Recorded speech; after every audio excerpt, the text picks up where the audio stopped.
Greetings, my hardcore, yeah, friends. How are we doing on this hardcore to the mega Saturday night?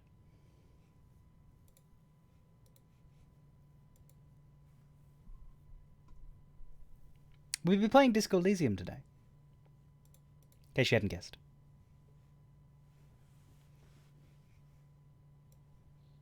Depression is whack? Is that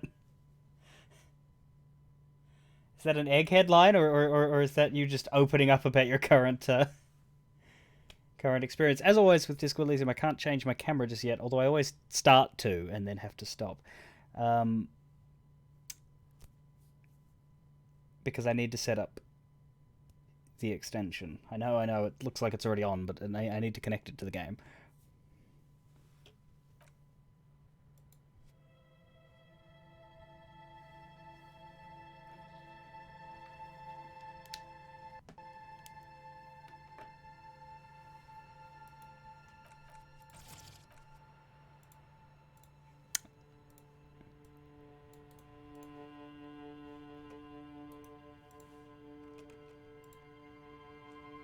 Connection established.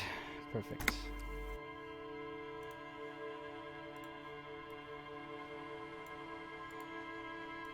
Egghead? Oh, that's good.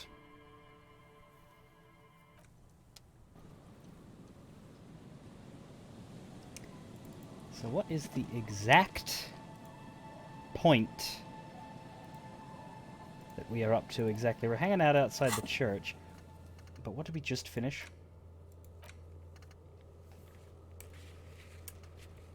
Hardcore to the. It's enough.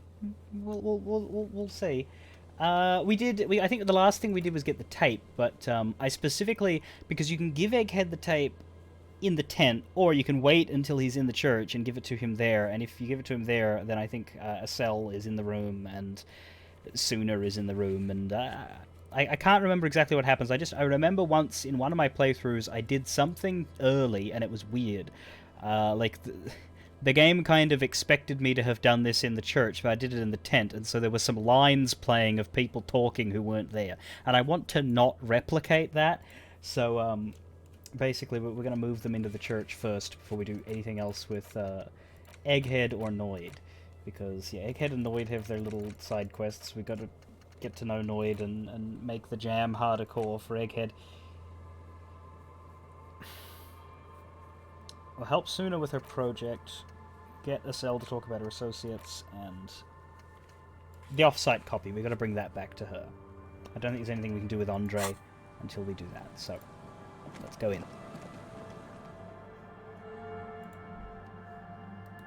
As sooner as we do that, we should be able to put a dent in this. So the goal today is to get as much and as close to the end of this game as possible. I have, there is a possibility, depending on how things shape out, that I will have a new game next week. Or the week after, if this takes 12 full hours. I don't think... I think we'll get a lot of this done today, but I reckon next week we'll be playing this for an hour or two to finish it up, and then swapping to something else. But I can't say what that is yet until I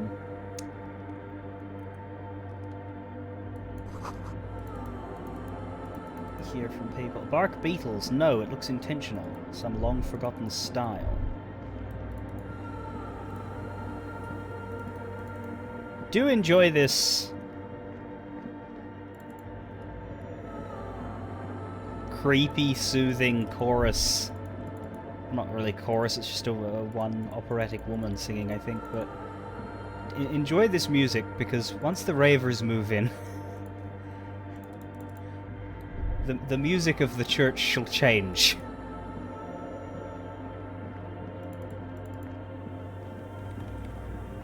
Yes, what is it? Yes? I have the filament. Thanks. Looks like it's the one. What's going to happen? What does the future hold? So many things that I've put off, assuming I'd have time, assuming I'd grow old. What's going to happen? What's going to happen to me? Or at least to the church. And to you. Now I'm going to print it out to see what's left of it.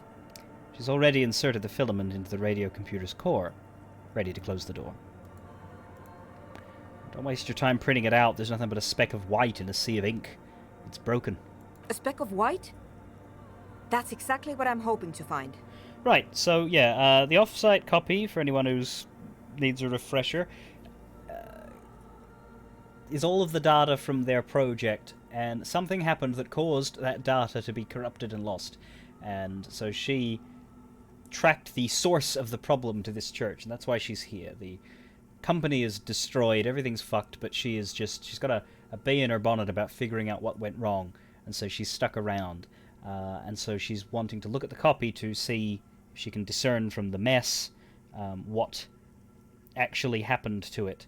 And what we saw when we printed it out was, yeah, it flooded the pages with black ink instead of with data. But there was one conspicuous little white dot, one little space in that big sea of ink that was not covered over. And you could say that might even have been a printing error, but somehow I don't think it was. What do you mean? Lintel was able to divine the location of the anomaly from this broken copy. I want to repeat their calculation, only this time with better equipment. Okay. Watch. What an intricate display of failure.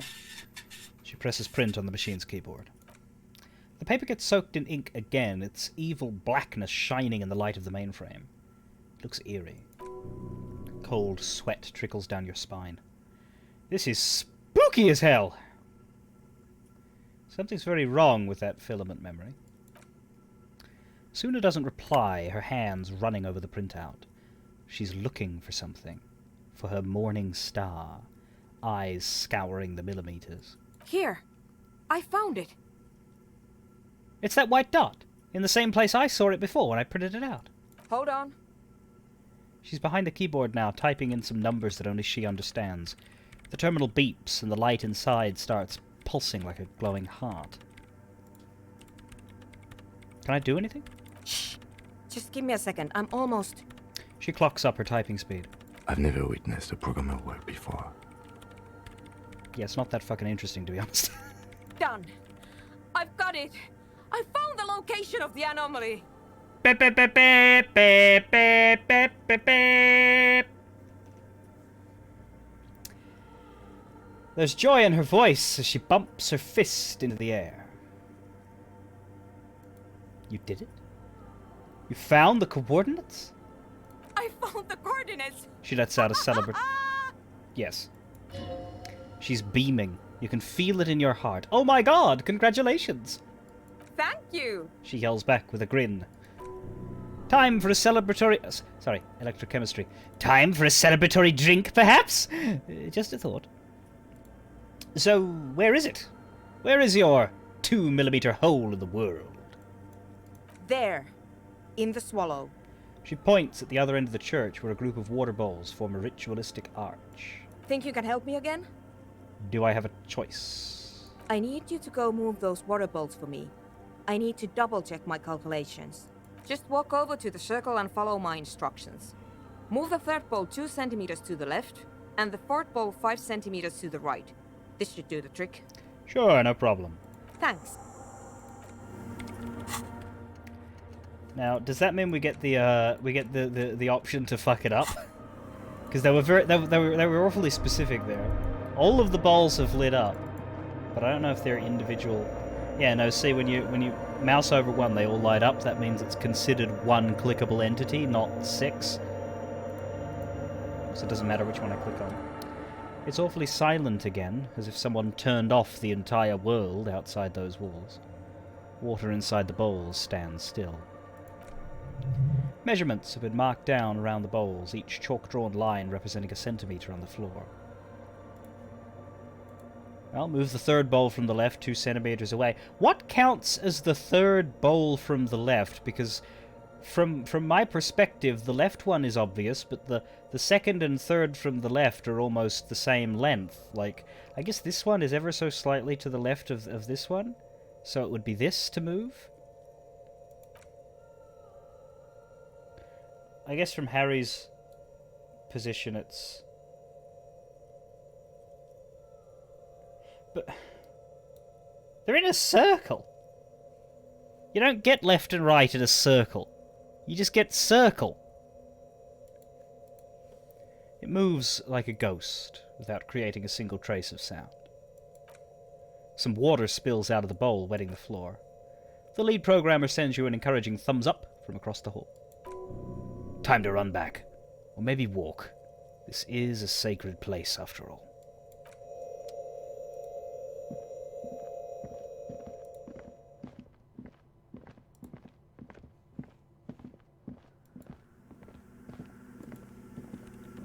Yes, what is it? Move the water bowls, just like you asked. What's next? Great. Everything should be aligned now.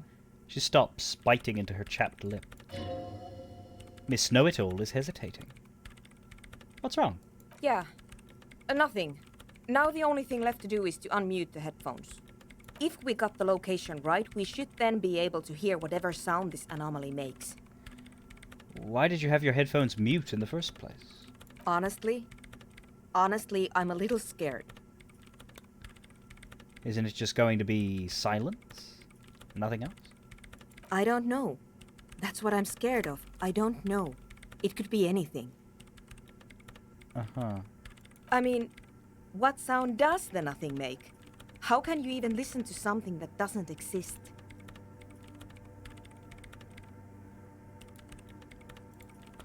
She turns to face you, the mainframe throwing shadows on her skin. Yeah, that is a sort of existentially dreadful question, isn't it? If I told you, put these on and listen to the sound of nothing, you'd think I was joking, but if I actually meant it, listen to the sound of nothing.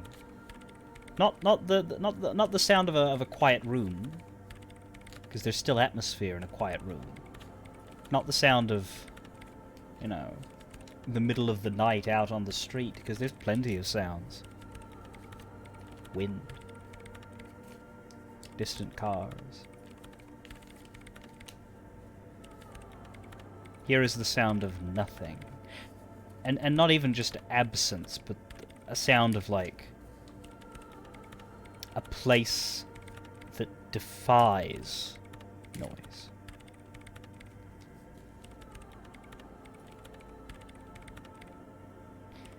Isn't there a thing where, like, if you there's like sound deprivation spaces, right? But like, isn't there a thing where if you do start to lose your mind if you spend too long in a place like that? Like, if there is nothing for your sensory organs to process, then they start to make shit up. Yeah, that's one thing. You start to hear the blood running through your veins. You start to hear dripping and circulating and all the things that we tune out because the rest of the world is louder.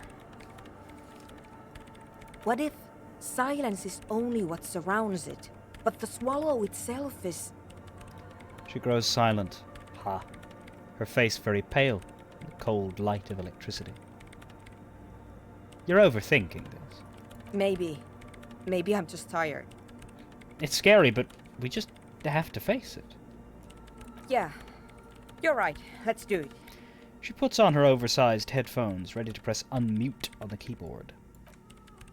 The lieutenant takes a step back. And then... nothing. Nothing happens as Suna, Lucan, and Kilda presses unmute on her keyboard. Nothing but silence. Hello, darkness, my old friend. I've come to talk with you again.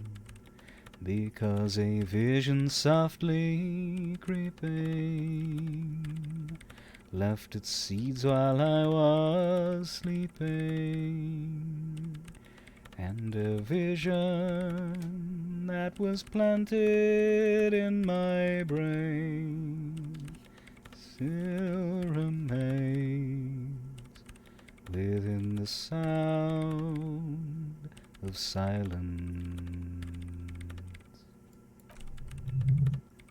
You can hear some small animal cross the floor in the chancel. It's that quiet in the sanctuary. I'm going to say nothing. She doesn't talk, her eyes closed and brows knitted together in a state of deep focus, one hand cupping the headphone. Well, damn it.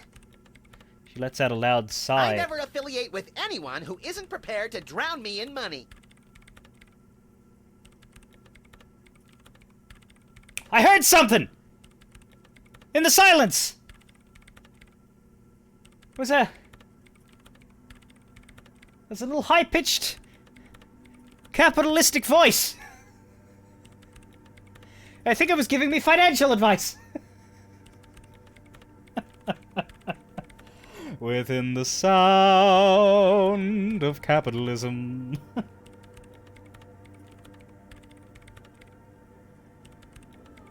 And in the naked light I saw $10,000, maybe more.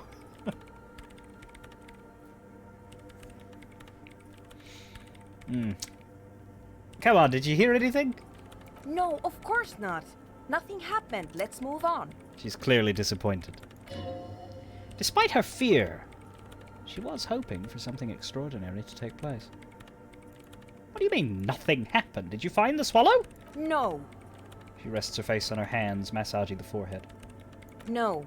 My hypothesis was wrong. Hmm? According to this, I should have heard something, if I got the coordinates right.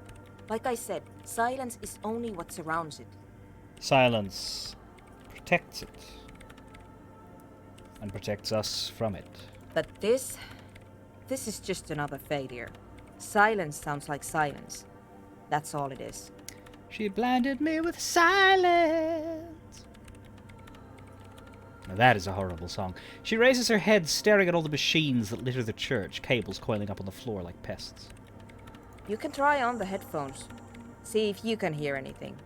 But don't get your hopes up. Silence is silence? You're sure there's more to it? This can't be it. You should have a listen. Perception hearing, 28%. Oh no. What can we do for our perception? There is...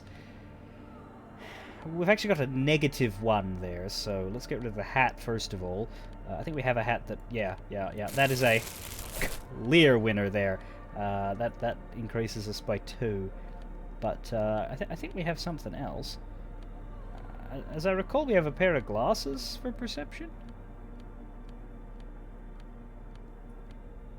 That's a -1, actually. Maybe we don't. There.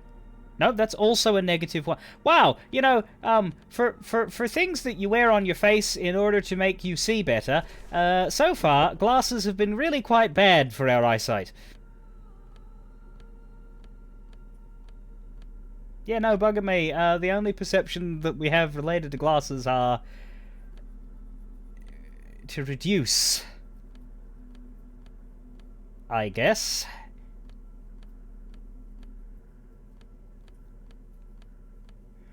That'll teach me to not get a proper prescription, I suppose.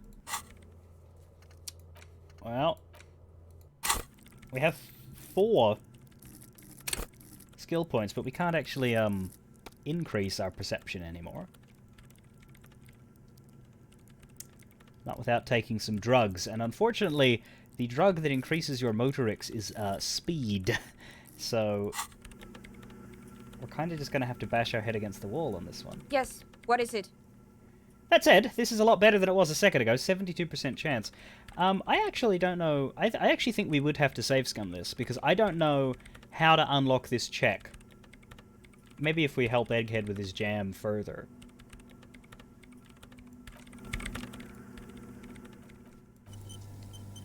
But we may have to save scum this if we Yes, fail it. what is because I'm definitely not giving up on the side quest. This is way too interesting.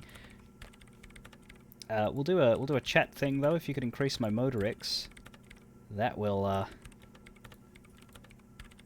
make us a little less likely to be sad. Should bring us up to an 80 something, I think. 83. Alright, we're good. We put on the headphones and have a listen. Everything disappears. You are draped in silence like a drowning man staring into his puny little headspace. And then, the pressure changes. What does it mean? It feels like flying on an aerostatic, or when your ears pop, or like a subtle difference in the atmosphere, a weather change hanging in the air.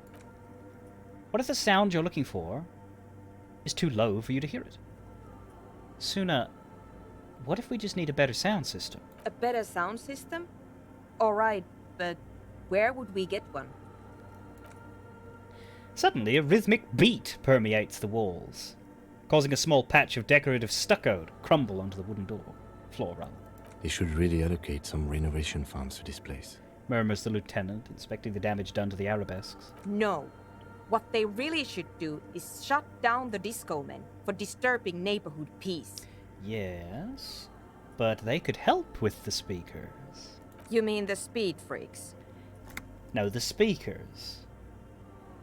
She closes her eyes as more dance music invades the holy silence of the sanctuary. Of course. The speed freaks. They have a fantastic sound system. And you think they would help me? Sure, if you agree to let them build their drug lab. No, officer. I don't agree to anything. Well, I guess you'll never find out what the truth about silence is, huh? She pauses, looking you in the eye. That's a bummer. A big bummer. But most of the time I'm fully absorbed in my work with the radio computer. And there are still parts of the church I haven't had time to explore, so... What she means is that she's ready to turn a blind eye if the need arises. Great! I'll go talk to them then. Sure. Let me know how it goes. Thanks, officer. You're welcome. Oh, I would do anything for drugs. And I would do anything for drugs. And I would do anything for drugs. Especially corrupt a church.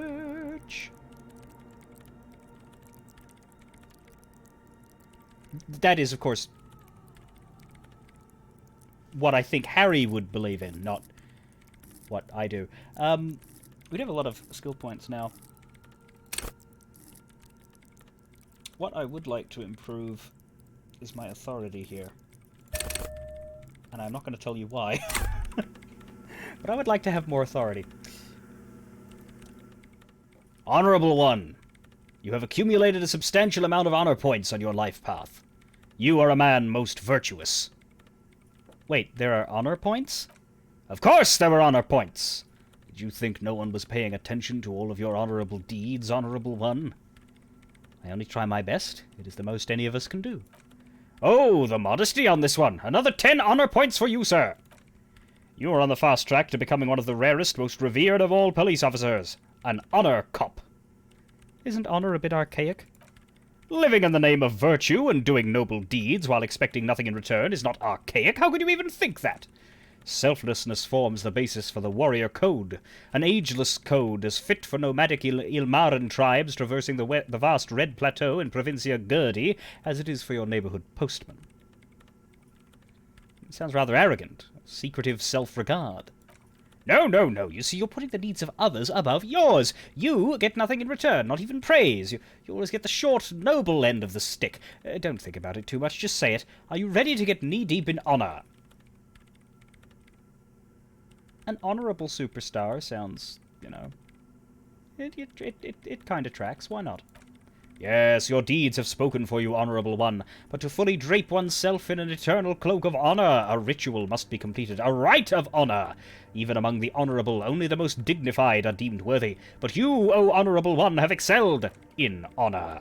Honor comes from deep within you, and to truly know oneself, to know one's honor, one must reach deep within oneself and touch one's honor.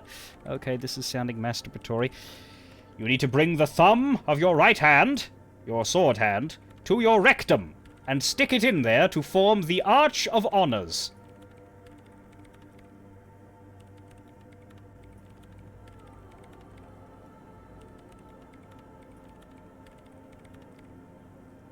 Why? What? What if someone sees me? Then they will witness honor so great it seems nigh impossible a single man can contain it. They will admire you, honorable one.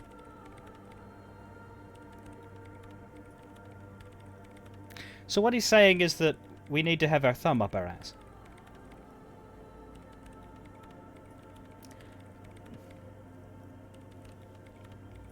I mean, it kind of checks out, but I don't think has this ever before been interpreted as a literal thing. Right?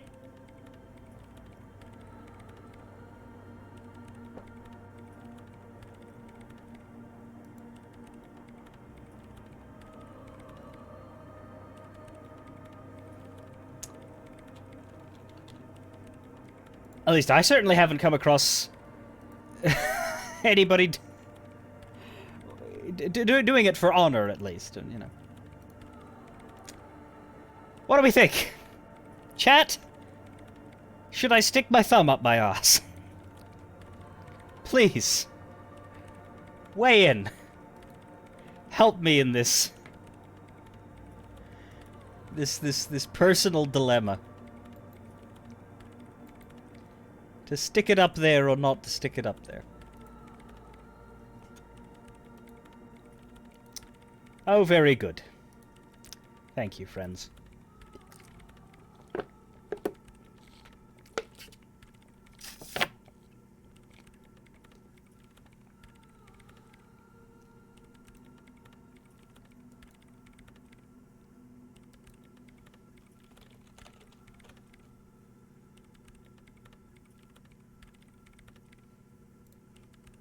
Right. What are you doing?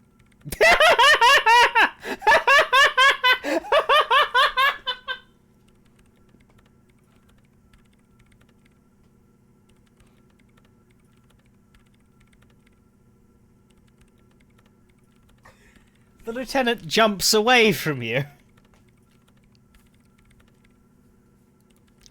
I am honoring myself, Lieutenant.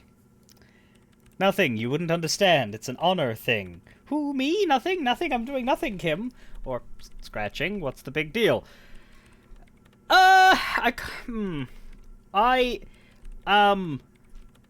See, this is tough because I reckon all of these are going to be funny in a different way, and I kind of want to see all of them. Like, I want to see his response to just being open about it and be like, I am honoring myself. But I also want to see his response to a denial. Just nothing. I'm doing nothing.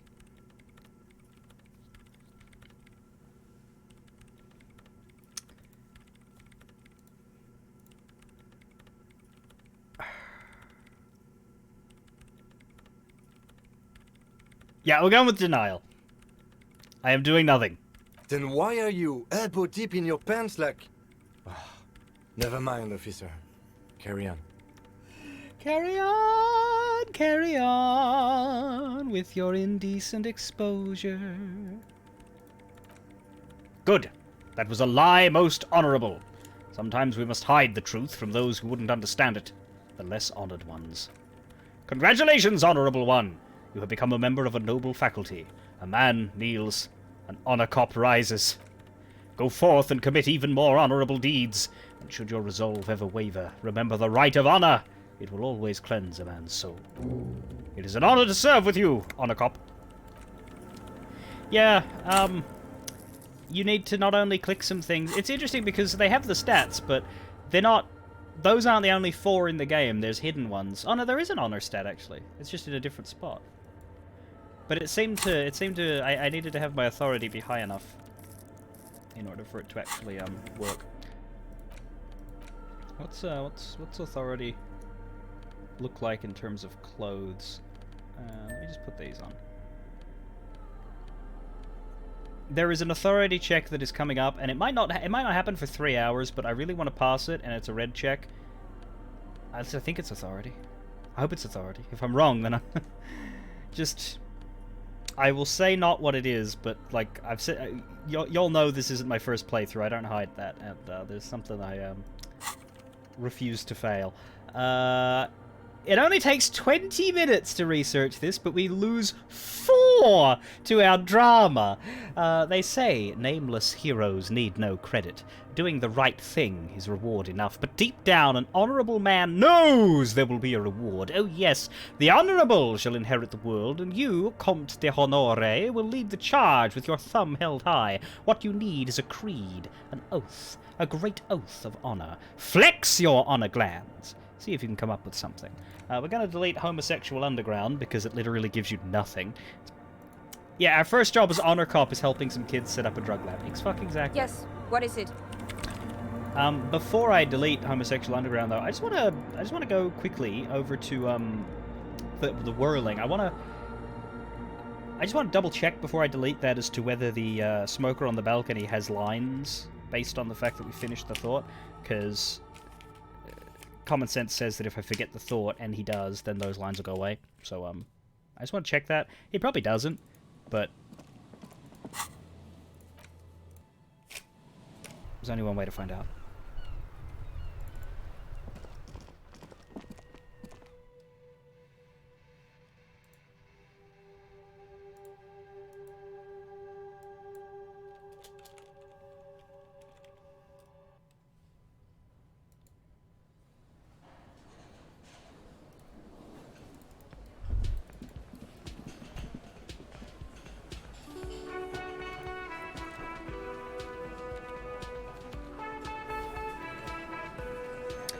One second before I continue.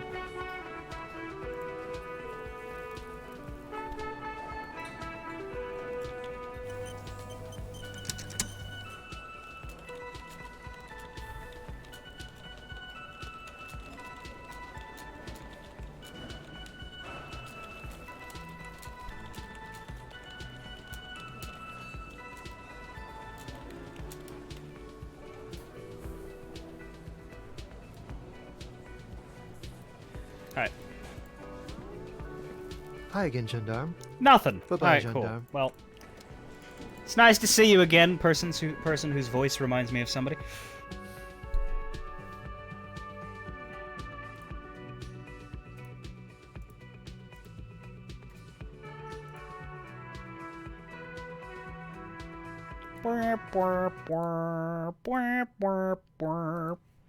At least you got to hear the bouncing evening whirling music. There's like three different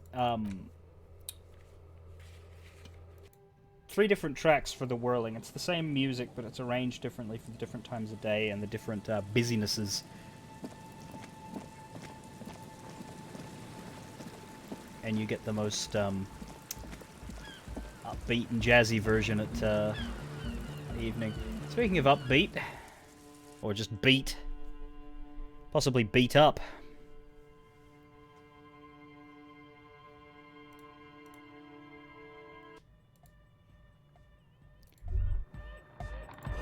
Smells like sweat and laundry detergent, and plus a trace of ether.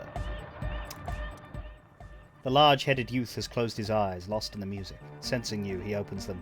Good morning, comrade. Yeah! I just wanted to hear Egghead speak. I'm not doing his thing yet. Hi again. So, how are things going? We talk about the church. Yes? What's the deal? Good news, everyone. I managed to convince Suna to let you set up your drug lab. But she needs your speakers for her project as well. We are grateful, Copman. You're a true ally and the augury of a new era of anodic dance music. I'm an augury. I'm impressed that you know that word. You're going to have to share the space for a couple of weeks until she gets her research finished. That's fine. We can manage.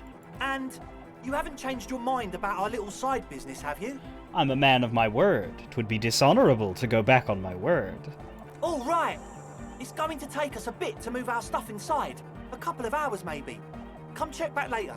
Let's get moving.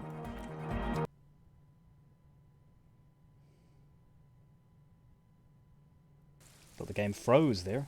It's concerning.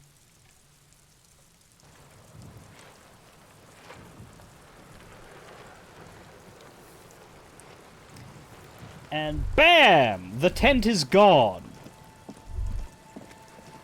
We still can't walk where the tent used to be, because they didn't want to program that in, I guess. They can change the visuals, but they didn't want to change the pathing, because if they had two different versions of the pathing, then I guess maybe shit could break. I don't know.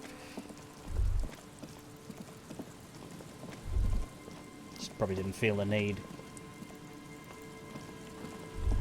Game development. It's hard.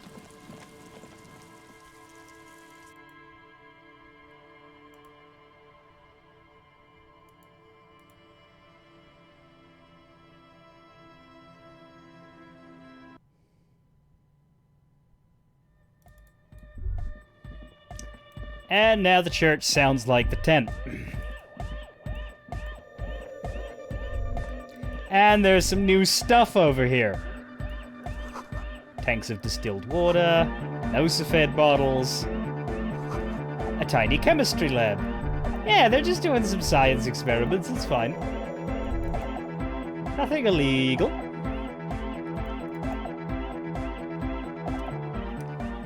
Estelle is whistling a melody, her trusty contact mic attached to a wooden pulpit.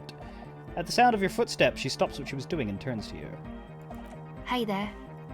I've been recording some new audio from all these beams and rafters. The sounds travelling through the wood are pretty cool. Creaks and stuff. Like you're underwater, you know? But like, underwater inside a tree. But that's not really what I wanted to talk about. I wanted to thank you instead. Makes sense. I've likely deserved some praise and adoration. Yeah, so thanks for getting me and my friends in here. And we even found some new associates, such as they are. She ignores your vapid egocentrism. How's everyone doing? Good, I think. Noid is getting a read on the place. I think he finds the carpentry very impressive. Andre's been setting up the compressor and dancing. Egghead's been keeping the party up. He's got the stage under control. Sauna, the programmer. Sauna? She's doing whatever she does. Behind that radio computer of hers. She doesn't talk to us much. And the crab man hasn't shown himself, thank God. Sauna.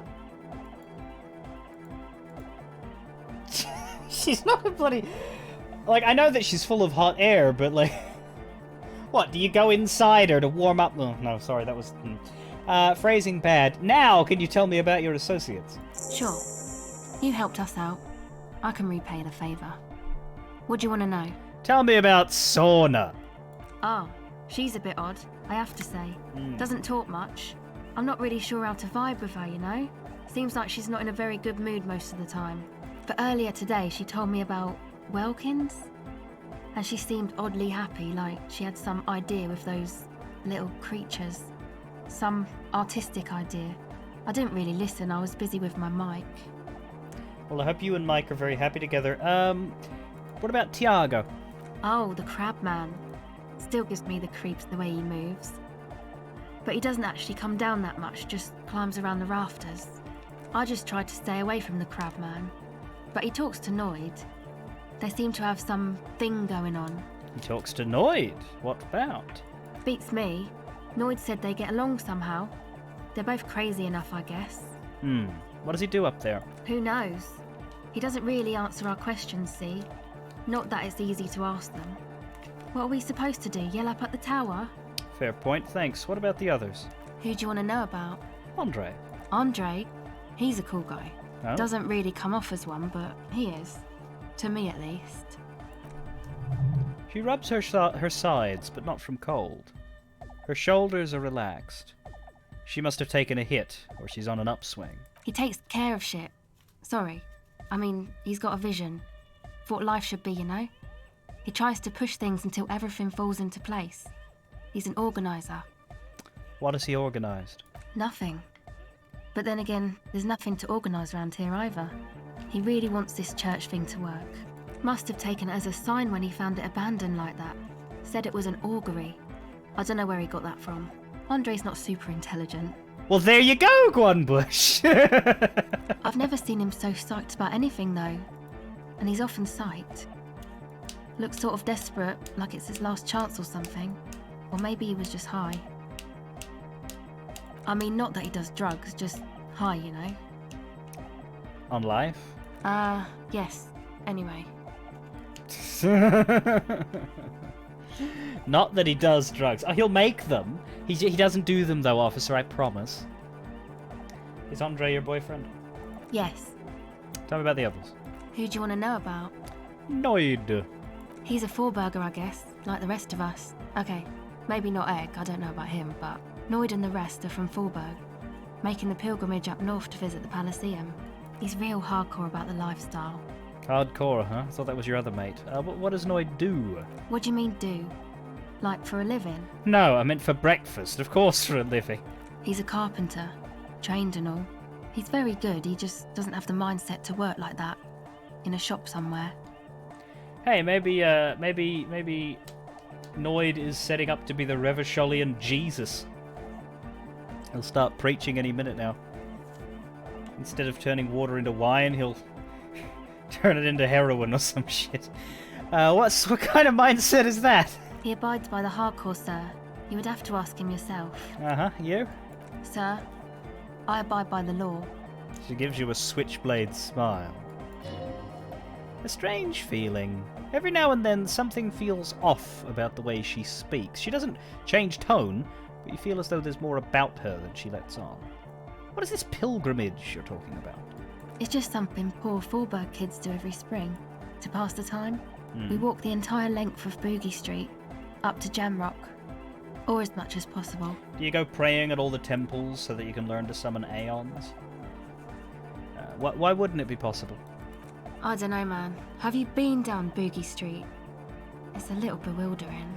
Oh, I'm sorry. Have I not told you that I'm a raging alcoholic who recently drank himself into an oblivion so deep he can't even remember what sounds like the biggest street in the city? Kind of. I'm gonna say yes. Well, I am. Okay. Then you should go and take a look, I guess. Boogie Street is cool. It's got a lot of immigrants and all kinds of different people. It's unlikely I'll make it there. Chest pains. Need to continue drinking. But thank you! They do say death is an avenue like any other. I still think you'll make it to Boogie Street, though. Tell me about the others. Who do you want to know about? Egghead, last man on the list. What do you mean? What does he think he's doing when he yells all that stuff? Oh, that. He's the party boy. He told me as much, but what exactly is a party boy? A nod at music doesn't really do vocals in the traditional sense. Vocals are thought of as rock. That's to say they're a bit backward. No offence if you like rock music though. Rock music's cool by me. Ptoop-too, shwish! Your credentials as the resident future man of Revachol are being questioned. Show her that you are hip with the times, Gramps! You don't have to tell me rock is backward. I am the future man. I abandoned rock in the 30s. Stupid rock. Spit. Okay. She nods. Anyway, even if you don't have vocals, you still need someone to say something every now and then, right? To urge things on. That's where the party boy comes in. He basically just stands on the stage and dances and yells how awesome everything is. It's very catchy. Nothing beats rock. Good old rock. I understand. People are usually afraid to do things if others aren't already doing them. Dancing makes you dance, like sneezing makes you sneeze, or yawning makes you... It's actually really respectable. I like this description, and I don't mean respectable like, bright upstanding citizen. I mean literally what she's saying about Egghead is the dude who has the confidence to lead the crowd. Egghead is the dude who, when everyone's like feeling just a bit like you know, socially anxious. He'll be the guy who'll be like, hey, look at me, everybody. Everything is cool. Everything is great. I am going to carry on like an idiot, except I'm going to own it and sell it, and you're all gonna own it and sell it and believe it, and we're all going to have fun together. And there is just like not an ounce of hesitation or self-consciousness or like a shit in the wind to give about this guy. That is not common. That is really, really valuable as a skill. To just be able to fully commit to something that, I mean, like I stream, right? But like I'm not, you know, it's not on the same level as like just getting up and dancing and screaming and like, you know, this is a fairly relaxed environment.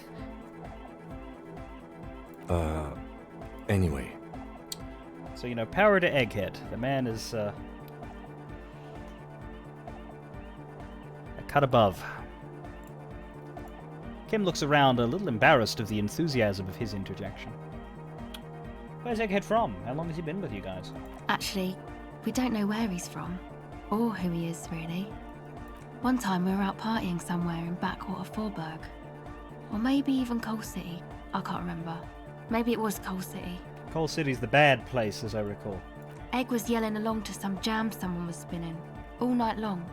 Just kept yelling until he didn't have a shred of voice left. When the sun came up over the mines. There were mines? Yeah, it was in Coal City. Egg came with us. He made this wheezing puppy dog sound all the way back. Couldn't even speak. It was definitely Coal City, because it took us 2 days to walk back to the fort. He just wheezed the whole way. We never really asked why he came with us, or who he was. I think his name is Jermaine. People are sweet. No, they're not. You can see it must have been a great night. The memory causes her to go silent for a moment or two. You wish you'd been there. Who do you want to know about? Tell me about yourself. Me? Again? Yes, I forgot. Tell me about yourself. I told you, I'm a silver bird. What does that mean? It means I don't answer questions about myself. There's more to you than you let on. What am I not seeing? All right. She picks up the tape recorder and looks you in the eye. There is. But I'm a police officer. You have to answer me. Is there a law that would stop me from lying, though? That would depend on the circumstances. Fair enough. Thank you. Sure. That it? Welcome back. Sure. Me? Again? Yes. Better. Me? I told you, it means I don't answer questions. All right. There is. Thank you. Sure. Must be skill-based. I recall there being something more you can push out there, but we mustn't have the faculties to see it, perhaps. Might be a Motorix thing, in which case I'm boned.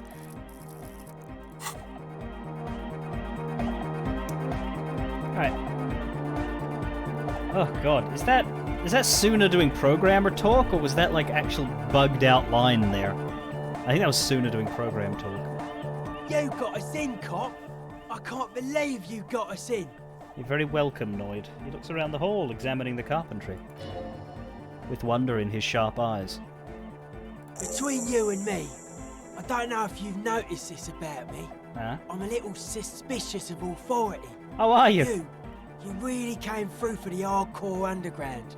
Yes, you really came through for the hardcore underground. How come? He spreads his arms, looking around at the speed freaks setting up shop. Andre is busy cutting some slightly less lame but still quite ungainly shapes on the church floor, sweating profusely. Estelle uses her contact mic to listen to a tree underwater. The one with the large head blasts the dance track on repeat while the stained glass window behind him rattles from the bass. Better here than in that tent. Wasn't safe. Okay. The lieutenant keeps it laconic. Noid, what do you think about the church? It's a miracle of carpentry. Dead bodies carved into total shapes. Now it can be something more. He rubs his hands together. You say that as a carpenter yourself. I don't say much anything as a carpenter anymore. They tried to make me into a reckoner and a leveller. Made me a bit manic, you know. I regret the time I dedicated to that profession and that worker collective. I say things more as a member of the hardcore side dance community these days. You're not going to ask me how I knew. Why? You're a cop. I carry carpentry tools. Well, when you put it that way, I feel like perhaps my observational talents are a bit shit. How old do you think this church is? Over 300 years? That's right. The first settlers built it, plus 6 more like it, on the coast here. Was one of the first things they did. Must have been really scared of something, but I understand. You do? Alone on an uninhabited archipelago, forced to face themselves and nature. Pre-industrial quantities of solitude. The sea, perhaps something more fundamental. He means something paranatural. He must... I would want to build a safe place for myself and my own as well. His voice echoes in the wooden cavern of the church. What style is this church built in? A cop who's into building critique. Okay then, this is folk DeLoreanism, lawmongerer. It's a subset of early DeLorean architecture. I'm not just a cop, I'm an art cop. Art of core. He nods appreciatively. Right, what's DeLorean architecture like? Total. Everything between an ancient concrete cathedral and a glass cube is DeLoreanism. This is just an homespun version of it. Folksy stuff. Early mass production. They made thousands like this. Does that help you out? What would a DeLorean building look like? Like that woman there. Vertical, thin, white. A false image of grandeur. The source of the system is up there. You're at the bottom. They really dug that power vertical. Like to show off large and intricate structures. Arches, spires. Put you down with them. They were really into painting everything white too. Virginal shit, you know. Marriage shit. Virtue and tyranny. Marriage is shit, yeah. Right. He takes a bolt from the toolbox and spits on it before shining it. This church isn't painted white, as far as I can tell. Stands to reason it used to be white on the outside, before the sea wind took all the paint off. Fair. Year after year it reappears. Flake after flake, whitewashed clean. Covered in green moss today. Slowly peeled by the wind, your skin crawls from the sensation as you look around. What did you mean by dead bodies? Dead bodies of perennial plants. What? Sigma functions have left this place. Well, of course. It's a good thing we came along. Sigma functions. The spiritual collapse has been total. Yeah, you just feel it when you walk in. You're like, this place just has no Sigma functions at all. It is sigmally dismal. I don't know how you're even standing up. Spiritual collapse? I saw some piglets suckling their dead mother. Fucking Have what? you heard this one, cop man? After a short while, they shuddered and went away. They had sensed that she could no longer see them, and that she wasn't like them anymore. What they loved in their mother weren't her body, but whatever it was that made her body live. End of quote. This is an high-quality carcass. The power of anodic beats and hard bass is needed to reanimate it. Right, where'd you get that quote from? A Sarais man who lived a long time ago. An ancient hardcore brother. So you're saying that you're not a big fan of the innocentic system? No, religion has stopped being hardcore. It never was. Oh. A 3,000-year-old regime of history, built by hundreds of generations of self-appointed intellectuals. It's false to the core. The way he says it, the false in false core is invested with 20 kilotons of disgust. But you guys said the Ecclesiastes were all about love and hardcore before, remember? Was that when you were bullshitting me? I only said unity. One word. Figures of authority always misquote you. He points to his friends. Andre doesn't care about the Ecclesiastes. He just wants the operation to run smoothly. And Egg is a demi-beast. You shouldn't listen to what people say. You should listen to what they are. Sorry, a demi-beast? Oh, even a... So you propose dance music will supplant this system? Anodic dance music. Regular dance music wasn't hard enough. Right. And yes, I do. Okay. You know what this kind of stuff goes well with? Don't you have to be on drugs for that, though? Only a little. Fair. It's a necessity. All large human gatherings are narcotic. It's just the way of the spinal cord. The spinal cord, right. There is a difference between narcotics and group elation. One kills you, the other does not. Drugs only kill you if you do too much of them. The supercharged humanism that the innocentric system has been feeding us on giant city squares, that's not a drug. The sugar and wheat it feeds us is healthy. Forget it. It will become an imbecilic discussion. You two continue. It's more hardcore that way. No, Kim, I love your little interjections when we talk to people like this. He does not want to feel left out. In fact, he probably just wanted to say hardcore. It does feel good to say it. Maybe the speed freaks are on to something. How do you like the glass work? I don't. Fuck her giving me the evil eye. Yeah, I'm getting some real negative vibrations from her too. No wonder. We have to get rid of it. Dismantle it. Can't dance with a giant mass murderer looking at ya. Not a good look for the club. Mellow, man, mellow. No one's a mass murderer. This is a house of love. Mass murder on the floor.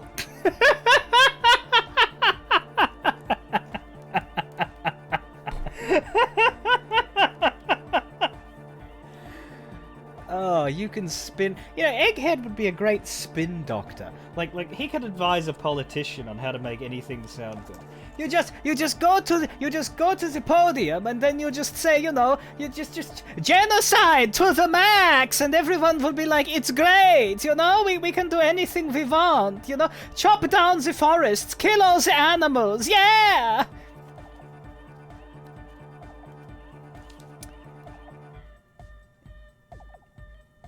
I do feel like there's something terrifying about her. There is. She is a party repellent and must be taken down before we can begin partying in here. Right. No, that's not it. It's something more, something closer to your skin. Take her down, crash it, destroy the window. Will do. The speed freak nods and pets his toolbox as if it were a cat. No, Noid. Stop twisting my melon, man. People are gonna love it. It'll be our thing. Plus, it keeps the cold out. Is it supposed to be an embodiment of the world spirit? The world spirit does not have a body. Oh. It has organs. Hardcore is an organ of the world spirit. This Arno van Eyck track is an organ. The carpentry and glass cutting that built this house are also organs. She's a thief, if you ask me. An organ thief. All innocences are. Would you say she was human? I like this question, Cop Man. She did not live the life of a human. She lived like someone who's playing a game. The life of an operator. That's not the life that humans live. She was adored. Humans aren't. I don't know about you, but they hate me. And they do not think I'm innocent or some shit like that. I don't know what you're talking about. I have thousands of fans. I am surrounded by love and support at all time. Fame is a false existence. It doesn't happen inside the head. He nods mysteriously and then lets go of the suspenders. They hit his chest with a slap. Yeah, but like, who isn't accused of being a mass murderer these days? No one says Arno van Eyck is a mass murderer. The Anodic pioneer Rietveld is not a mass murderer. He is not accused of mass murder. Likewise, no one says Jermaine Egghead or Andre are mass murderers. You can live entirely outside that suspicion. Billions of people go about not being guilty of mass murder. Just not her.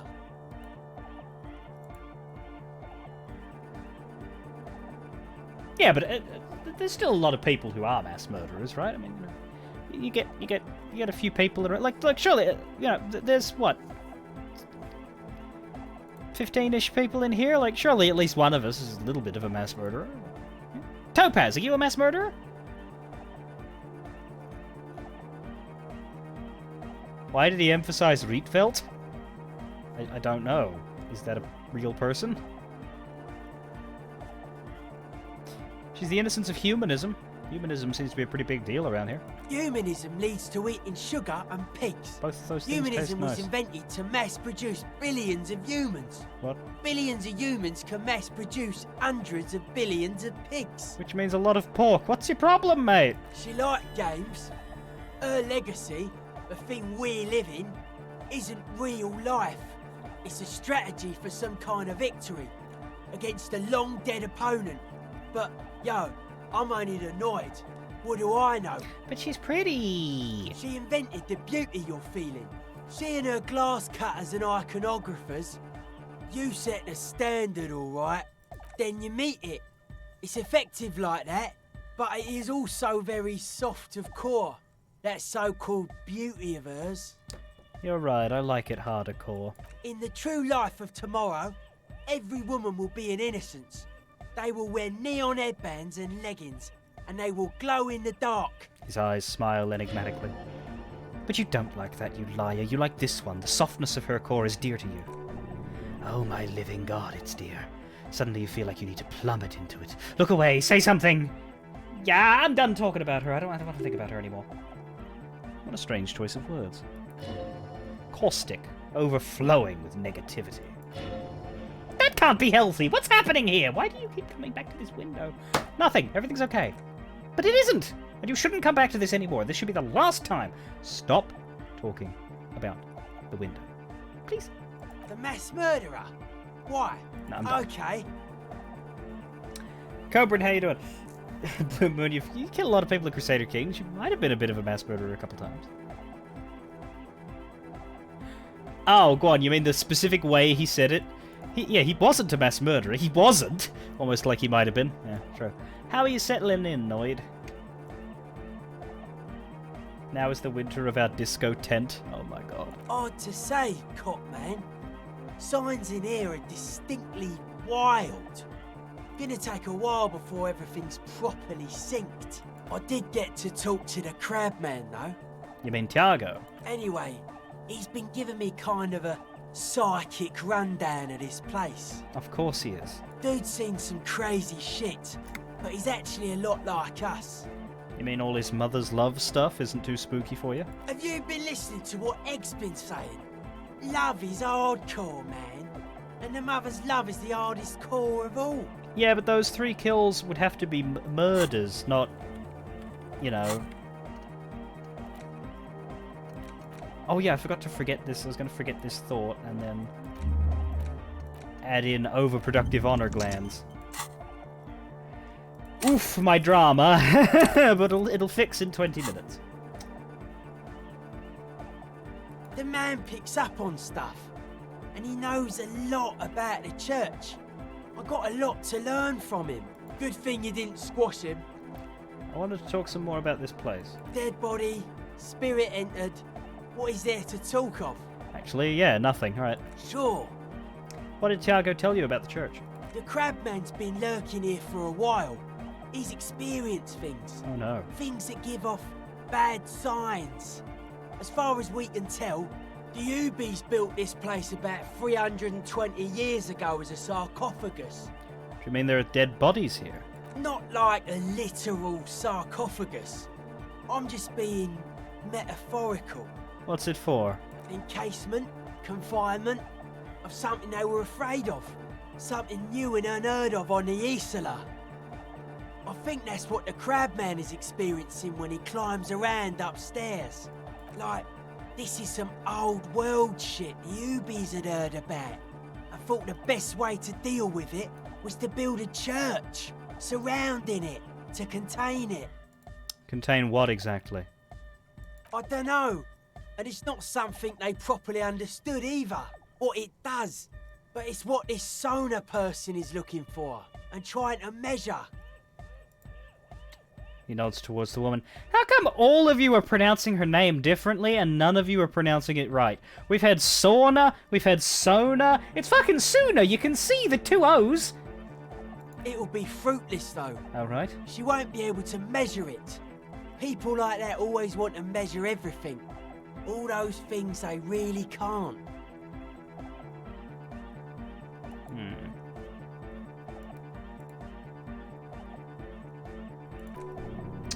The wood creaks as a gale blows by outside. Dust particles fall through the darkness, settling down on the age-bleached floorboards. The structure does not feel particularly durable. Yeah, this building seems less than structurally sound. No, it's pretty fucking unsound if you ask me. They should have built a club for Nordic music around it instead. He grins. Nordic music will definitely contain whatever we're dealing with. His words echo in the chamber. And if it can't, well... He shrugs, non-committally. What makes you think Suna's going to fail? Seems to be the trend around here, doesn't it? You can't measure shit like this. It's not like... substance. I found a doomed commercial area in Martinez proper. Maybe it's the same thing the Ubies were trying to contain. Like a concentric ring spreading out. The struggling villages. And that is what caused the communards to fail in defending the beachhead. Yeah, a lot of failure has gone down around here. Think there's any merit to the theory? I don't know. Maybe. Yeah. Maybe not. It's not even a thing we can answer, Cop Man. Even I have limits. I'm a limited psi person. Well, if it's without substance, I guess there is nothing to worry about. Maybe you can figure things out, Cop Man. Maybe. I think we got on a good level here. The signs are syncing up well. Signs pointing to yes. Why are you so... suspicious about everything? Suspicious people are esoteric people. Yeah. We don't go around spilling everything to Johnny Law. They don't call me Noid for nothing. It took us setting out for this whole enterprise to get our signs synced. Why are you called Noid anyway? It's short for paranoid.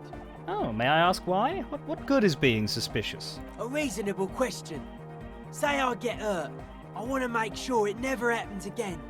So I analyse the situation. Exercise caution. Caution is suspicion. What are you suspicious of? It'd be easier to list stuff I'm not suspicious of. I'm not suspicious of sound and colour. Mechanics and chemistry also have a trueness about them. Most anything else deceives. Wants to steal your life away. This is a good, dangerous line of questioning. You should prod him on. Alright, what are the most dangerous things? Suspicious things, rather. I don't have a top 10 list of things I'm most suspicious of, but if I had one, the left-right complex would be number 1. Fair. Number 2 would be their sole accomplishment, the pig-wheat paradigm. Does this mean you are mentally ill? Mental illness is a term the powers use to homogenise people. I think I don't reach mental illness. I am merely politically ill, a suspicious element. Politically ill, I see. Tell me more about the left-right business. I prefer not to. Right. Both ask the wrong questions. Any spark of light from either one is accidental. Their combined movement's only concern is producing enough pig and wheat for everyone. The end goal of humanity. The original mistake was assuming that words have more being than bodies. That's what led us astray, far from our true lives, but we may yet find a way back. Whatever this true life is, you feel it's the real centerpiece of this mythology. What's suspicious about making pork and wheat? It's only our shit. We should make better use of not being animals, or cereal grain, ourselves. What's bad about cereal grain? Having enough food could be a precursor for greater things. Yes, having food is means to an end. But the left never talks about the end, only the means. Caps are likewise suckers, constantly sleepless in worry. Well, that was certainly stimulating. Let's talk about something else. What's true life? The life is true if it's free from fear, an internal division among oneself. And others, mankind has seeds of greatness in it. A germinal will come, a return to trueness. It will be hardcore. How would you go about returning to this true life? Beats and bright lights to shatter falsehoods.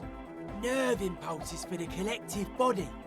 We are very much alike in basic structure. An hard enough beat would awaken everyone to a truer calling. In unity. Noid is just like bigoted against the letter T. Water, unity. He'd probably pronounce that as cat jam. Just like that, the speed freak is right in your face, his eyes burning. Oh god, he heard me. His comrades look on worriedly. The young man is dead serious about this. So you're advocating a noise-based society? Many non-Occidental cultures share a beat at their art. Thus, they are closer to true, hardcore life. There's just never been enough of them, and they had to rely on some extremely basic percussion. You keep mentioning hardcore. What does hardcore mean to you? Utmost dedication. Thoughts from the spinal cord. It's a potent superlative as well. Egghead usually has a better concept of the hardcore. He just really likes saying hardcore. Hardcore! His friend shouts from behind his mix table with a smile surpassing your own in wideness, a total moon face, and eyes full of naive wonderment. That was vague. Dedication, something else, superlative. Maybe you're being too specific about it. Try consulting with your spinal cord. Never had a conversation with my spinal cord, but I'll let you know if I do. Let's change the subject. Oh yeah, sure thing. What's with the clothes? They're hardcore. That's it? They're just clothes. Are they? They look outlandish. Nah, these are just boring, normal, hardcore clothes. That's outlandish. My necktie? My necktie is my friend and accomplice. It makes me party harder. I can see that. And you've partied very hard for a very long time, haven't you? It looks like you're trying to hang yourself with it. So large, too. So many different patterns. It's crazy, man. I like it. You suddenly realize the patience and respect this speed freak has shown you is partly because of your style. He's probably not like that with everyone. Respect is a man! Damn it, I thought the necktie was going to talk then. Instead I just got narrator for no reason. Internalize the hardcore aesthetic. Don't just nod along, really feel it. Conceptualization. Let's boost our conceptualization there, if you all would be willing. Cobra, did you see the it's intellect, by the way, that we want to go up. Have you seen the Disco Elysium Twitch chat little extension? They've got a wonderful integration thing now in the new version. All right, 72%. Yeah, dedicated, hyperactive, unified. You will have to add something of your own to understand this list of loosely formed qualities called hardcore. You need your own entry. Make it. Test your limits, surpass them. Dance till you drop, dance till you die if you must. This is for your posse. They gotta keep it up. They gotta move. You are the major Mike enforcer. Hard people, hard republic, hard cell, hard party, hard riot, hard government, core membership, core security, core teachings, core fighters. I am going to truly wreck myself as a machine of modern party in a final showdown between flesh and spirit. I am the law. I want to have fuck with you. You know, it feels unfair. There's a party everywhere. I don't have anything to add to the core. We'll do a chat vote. If one of these speaks to you, then please vote for it. And I may or may not choose it. You've got 15 seconds.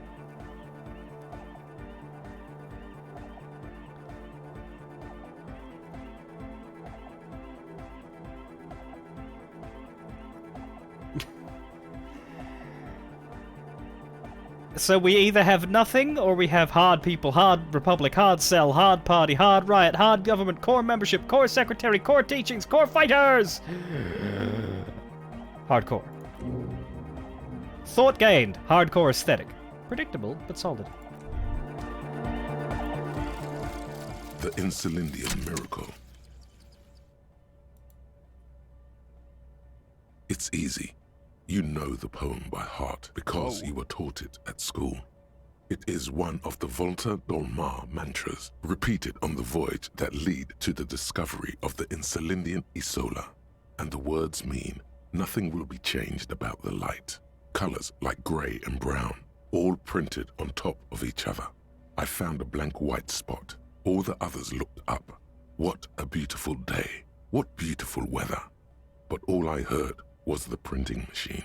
What strange words to celebrate a new world. All white checks unlocked. I wonder if that means I can delete this, because do they just stay unlocked forever now? Or is it like, you have unlocked all of them, but you're going to, like, that's it. You get that unlock once, and then it's done. Overproductive honor glands. Here it is. It's titled Honor for the Brave. That's not and that great. goes, I have no family. I make honor my family. I have no home. I make bravery my home. I have no desire. I make dignity my desire. I have no friends. I make humility my friend. I have no enemy. I make dishonor my enemy. This is my vow of honor for the brave. I am brave. Something like that. It's not the words that matter. It's the honor.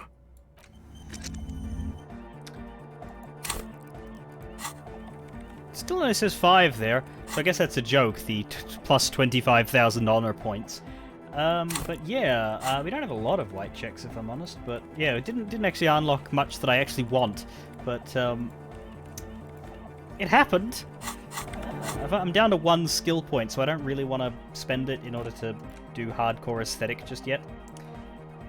Yeah, I don't like the narrator, Topaz. The narrator is kind of bad. I have this set to psychological so that he doesn't talk much, but it doesn't stop him from talking over the thoughts. Hardcore aesthetic. -2 interfacing because fuck grammar! Not only have you internalized the hardcore aesthetic, you've also contributed to it. How hardcore could you possibly become? Low-core people come around you to correct your typos. It's hardcore here, hardcore there, hardcore in a third instant. What's going on? Those aren't typos, man. That's how core hardness works. If you don't know hardcore from our happy hardcore, what the fuck are we even talking about? Yo, man, what's on your mind? Oh no, you're not hardcore, unless you live hardcore. But the legend of the rent was way hardcore! Yeah, it's all set up, man. Can you already imagine 1,000 people in here? 10,000! He waves his hands in an unbelievably lame, non-hardcore manner. Ecstatic vibrations, totally transcendent. And I've finished setting up the new compressor too. He looks at the imposing black box in the corner that's churning out the sound. Now the only thing left to do is the name of the club. Will you do the honours, detective?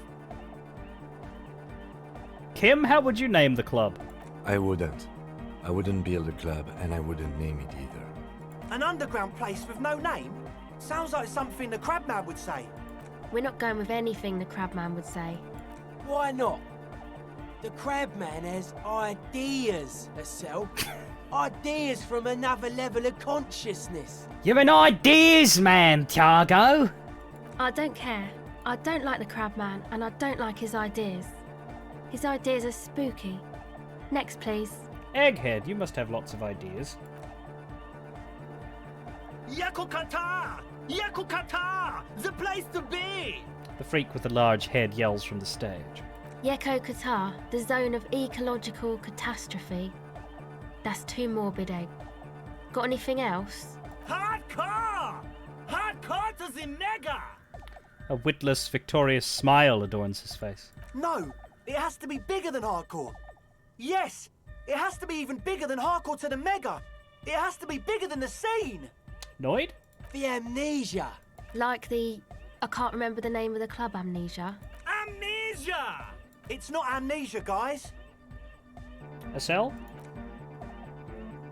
How about something simple? Like the club? Too modern and too ironic. We don't want ironic. We want real. Real and true and beautiful. Like a morning after the rave. Andre? The name. Everything I managed to come up with sounds just wrong. Andre's overthinking it. Says the girl with the microphone. Yes, you should do it, detective. It would be good for the signs. Lloyd's right. You've helped us so much. It's the right thing to do. Plus, you're the player character, and if there's one thing we've learned about game design, it's that players like it when they get to choose things. Sooner? I don't. Good. We have too many opinions anyway. Alright, I think I've come up with a name. You have? Well, what's the name? Title drop, of course.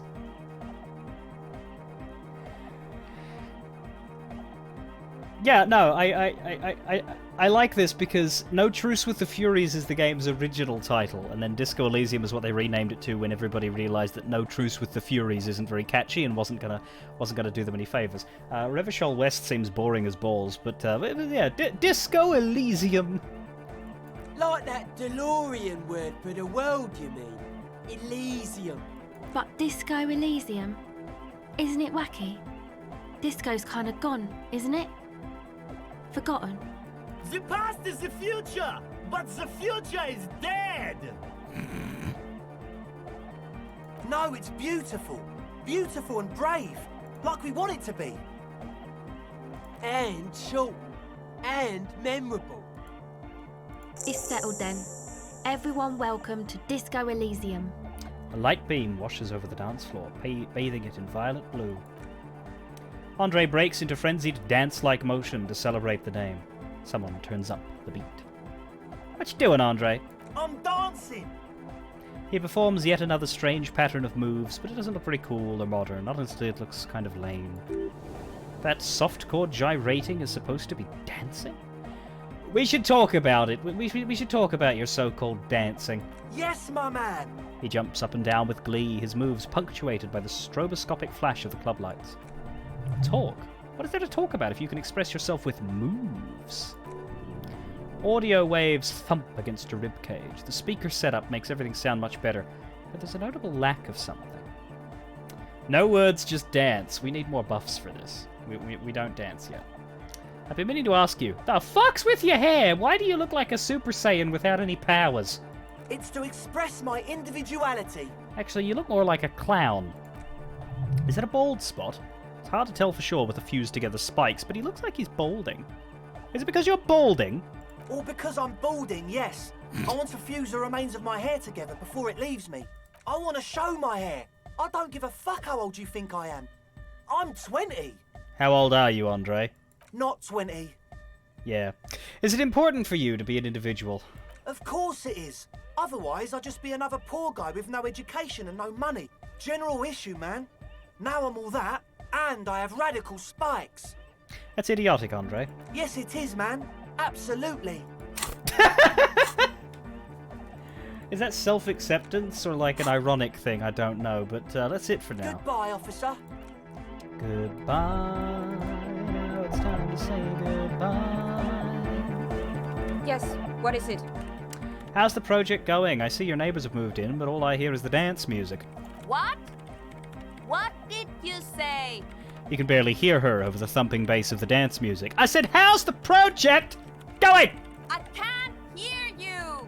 The music is too loud. The project! How's it going? Oh, the project. It's not going well. Why?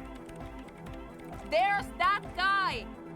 I need him to plug a 3.5 cable into the auxiliary input so that I can route the audio signal through the mixer into the speakers. What? Egghead! A 3.5 cable into the auxiliary input. Okay? Why don't you just ask him? He doesn't listen to me. He only ever seems to care about hardcore and Yekukata. A place to be, apparently. I'll speak to him, see what I can do. Thanks. Maybe you can get through here. She does jazz hands to mock him. Let me know how it goes! Alright, Egghead. Denarian Church, the place to be! Make some noise, my church people! Large speakers are set up behind the young man, blasting a familiar song. Vibrations thump through your blue soul. The music sounds much better in the church. A hawthorn tree on Rue de Saint-Guilain, tangled in its branches, something bronze flutters in the wind. No, it doesn't. I've already taken it. He stands on stage behind a table, nodding along to the music and waving his hand in the air. In front of him, the audio mixer, one reel spinning. The other reel deck is empty. Cables run hither and thither. On one side, you can see an auxiliary line-in with the number 4.5 written next to it. How do you like it in the church, Egghead?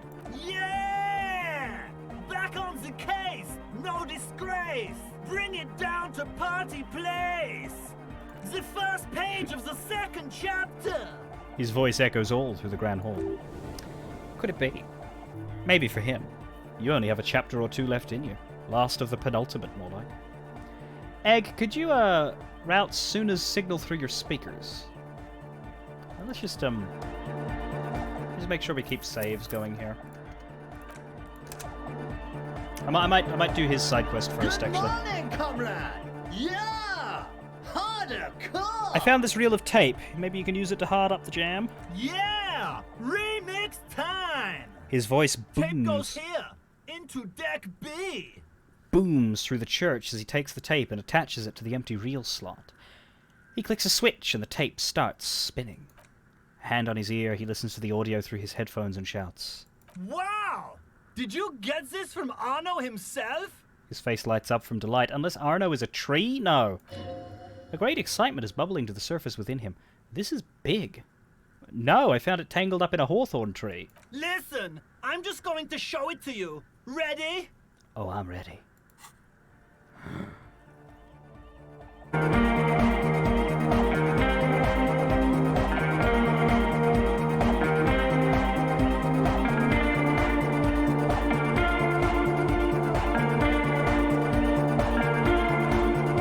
Wow! Here's that! The signs match perfectly! Now, if only we had the beat for the full assault, it would be unbelievably hyper! What is this? It's good. How did you guys do that? Do what? I just found a random tape and brought it to Egghead. He's really good at remixing. Yes, but what if Van Eyck based his remix on some forgotten local melody, like a folk song, and you just found the original piece that inspired him to create this jam? That would explain why it fits so well. Nah, to me it sounds like classic Van Eyck. I don't think he needs any inspiration from folk songs.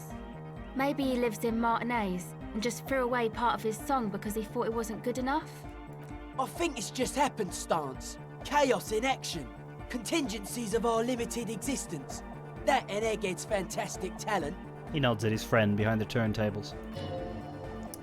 Something mysterious is going on here. I agree with Noid. Luck and Egghead. Be how it may, if it fits, it fits! Bring up the volume! The question won't leave you. Why did the melody line from a broken and discarded tape fit perfectly into a song played by some speed freaks in a frozen tent? Could it be a coincidence? Maybe it's the hand of the man-machine himself in his attempt to craft a perfect song. Maybe Egghead is actually Arno van Eyck in disguise. Eyck? Egg?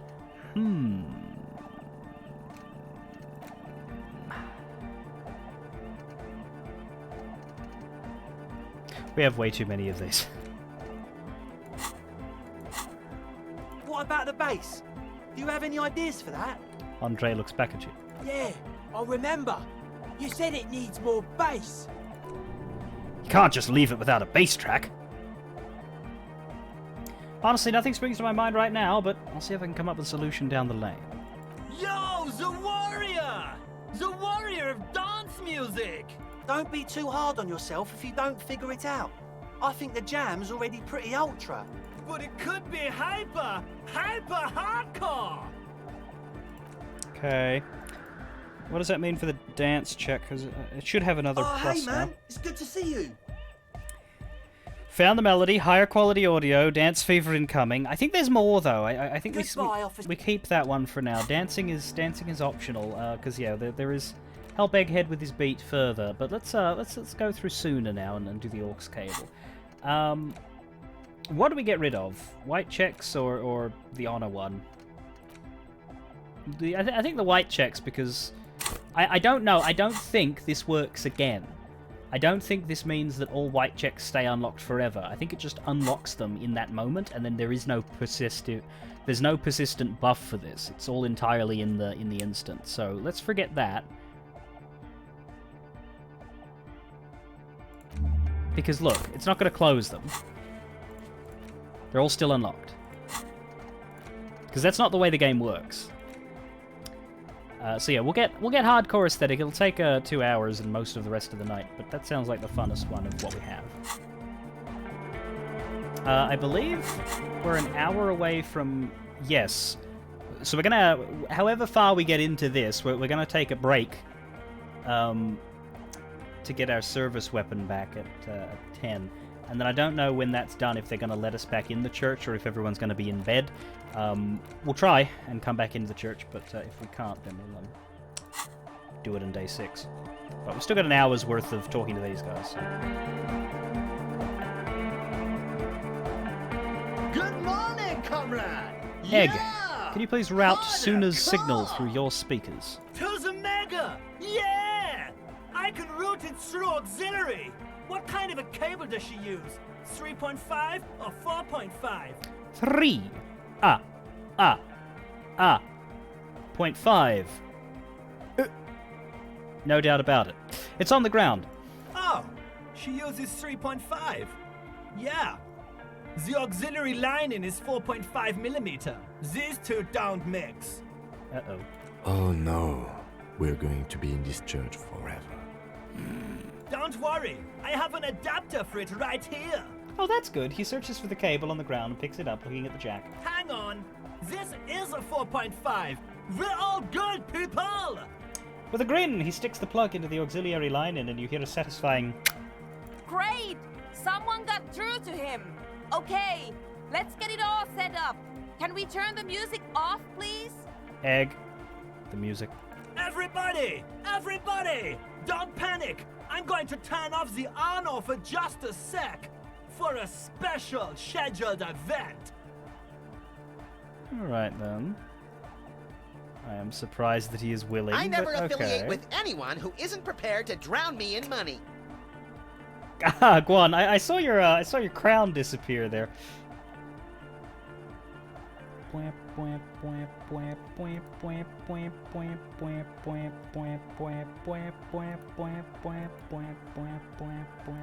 honor will be back, but we're doing something else for one moment.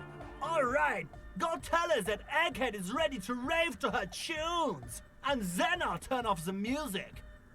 Not the prime crown, the sub crown.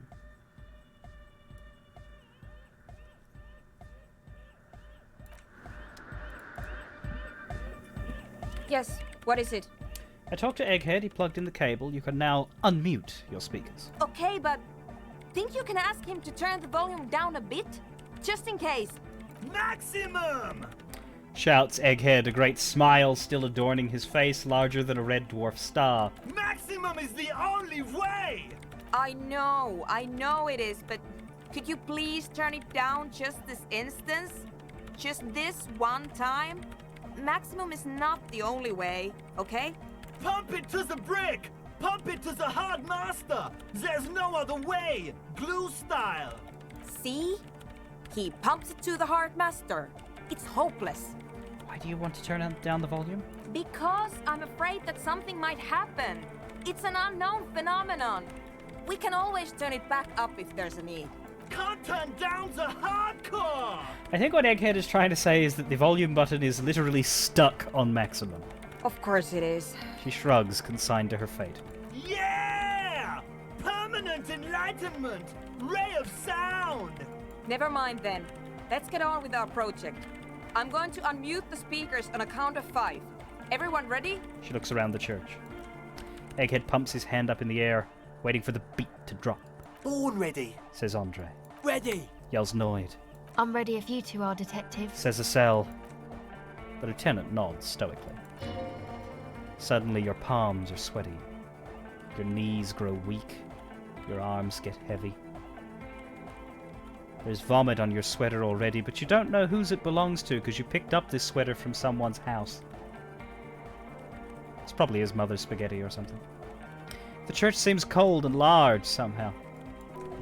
There's tightness in your chest. Anxiety. Hold on a moment. What? Maybe we shouldn't do this. It's too dangerous. Max volume, too. No, we should definitely do this. Oh. I am going to do this. Okay. Ready? No. She pauses, looking around the church. Everyone stares at her hand at the keyboard. Never mind. Let's do this. Harry Dubois! 5, 4, 3, 2, 1. Mute disengaged.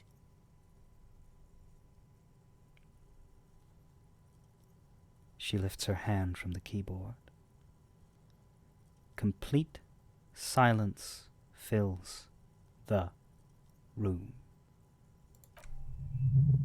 No wind outside. No waves. No floorboards creaking. Total, continuous silence. This is unnatural. The woman looks around. In the silence you see dust move on the floorboards. The driver of the speaker vibrates in the air and then stops. Plasterwork begins to crumble down the walls. In the silence, a low hum starts creeping up your spine. It's a song inside you, not in the speakers, not in the room. A great bass sigh in the basement of your mind. Slowly it builds until the air around you starts to vibrate.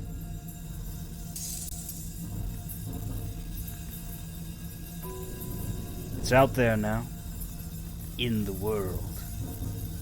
Made manifest. It will devour everything. The floorboards, the glass, the streets, and the people. Nothing will remain. Guys, what's going on? There's alarm in the man's voice as he steps back to scan the surroundings. A slight rattle, like crystal clattering in the cupboard, fills the air, joining the chorus. It's getting louder, Says Noid, his eyes riveted on the strange circle of water basins. In the basins, the water looks like it's boiling. Hosiana! Mother of Mega! You hear Egghead yell, and then something else, but his voice is growing faint. In his mind, a tidal wave approaching from afar, swallowing entire coastlines on its way. Salvation. He's peaking. The worst high he's ever been on. I've never heard anything this hardcore in my life! The beauty and the beat! The future of dance! Planetary! No, Egg! It's the window! What? The glass shards around Dolores Day's vacant heart appear to be vibrating from the sound. It almost looks like she's alive. In the corner of your eye, the lieutenant steps aside cautiously, his eyes searching for a possible evacuation route. The window is going to come down. No, the roof! She looks up. A screech fills the air, a scream of wood and nails. The pillars of the church twist and creak above and around you. Cracks appear on the stained glass window. Cracks run up the wooden pillars in the dark. Down to earth! Love! Below it, all the bass grows like the jaws of a giant compressor gnawing on metal and wood. It does not sound benevolent at all. It's shaking the building's foundation. The floor twists. A great pulse arises in your flesh. That's it. I'm muting it. She reaches for the keyboard. Oh, I want to dance with somebody! Oh! I want to feel the heat with somebody! Shit! It doesn't stop. The woman is Basino, have you? The woman is furiously pressing down on her keyboard, but the sound doesn't stop. Yes, I've turned it off! She yells, holding the contact mic in her hand. Andre, pull the compressor! The place is gonna come down! Fuck! I can't shut it up. The signal's passed. It's not in here. It's... Andre frantically smashes buttons. This is it. A great roar. The vault of the roof twists above you. Glass shatters somewhere near the door. It's coming down. Egghead! Whatever you do! Don't stop it!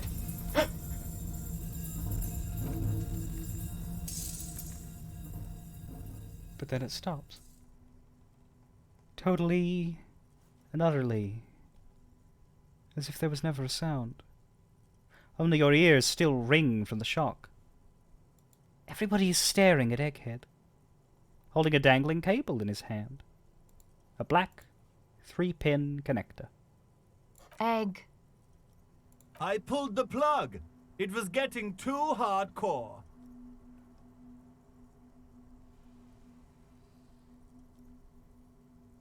You did good, Egg. Most of the place seems to be intact. Fucking hell. Programmer lady, tell me you were recording that. Andre breathes a sigh of relief and inspects the window. 4 years. 22 people. Millions of reals. All that time? This is what we were up against. Just erased it. Suliswolf isn't gonna believe this. Yeah, but did you record it though? It was dope. I think we can use it. Yeah, whatever. I don't fucking care about your sad sack life story. I want to know if we can make a sick beat. Yes, Andre. I recorded it. Damn, I need to send some letters now. Thank you all for doing this. Eggman, you too. And you, officer. I don't know what we've discovered, but I know what it sounds like now. That's a start. Kim, did you hear that? It was very hard not to. I think you're right. There is something going on here. And you need to be very careful with it. I promise, officer. We will not play it again. Sure they will. They're going to make a remix. What was that? I've never heard anything like it. It was mathematical information from the anomaly, presented as a waveform. That's what it was technically. Theoretically, She shakes her head. I have no idea. I've never even heard of anything like this. Her voice seems muffled in the silent church. It's your ears, adjusting after the exposure. You're going to write to Sulislav. Yes, our lead designer. And maybe some of the producers too. And some of the writers. If they're sober enough to open a transmission. They need to hear.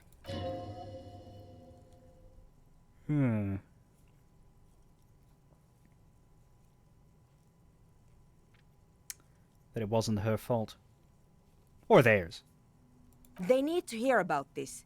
Don't worry, I won't send the recording. Although I doubt they have the speakers to produce the frequency anyway. What happens now? Are you going to... Stay here. I'm going to stay here with these lunatics. Send letters, maybe meet Suliswolf. Also devise further measurements. Okay then. I want you to know that's totally chill with us.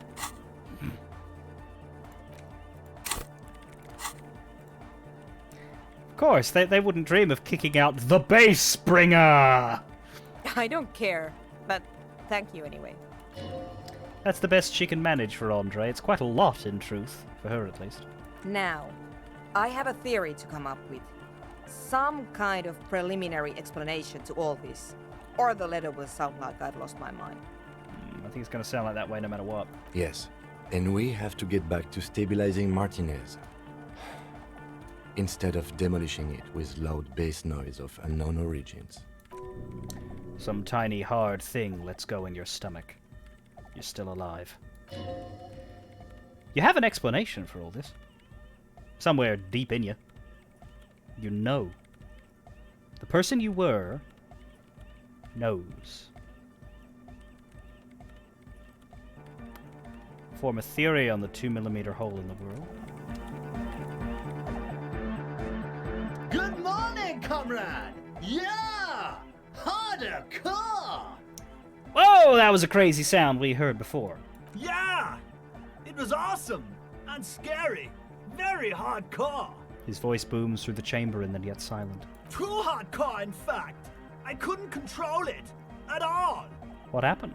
It sucks up all the air in the mix until it's the only thing left! Starts compressing itself and everything around it! Completely fills up the headspace! Extreme! Inside your chest, your heart beats still with the after effects of the sound. Imagine if you could harness that power, making it pulse. What if this is the answer to Van Eyck's jam? We could use that sound for the bass. Oh! Oh!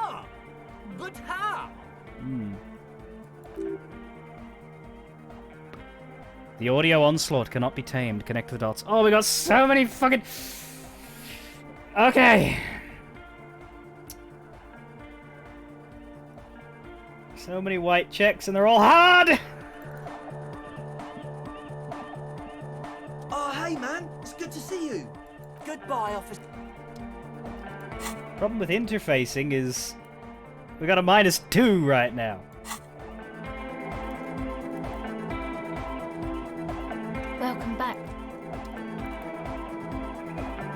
Yo, man.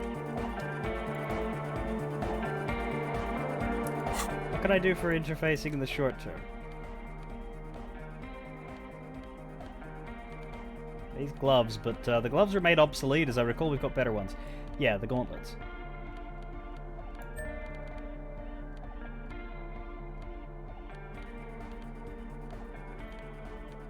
So that deals with the -2. But do I have anything else? I really don't. What does this look like? Good morning, comrade! Yeah! Still looks very poor. And we can't level it up.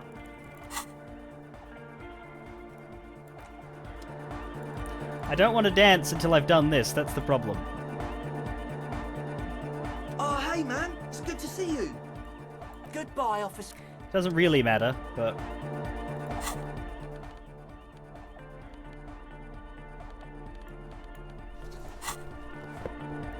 Oh, hey, man. It's good to see you. Goodbye, officer. The problem with that is, I don't want to do this change because I want to keep the authority buff, because I'm pretty sure that red authority check comes through the composure check here. That's where it gets you. That's where it gets you in terms of your clothes. So I need to sabotage myself and win anyway.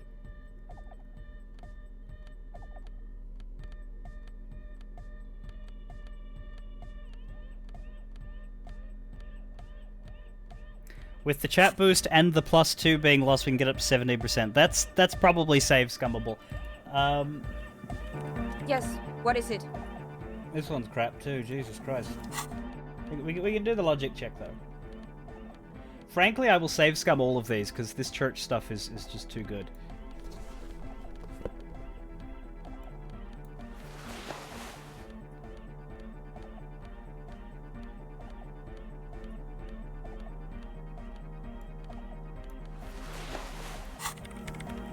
Yes, what is it? Let's just not use the chat boost for this one. Yes, what is it? Because I may do one of the others. Form a theory on the 2mm hole in the world. Oh, fuck off.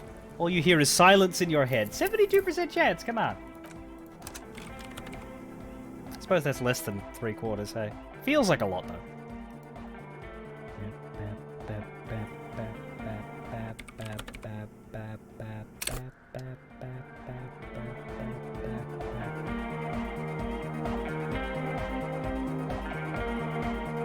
Yes, what is it?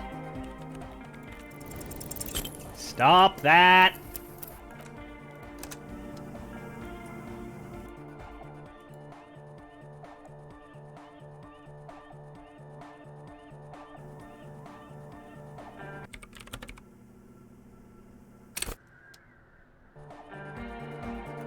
Yes, what is it? You don't have to. You already have. A long time ago. Wait, how? These thoughts formed in you somewhere in a long-forgotten discussion, behind a kitchen table, in the evening light. Drinking coffee and smoking, with a friend. And a woman, she was there too. Her hair smelled of shampoo and she was smoking. Sooner. This is an origin point of the Pale. What? The swallow. That's how it starts. It is baby Pale. But Pale isn't here. We're thousands of kilometers from the edge. She looks up and there's fear in her eyes as she considers the possibility. That comforts her. No. We are 20 meters from the very edge. She looks up into the darkness under the nave and then back at you.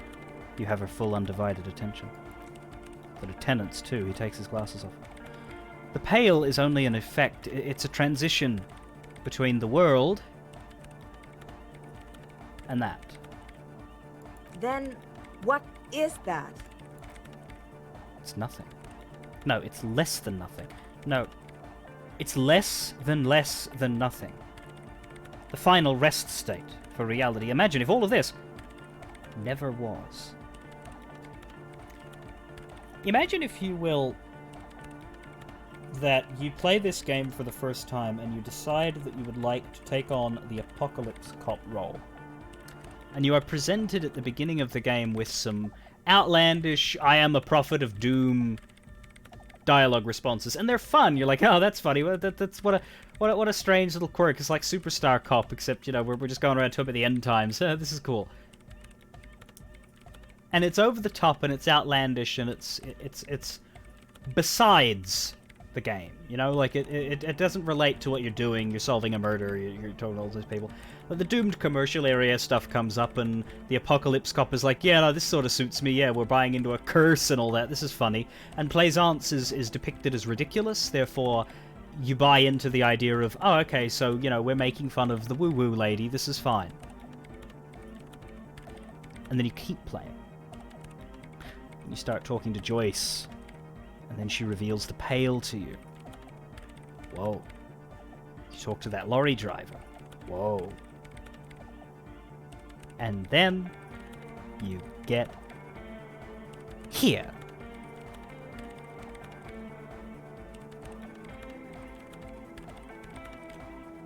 Then the pale is... simply curdling milk. But the milk, it clearly hasn't started curdling yet. We're here, and the pail is not.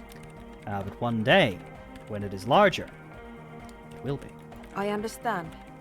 A theory of the pail where instead of an outer ocean, it metastasizes, like a cancer or a mold, erupting in points inside the world. This is one of those places. According to this, how long... Until it starts swallowing? It's already started. Starting with sound. And information, causing data losses in the East Insulindian front. Have you considered why it's formed in a church? And also when or how it might start growing, or if it has other effects in addition to sound and data? An intellectual hunger fills her now, casting fear aside. I also have a question, since we are piling them on. How do you know this? I'm not doubting you. I'm simply curious as to how a detective of the RCM... I think I've had this thought before, Kim. That's how I know. An amateur anthroponetic police officer. I'd like to say I've heard stranger things, but I'm not sure. This is a hell of a guess, however. Well worded, I might add. Yes, it is very interesting. But I wouldn't say you know. This is a guess. One that's going to have to be proved by anthroponetic scientists.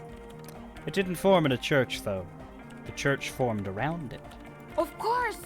A pine wood sarcophagus, or a containment facility of some kind, built by the first settlers. Acting on an instinctual level, or religious practices we've forgotten, maybe. I have considered the same. The bad news is, there were 7 pinewood churches built in the first decade of provincial settlement. Most of them were burnt down during the revolution, or repurposed before, during the suzerain. I'm not saying all of them have one in them, but... Some of them might. A black grain hanging in the air. All the failed businesses in the doomed commercial area. All the failure in Martinez. You think the presence of that puncture has somehow influenced the outcome of events here? Even, say, software development? She already made up her mind when she heard it. Some kind of great and uncaring force had to play a part. It wasn't only them. Yes, even the revolution was defeated here. I mean a kind of entrepreneurial history. I told the producers we need to go and move to a normal office building, with amenities, But no, the artists like the milieu, the writers like the history. I told them. You should let people working in there know about this. They might be affected. You mean Plaisance and the dice maker? There was almost no one left when we packed up. I don't think Plaisance would survive the knowledge.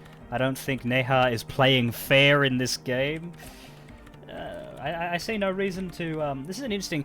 For role-playing reasons, maybe, but I see no reason to deny content, you know? By picking one of these, we're basically saying, I only want to have one conversation instead of two. No, I'll talk to them both. Then go tell them. It's like there's the seed of a black hole somewhere in your town. Tonight there's gonna be a black hole somewhere in the town. One day it may erupt and consume everything, but it isn't hungry enough. Yet. Sounds like a Stephen King story back when he was good at his job. Not for a long time. One day all the world will be like that 2mm hole. She falls silent. The wind blows in through the hole in the stained glass window. Cold and moist.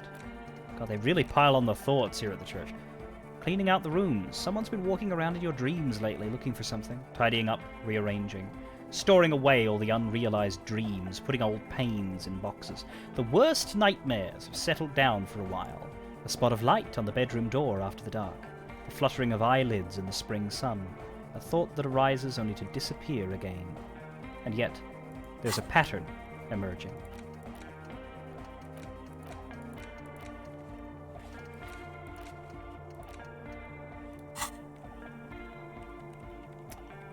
I'm going to leave that out. But the rest, some of this I can use to start to explain this to the rest of the team. Maybe I'll sound mad, but... Ma'am, you will certainly sound mad. One more thing. Maybe a club for anodic music isn't the worst thing you can erect around this particular point in space. Yeah, that's still insane, but then again, so am I. Yeah! Once the light is on in the universe, it will never go out! Thank you, Egghead. Let's leave it at that, shall we? We have an anthropogenic detection to perform in this district. The swallow, you mean? What about it? Great. Thanks. Does that help either of these checks? Oh, hey, man. It's good to see you. Goodbye. Doesn't help the dance, but I'm pretty sure that working on the music will help the dance. Comrade! Fuck. Yeah! Harder, car! This one, it's just this one particularly is bullshit.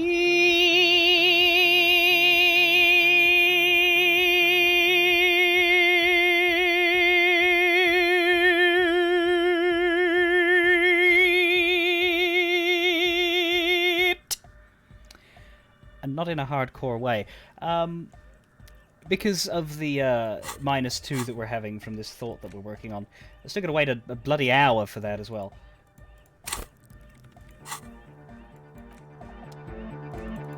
It's quite interesting that a church, based on the one who pushed back the pail, had the function of keeping it contained.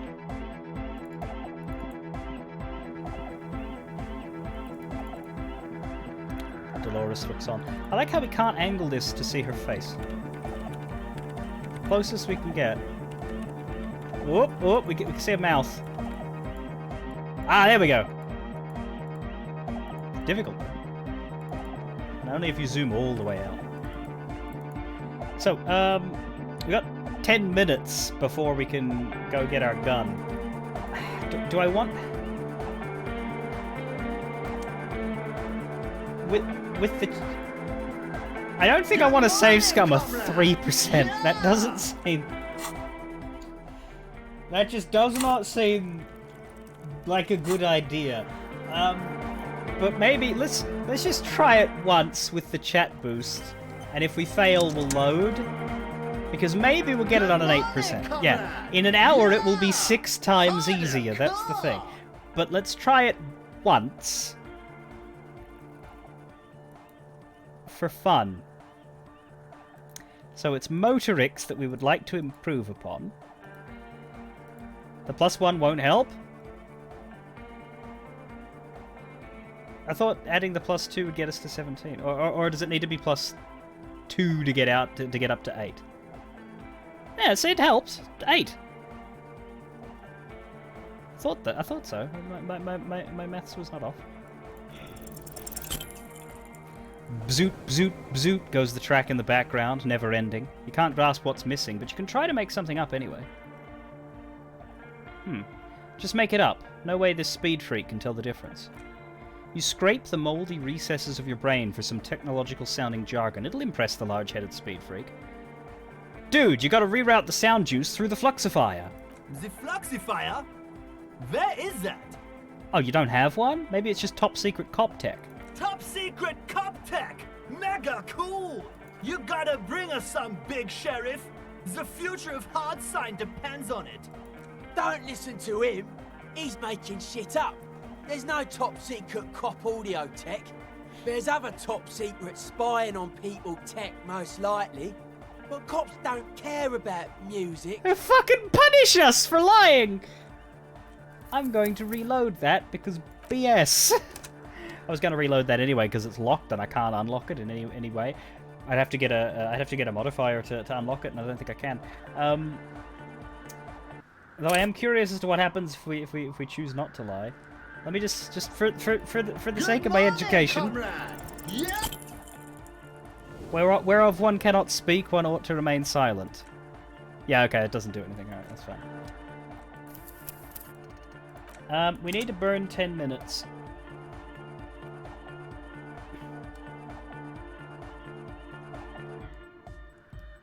Wow, that's a weirdly useful fucking little tip there. No, that's what I was going to do. I was going to read Man from Helmdall and the Devil Woman, because we never read that.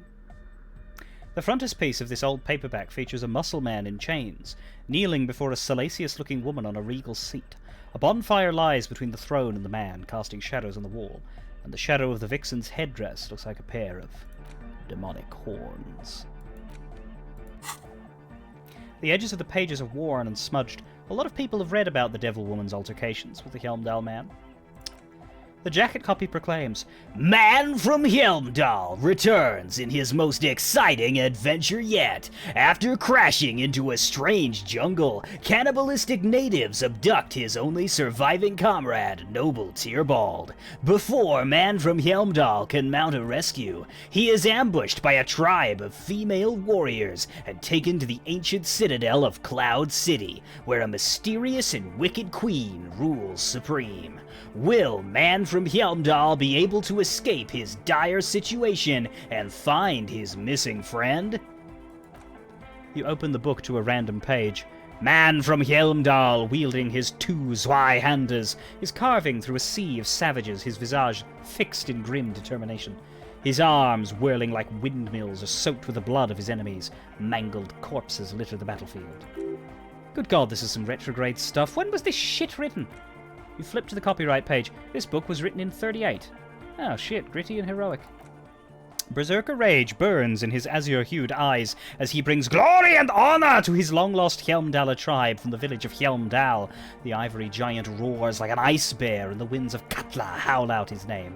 Give me more! Man from Helmdall rides on a gilded griffin, his golden mane billowing in the breeze. Both Zweihanders are sheathed on his back. He is off to war!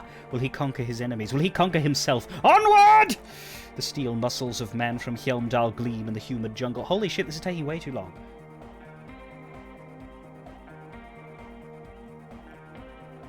Yet the man does not sweat. In meditation, his soul drifts in the frigid northlands he calls home. Holy shit, this is so me! A passage reads, The man from Helmdall looks up, his eyes blue as the mountain lakes of his homeland. He rarely speaks, but now his voice booms in the darkened throne room.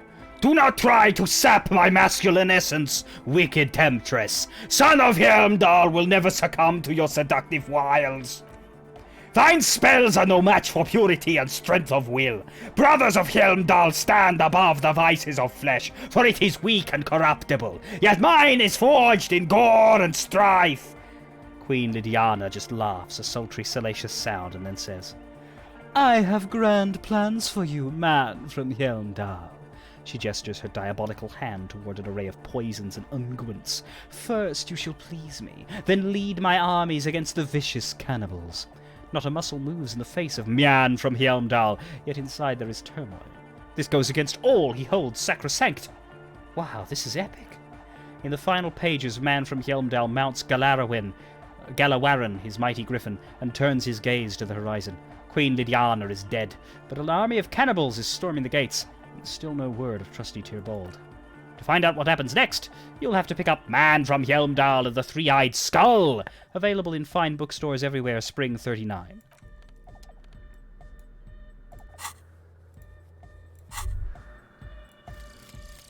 Hardcore aesthetic. Oh yes, drugs. We're talking about drugs. Let's face it, these flirtations with the hardcore aesthetic have all been leading up to one question. Can I do drugs harder now that I'm a hard cop? And the answer is yes. You can. You can do one more blast of Pyrrolidon and yellow shit powder. You can even pull a ciggy and a lager on top of that. There. You've truly made the hardcore your own thing now. Plus to endurance, plus to volition. Basically, a plus to both of our health trackers. Really useful for doing drugs. Fantastic. So, here's the question. Do I need to reload? Because I need to confront the pigs, and I need to do it tonight. And this took 56 minutes longer than I wanted it to. So we're gonna try and confront her, and if it's tight, if it has to be 10 and not, 10 or later, then we're gonna have to reload, and I'll just have to read a little bit of it just to get that first time tick, and then opt out rather than read the full book, because I'm stuck if that's the case. Burning, burning, burning, burning. When you kind of think about it, it's kind of like a dance version of the Rains of Castamere. Burning, burning, burning, burning, burning, burning, burning, burning,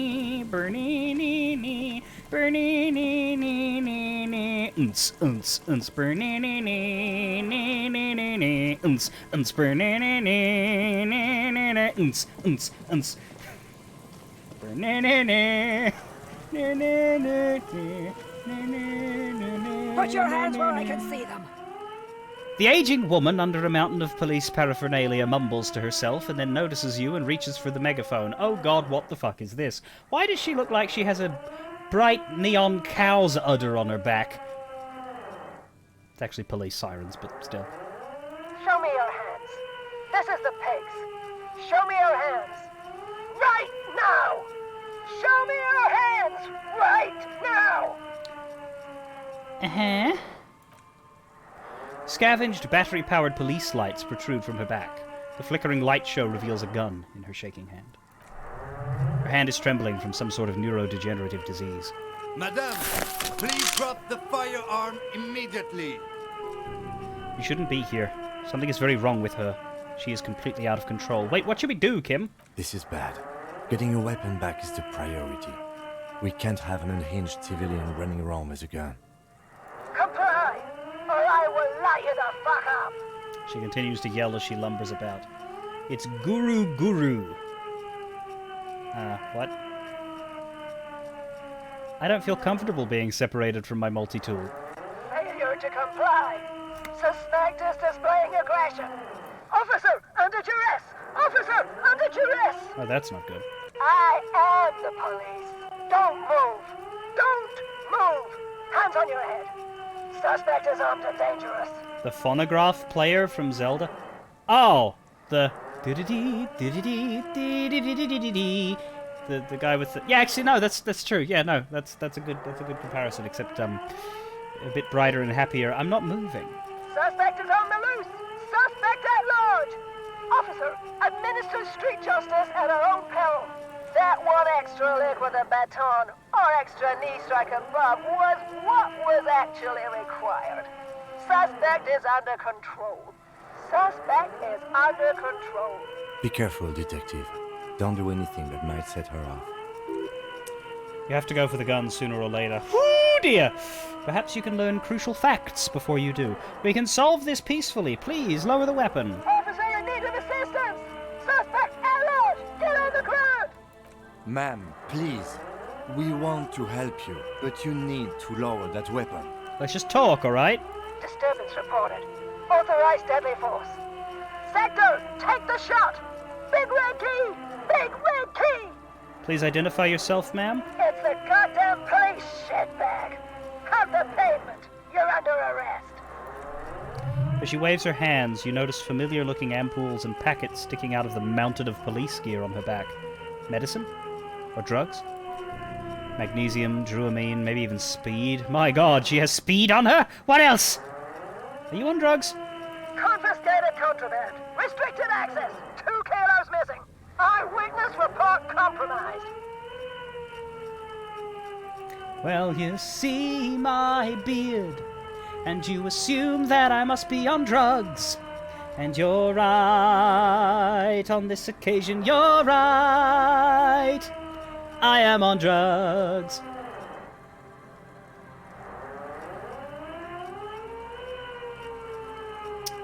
The megaphone makes her voice almost painfully metallic.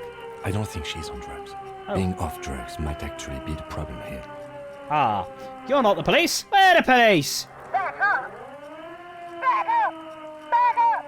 Status unconfirmed! Lieutenant W. Freito Harrier Dubois, 41st Precinct. This is my partner, Lieutenant Kitsuragi from the 57th. No! Oh no. No.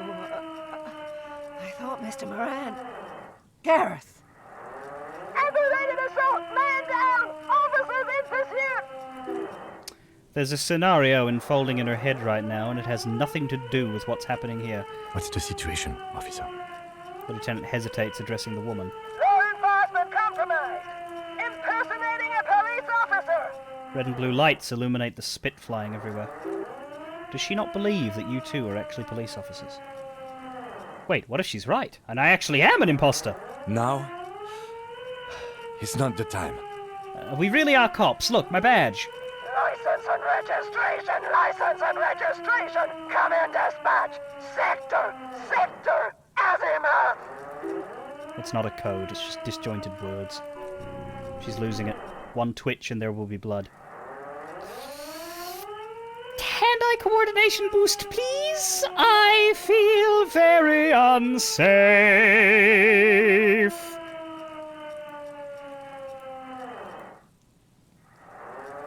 You know, I think I'll be fine. I think what this is if we fail this, Kim will shoot her.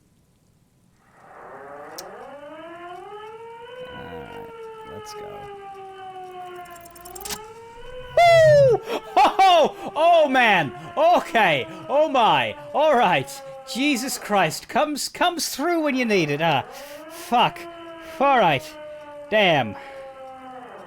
I would like to point out that if it were not for the chat boost, that is a failure.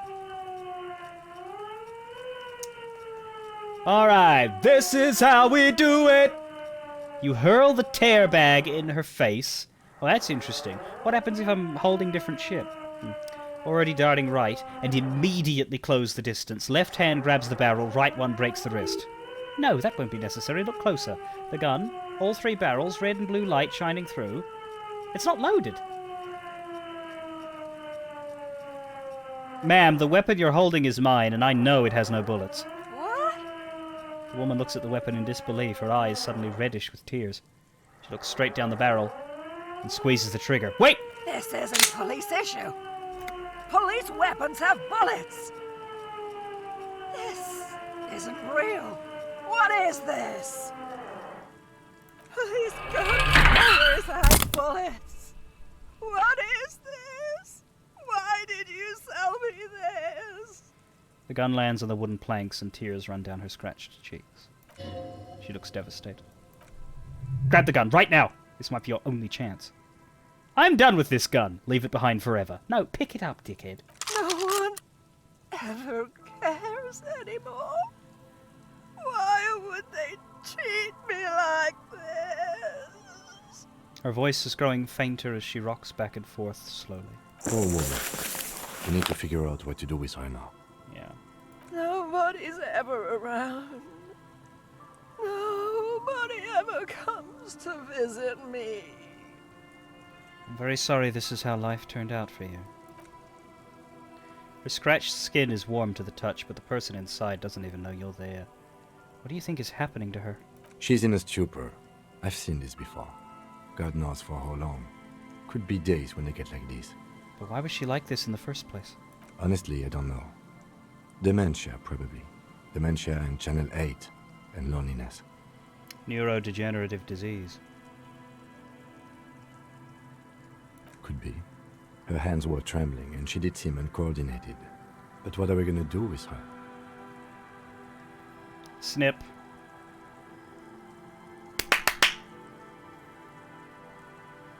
Should we just arrest her? I don't think there's any need for that. In her current state, and without a gun, she isn't really a threat to anyone. We could let Titus know.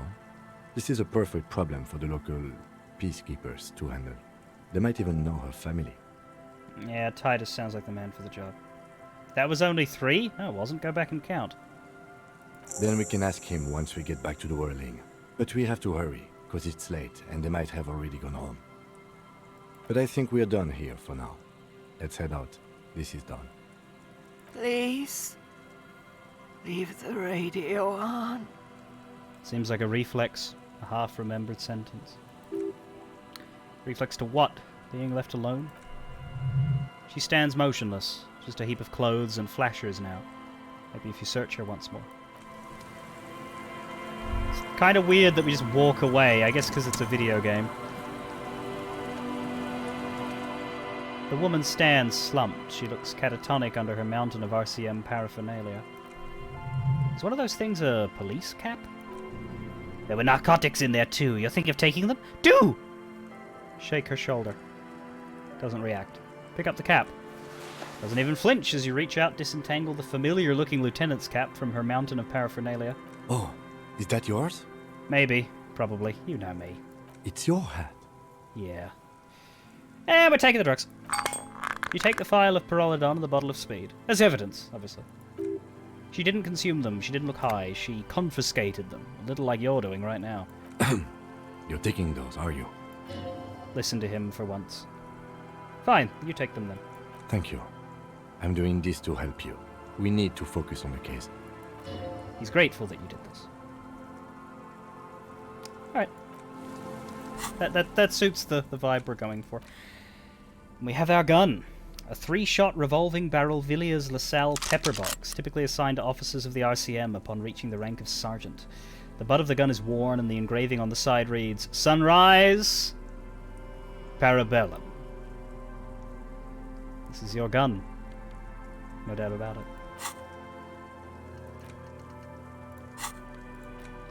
Ain't no doubt about it. Baby, got to go and shout it. Ain't no doubt about it. This is my gun. The cap is sturdy and comfortable, and it seems to retain its form very well. It fits you perfectly. The inside of it smells like cheap tobacco and typewriter ink. It feels familiar somehow. Perhaps it too is yours. Though how the pigs got it? That's a mystery. Holding the gun feels natural and satisfying. It's like an extension of your arm, the polished wooden handle almost fusing into your palm. I think my hand recognizes it. It reminds you of the day you first held it, with fear and respect, hoping you don't have to use it in vain. The sun was out in Jamrock. It was so long ago. The gun, your gun, can be an item of destruction, but also creation. The Villiers LaSalle Art Project. Time to shoot some beauty through the heart of Martinez. And that's why cops are fucked up. The woman stands slumped. She looks catatonic under her mountain of RCM paraphernalia. Nothing more to do here.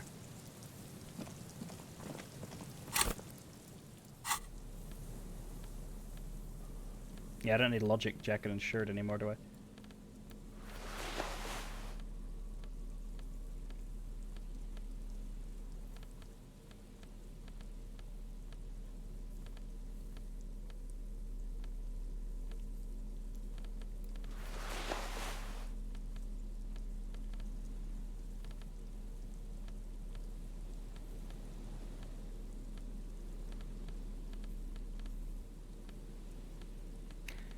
Nothing much other than conceptualization to go for in the jackets, though. Okay. I don't look like someone who's never taken drugs? What are you talking about? I look like a respectable member of society with my weirdly disjointed hand and feet body armor.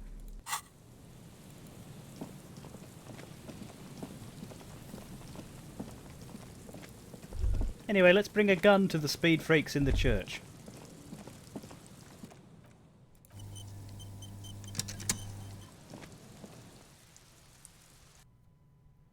So, we are going to stretch into day 6 in order to finish stuff, but let's see if we can at least do our last couple checks at the church tonight before everybody vanishes. We'll see. They might not be here anymore. Oh, they're here. Nice. Because, yeah, we need to talk to Hardy about the pigs. Really, like, roleplay-wise, we should be doing this immediately.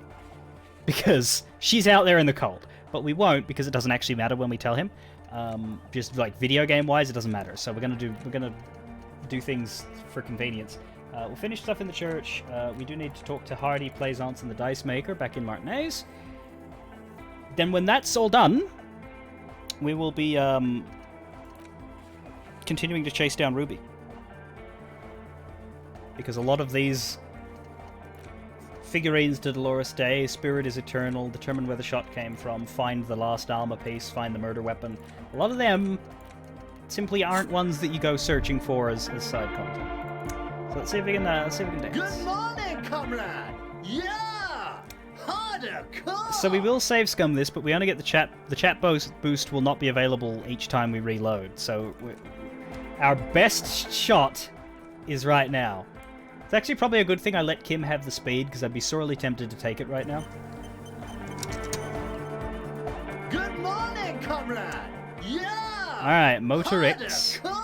Give me that interfacing.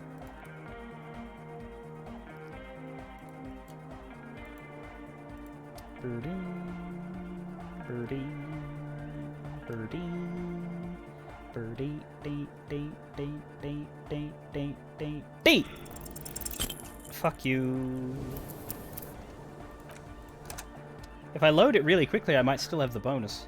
I don't know, actually. I think it might. I think loading does disconnect you from a bonus. It doesn't break the cooldown. Come on, let's see. It's gonna take. Oh! No, see, it's still 17%. The thing's still active, but it hasn't actually applied. Oh, for God's sake. But yeah, if you're wondering why I'm save scumming, it's because I literally can't unlock this white check after it's locked, because I can't put any more skill points into interfacing. So I can't, like, be like, alright, I'll be good and I'll put a skill point in. I can't. I can for composure, though, so I think I could for the other check. Good morning, comrade! Yeah. We're gonna be here for a while, friends! Strap in, I subuggardly pose.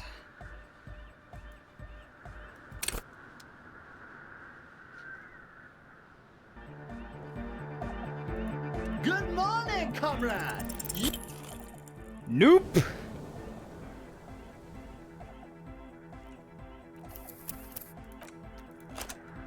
Knowing us, we'll roll a 6 and a 1, though.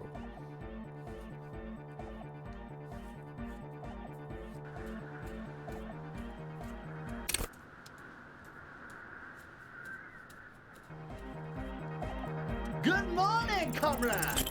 Nope.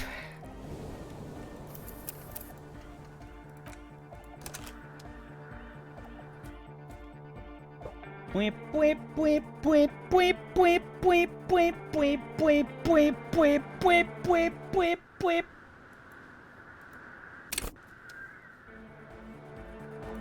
Good morning, comrade! Whip, whip, whip, whip, whip, whip, whip, whip, whip, whip, whip, whip.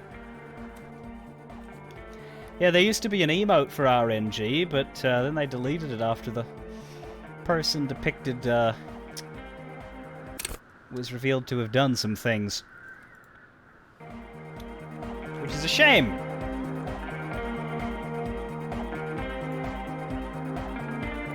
Good morning, comrade! Bweep, bweep, bweep, bweep, bweep, bweep, eat shit. Bweep, bweep, bweep, bweep, bweep, bweep, bweep, bweep, bweep, bweep, bweep, bweep, bweep, bweep, bweep.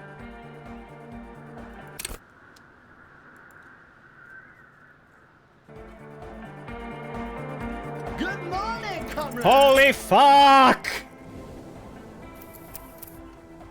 Then we got a 6 and a 1. What'd I say? 1.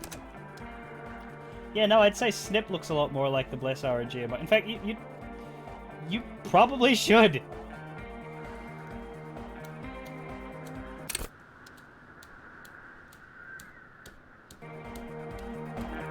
Good morning, comrade! I swear to God.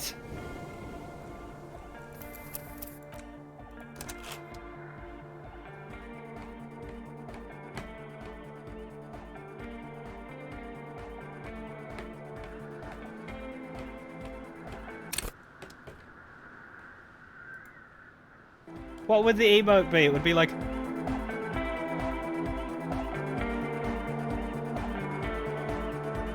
Good morning, comrade! Yeah! Flabbity.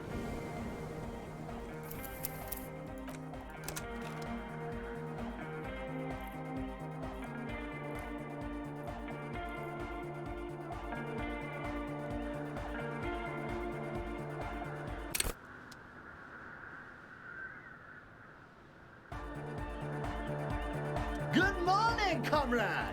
Yeah! Swear to God! Yeah, I don't feel hopeful, though. That's the thing. I don't think I could do a face like that right now, because it's not a truth in my soul.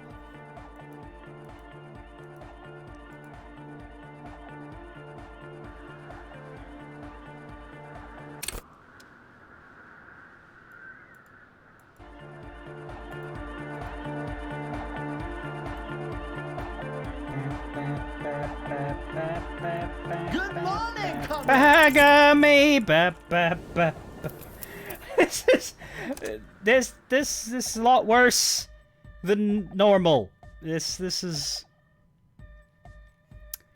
it's bad.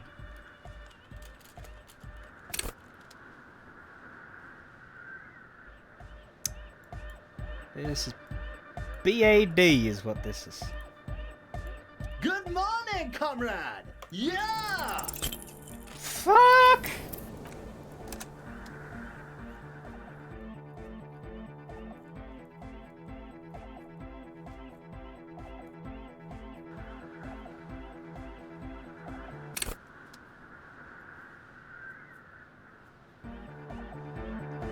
Roll high! We can do the chat boost again, actually. We've managed to outpace the goddamn 3-minute timer on the chat boost. So help me, because apparently I need it. Watch, this will be the one, and it'll only be because of the boost. I swear to God! A 2 and a 1!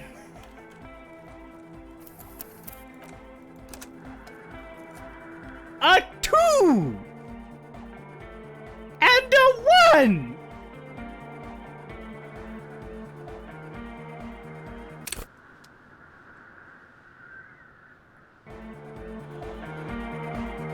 Good morning, comrade! Yeah!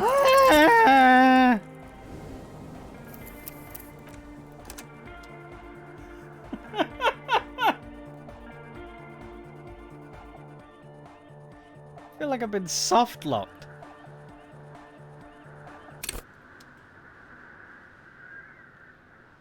I refuse. I refuse. I am bloody doing this. I Good don't morning, care. comrade!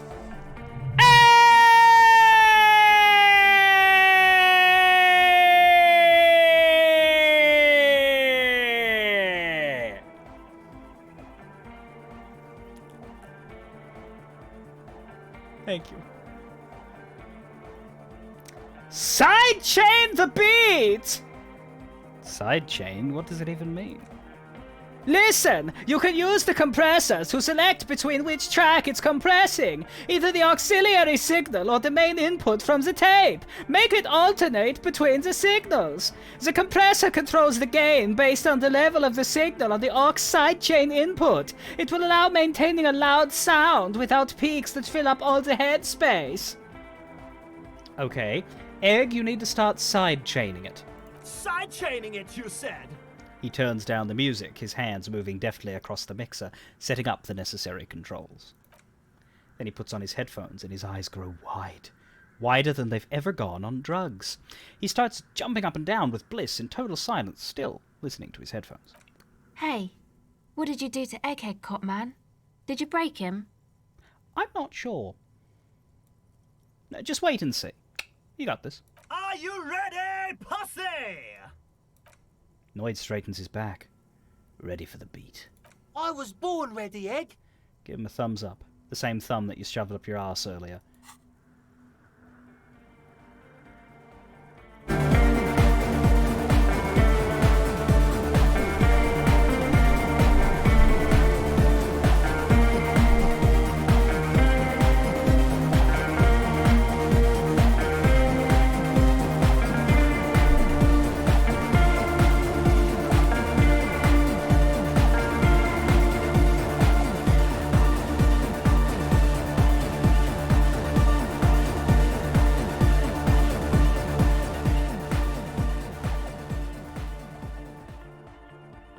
The audio assault is glorious. The speed freak dances on the stage, intensely waving his hand in the air. This is beauty! This is life! What in the world is going on? Estelle looks on The way amazed melody and bass flow together. It's unnatural. at the display. Your body is taking a beating from the low frequencies crashing over you. It is making you feel alive again. We have tamed the sound, made it our own. God damn it! This dance club idea might just work out. You hear Andre say to himself over the thumping beat. DeLorean Church! The place to be! Pump it! Pump it! Egg's losing himself in the sound. But a question does arise. You do have other music, right? Now, I'm not a clubbing sort. Might occasionally in a video game club someone over the head, but like to go to a club and to like dance, not exactly my idea of a good time on account of how I'm allergic to physical exercise.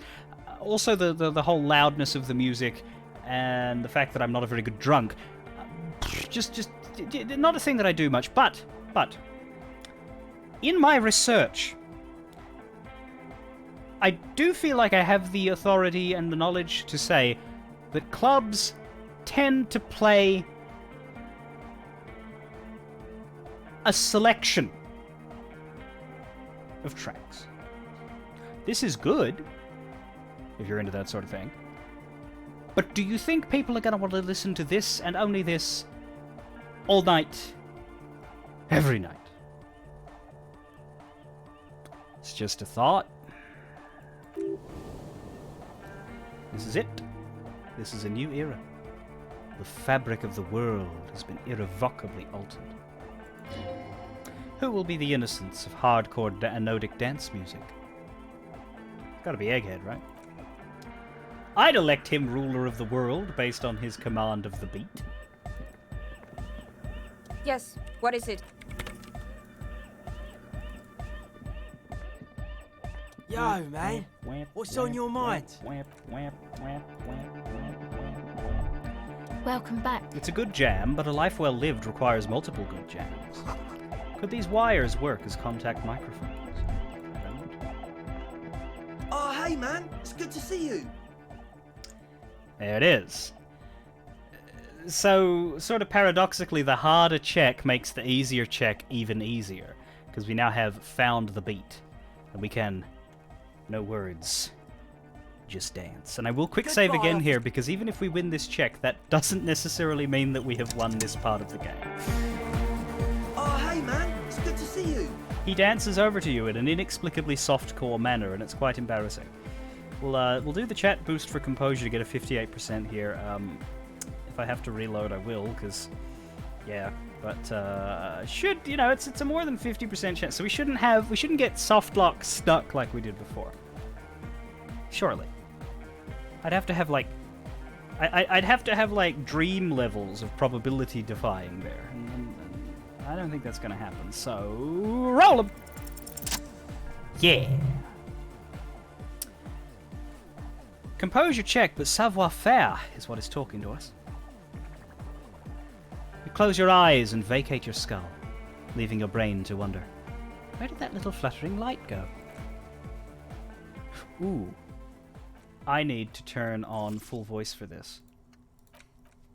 I'll do Ancient Reptilian Brain here, because we missed it, but yeah. Total darkness. You sink down the darkest fathoms of your own personal deep, vertebrae by vertebrae, through the unformed skulls of your spine.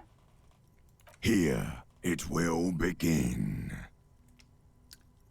What was that about unformed skulls? I'm gonna let you in on a little secret. Every vertebrae in your spine is an unformed skull ready to pop up and replace the old one.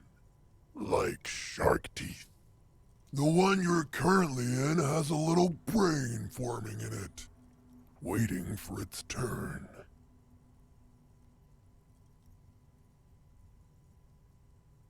Is that true? I'm not exactly what you'd call any kind of boneologist, so I don't...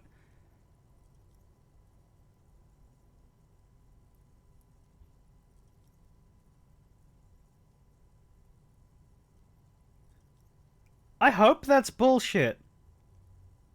To rule the world. Oh my god, is that true? Yes, it's all true. In the spinal cord. What do you want? From what I can see, it's about to bust a move. Where did the church go? Who fucking cares? I'm scared. Good. You should be. Where did the music go? Oh, don't worry. The music's still there. It's you who is gone. No, really, why can't I hear anything? This is a pivotal moment. Try not to piss yourself. Concentrate on hearing. Nothing. Just the immaculate silence of your spinal fluid. Electrified.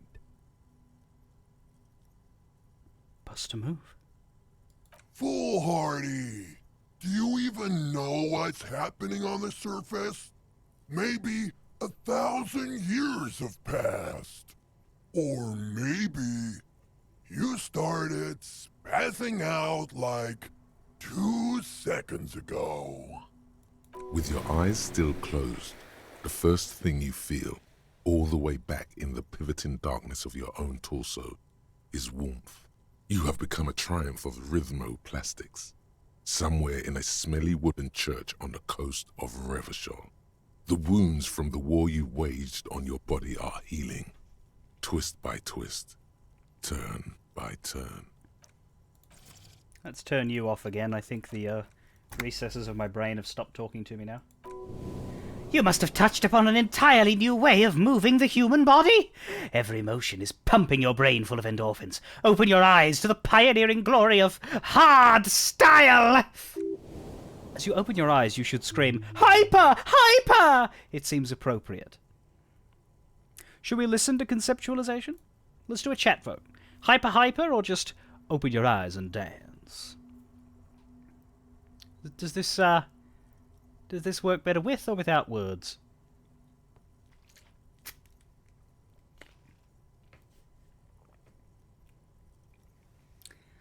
Hyper! Hyper!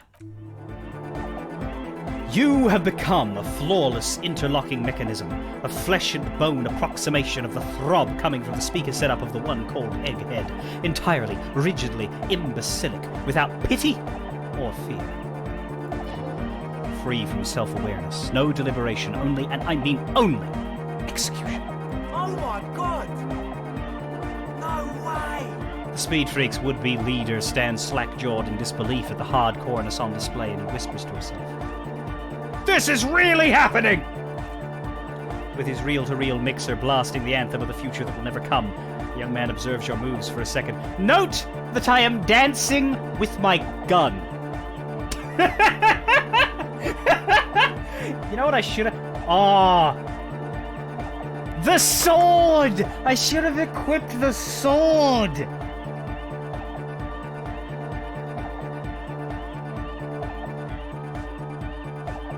But I got the armor!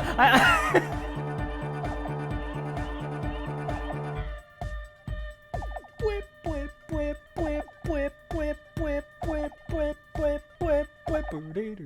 Nah. We might reload after we're done and skip through the dialogue to see how it looks, but this is the save that we're keeping, so. Unless something happens. We'll see. Noid throws a screwdriver and a bunch of drill chucks into the corner and explodes into dance. What he lacks in sharpness, he more than makes up for in violent enthusiasm.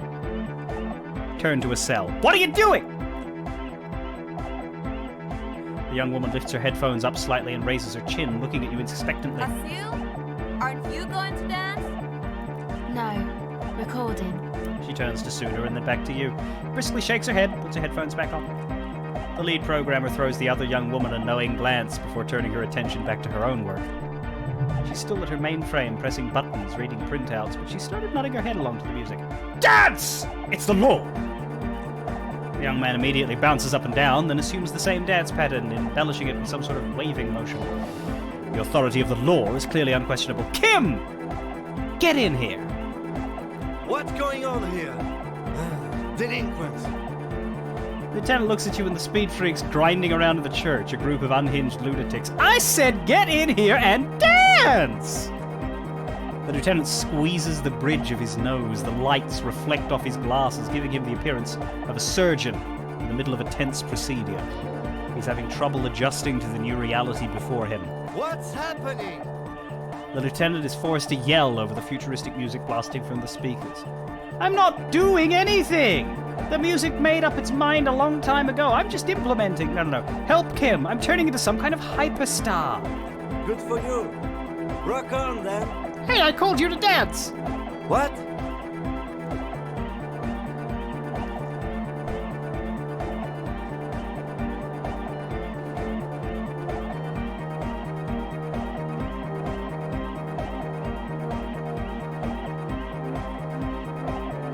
Authority legendary, that's it!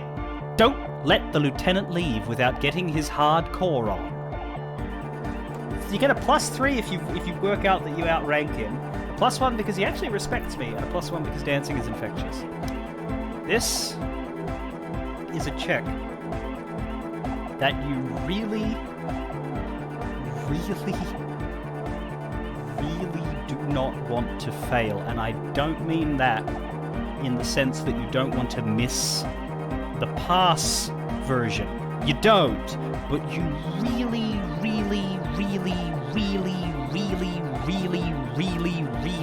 really don't want to fail this. Roll on. Oh, thank God. I really thought I was building up to something there. Alright, I am not going to show... I mean, if we failed there, I would have shown it, but I am not going to show the failure path for that, but you can Google it. Someone has YouTubed it before. Basically, if you fail that check, Harry says something to Kim. He says something... not good.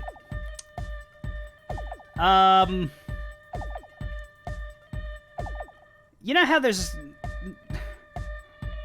no such thing as an accidental racist? Well, in this game, you kinda can be one if you fail that check. Anyway. Who's the one in charge? You are! Lieutenant! I am only going to pull rank on you one time. And that time is now!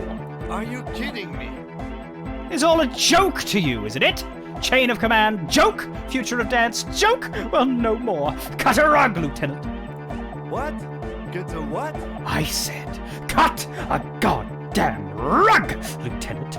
Boogie-woogie! Sheesh, okay. He backs up with his hands raised in the air, observing the crisscross of your feet.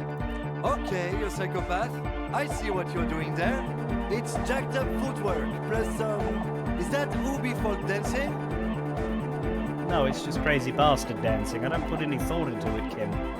He adjusts his spectacles and pops his collar as high as it'll go. Nah, it's not Ubi folk. It's hardcore. Yeah, whatever.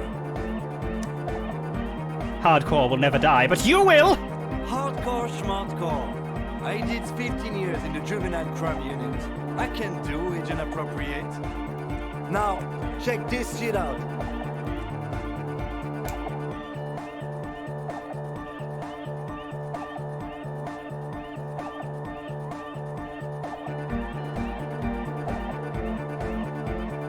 The lieutenant begins to heel kick the church floor with such intensity it's reasonable to fear he'll kick a hole right through it, causing the floor to crack and the pillars to collapse, bringing the church roof down on all of you. Doesn't look like he'd give a shit either. Is there anything more I can do? I want to break the limit. The dynamic motion of your flailing body is bordering on the extreme. You're going off the charts. You feel as if turning on the hyperdrive will be a point of no return. Feels almost melancholy. Are you sure you have the entire posse along for this? Together! Where are you? Here we go again! Back on the road now. Hardcore fills the air. The sound above my head! What now? The sound above your what? Above my hair, man! Okay, this is too imbecilic. Excuse me. Suna is in, Andre's dancing harder, got Kim dancing, 97% chance, shivers, turn on the hyperdrive, boom! On the coast of the Martinez Inlet, in a small, weather-beaten stave church, built 380 years ago by settlers from the Occident, most likely to guard against an anomaly at its center. An officer of the RCM is contorting his body into idiotically rigid shapes as he invents the future of dance music. It is the hardest anyone has ever danced. What is this strange feeling I keep having? This cold, even now. I am Le Revacholier. I am the city. What do you mean, you are the city? I am a fragment of the world spirit, the genius loci of Revachol. My heart is the wind corridor. The bottom of my air is red. I have 100,000 luminous arms. Come morning, I carry industrial dust and let it settle on tree leaves. I shake the dust from those leaves and onto your coat. I've seen you, I've seen you, I've seen you with her, and I've seen you without her. I've seen you on the crescent of the hill. How are you talking to me? The modulations of my voice are noted down with thermometers and barometers. You feel me in your nostrils, on the little hairs on the back of your neck. I also reside in your lungs and vestigial organs, everywhere there is space. But who am I? Who am I? Why are you talking to me? You are an officer of the citizens' militia, agents in rebus. When you wear your coat, you wear my soul. You move through my streets freely in motor carriages and on foot. You have access to the hidden places. You also circulate amongst those who are hidden. I need you. You can keep me on this earth. Be vigilant. I love you.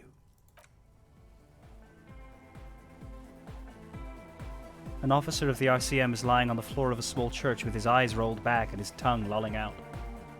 Several others are standing around him. He slowly comes to. Had a good rest there? I spoke to the city of Revachol. Fuck yeah! Uh-huh. I bet you did. Those were some advanced moves, man. That's all great, but we should really get going. We spent enough time doing aerobic exercise for today. Hardcore.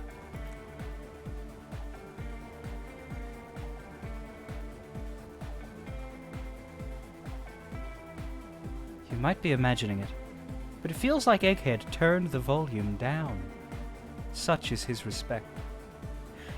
I think we are imagining that, because we already established that he can't. Man!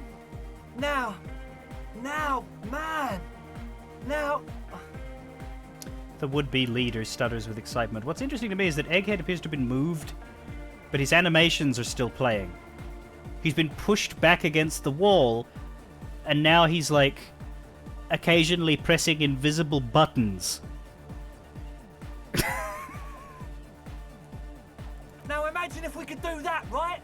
But with like 1,000 people. We built this city on hardcore.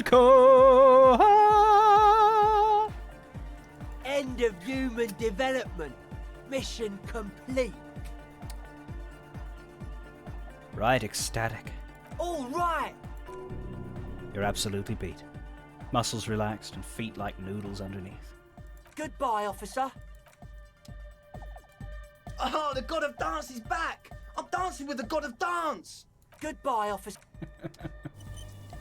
Anyone else have any reactions? Hardcore. Yo, man. What's on your mind? Suna?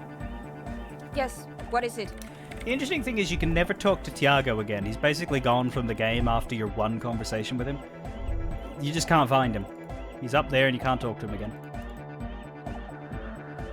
Good morning, comrade! Yeah! Harder core! And that's the church. I think the church is legitimately like my favorite part of this game. Start to finish, I think the whole church side story is the best. Shall we load up specifically?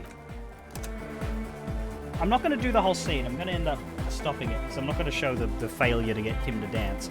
But I just want to see the dancing with other equipment.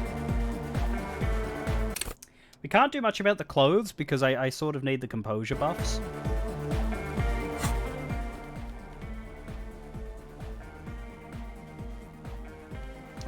Well, actually we can.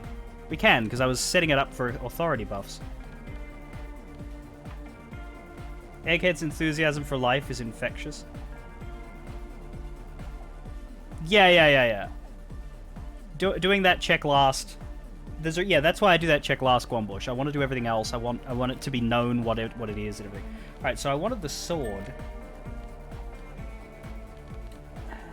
What else? Can't really see the cigarettes. Flashlight's probably strange. We could do the big pry bar. Or did we want to see the sword and the gun together? I think we've already seen the gun. So it would seem like a shame to do... We do the tape player because that looks interesting over your head. Tape player or multi-tool? Oh, Tiago. Yeah, no, that's true. That's what he's listening to. I think swinging the multi-tool around is funnier, but the tape player I've not seen before. So, let's do that.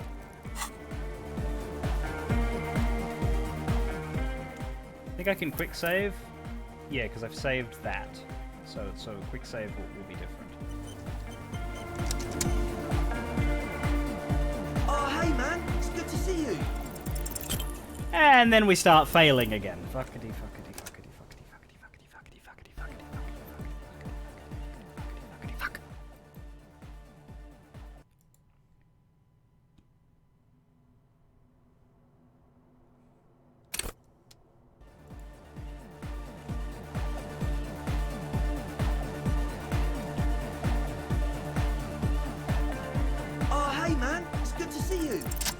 There we go.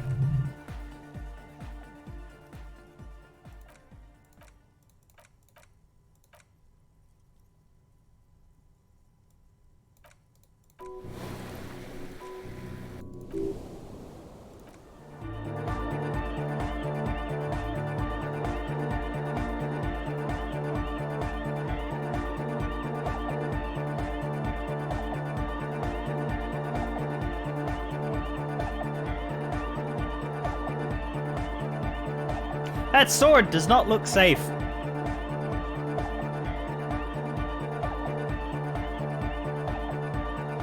So much self-stabbing, yeah.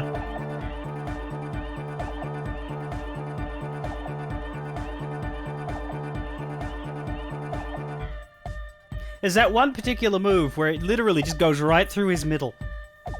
I wonder if they like just put the items in his hand and like, or whether they it doesn't look like they've sat down with the sword version of the dance to make it look, you know, safe and unsuicidal. But hey, there's worse clipping in 14.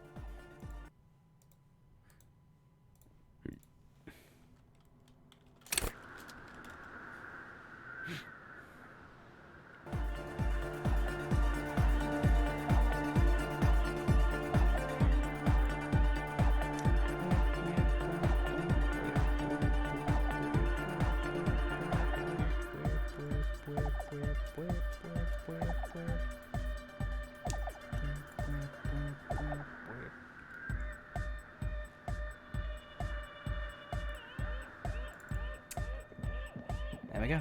Cop kills his partner while dancing with a sword. Yeah, sword. I think if I had done the check for the first time with the full like knowledge, I would have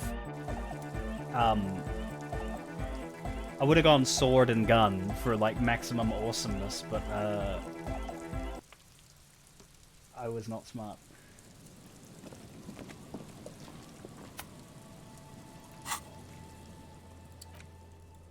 So we don't have a lot left.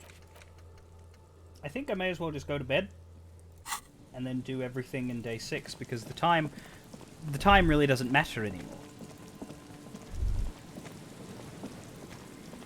So I may as well not do things at midnight.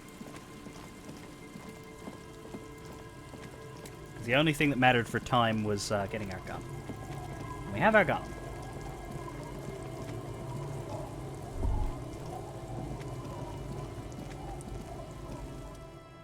Good night, Kim. Good night, officer. We'll meet in front of the shack in the morning. But yeah, if you fail the check to make Kim dance, basically the idea is that you swear at him, but you use it's a made-up racial slur, I think. I think it might have been monkey fucker. Was it monkey fucker? But like Kim gets very, very upset, and he will leave you for the day. He will have to leave you for the day because of how like very, very bad that term is for the universe and Kim's ethnicity. So you don't want to fail that check. It's not worth it. Like, I did it because I had a 97% chance, but frankly, if I had a 50% chance, I don't know that it's worth it to see Kim dance. I honestly don't think so. The bed is comforting, if a bit run down. Still, you've earned a rest. He only leaves if you fail. Yeah, you get the chance to apologize to him or to double down on your dickheadness, but I think he leaves either way. He comes back either way, too, because, like, he's a professional. But I'm pretty sure he leaves even if you apologize. He's like, okay, I hear you, that's okay, but I need a, you know, I'm just gonna go and clear my head, and I'll see you tomorrow.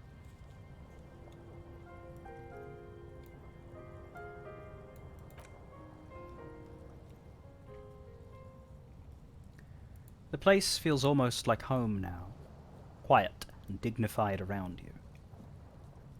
A new life by the sea. You're incredibly tired. The darkness and warmth come fast. You're falling asleep.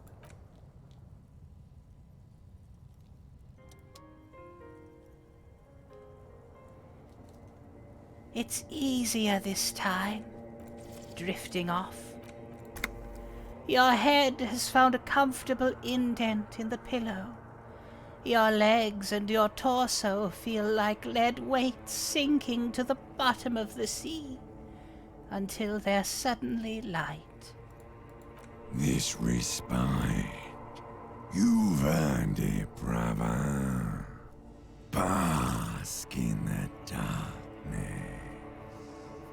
Let it swallow you up and swivel you around while you forget everything you've managed to remember. Is this the last dream? No, this is the one before that. We'll just keep cycling it for you if you don't mind. As long as we can. Spin it like black yarn. This is the game's way of saying, by this point, you really don't need any more days. Based on the amount of content we have and the amount of time it takes, unless you've been really, really spinning your wheels and wasting your time, you don't really have any more days, so we don't have any more dreams for you. If you somehow get to the end of day 6 without getting, towards the end of the game, we're just going to give you the same dream again, because you really shouldn't be here. Enjoy it while it lasts. Thank you, darkness. Thank you. You're welcome, Harry boy. You earned it. Fall into a deep, uninterrupted sleep. After centuries of darkness, the alarm rings. But what's this? You actually feel rested. There's no time to cuddle with your pillow, however, or as much as shiver from the cold. The world awaits. Go. But yeah, there's only really 4 longer introspective dreams. Once you get to night 5, they're like, yeah, we're running out of interesting things to show you now. I have done this game without sleeping night 5. Usually I'd say people get to day 6 though. It's very tight to do it that way, and you probably have to skip some content. Especially with the new stuff. Because now there's more. So. For now. Well. So. Need to let Hardy know about the pigs. Need to let Plaisance, End of the Dice Maker, know about the Source of Doom. What about Gart? There's no quest to talk to Gart, but I wonder if we could tell him. Then after that, after those 3 check-ins, we continue on the path of Ruby.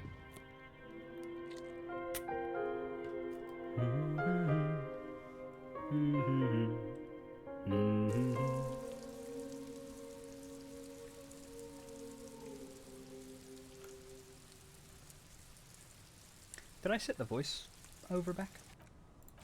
I did. Oh, hello, Timothy.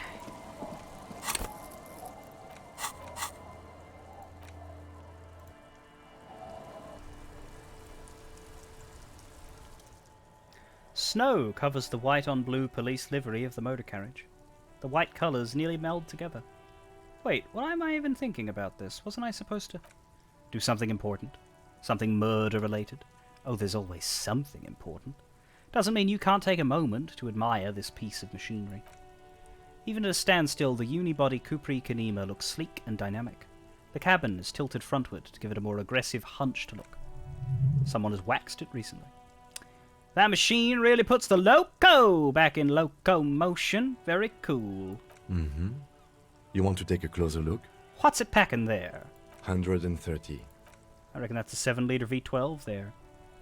7.2. Supercharged.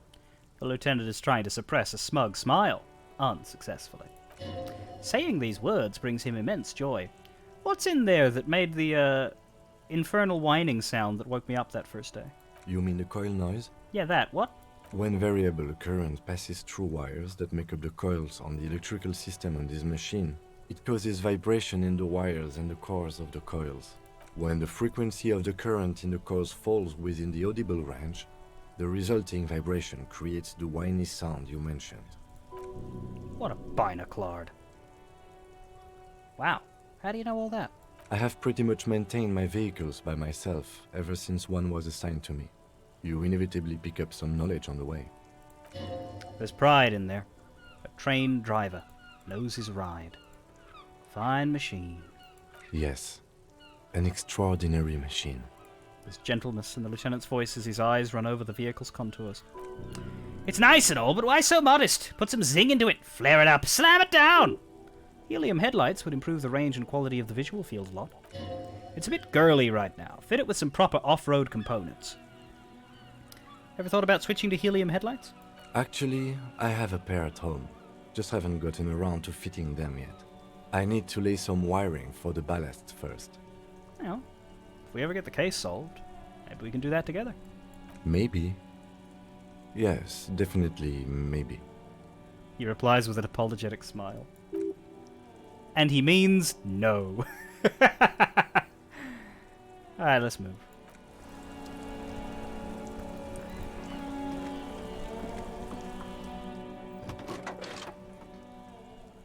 This is Precinct 57. 10-4, come in. Fireworker, over. I found my gun! 10-4, sir. Roger that, and very glad to hear it. Roger that.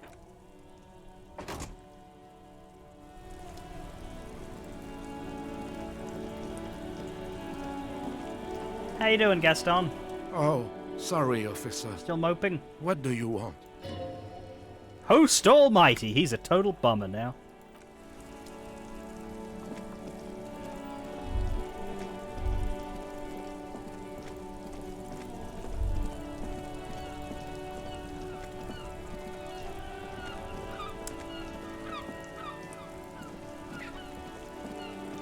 Just sloped over on the bench, mourning his friend. No one slopes like Gaston, no one mopes like Gaston, no one struggles to cope like Gaston.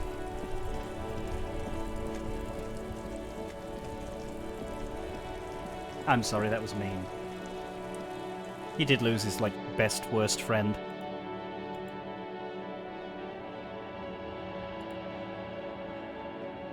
It's just that his name's funny. A funny name loses you a lot of, respect points with me.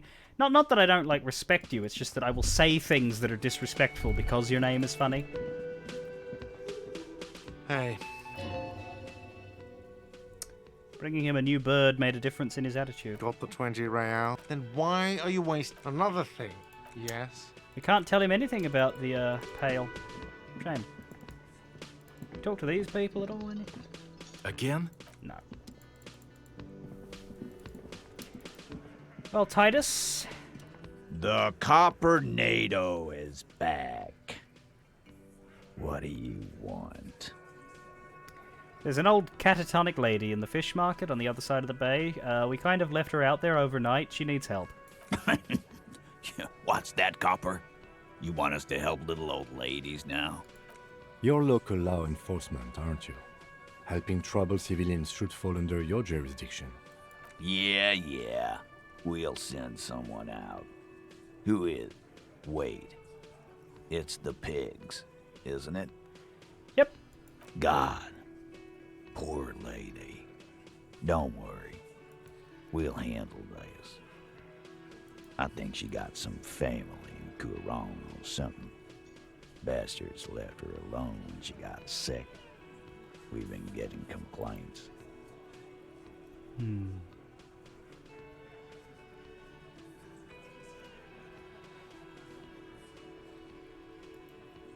Hey, wasn't Everott's B team looking for her the other day? They said something about her, I don't know, finding something? Yeah, I think you're right, Gene. She have something of yours, Pig? Whatever you do not admit to these punks that you lost your gun. You will suffer if you do. She had my gun! Chat? Are you going to doom me? I would very much like to select option 2. But please, opine. Oh wow. 2 whole entire friendly people. Well, thank you. I will not lose face in front of Titus Hardy. No? Well, whatever then, copper. Titus chugs his beer down and wipes his mouth.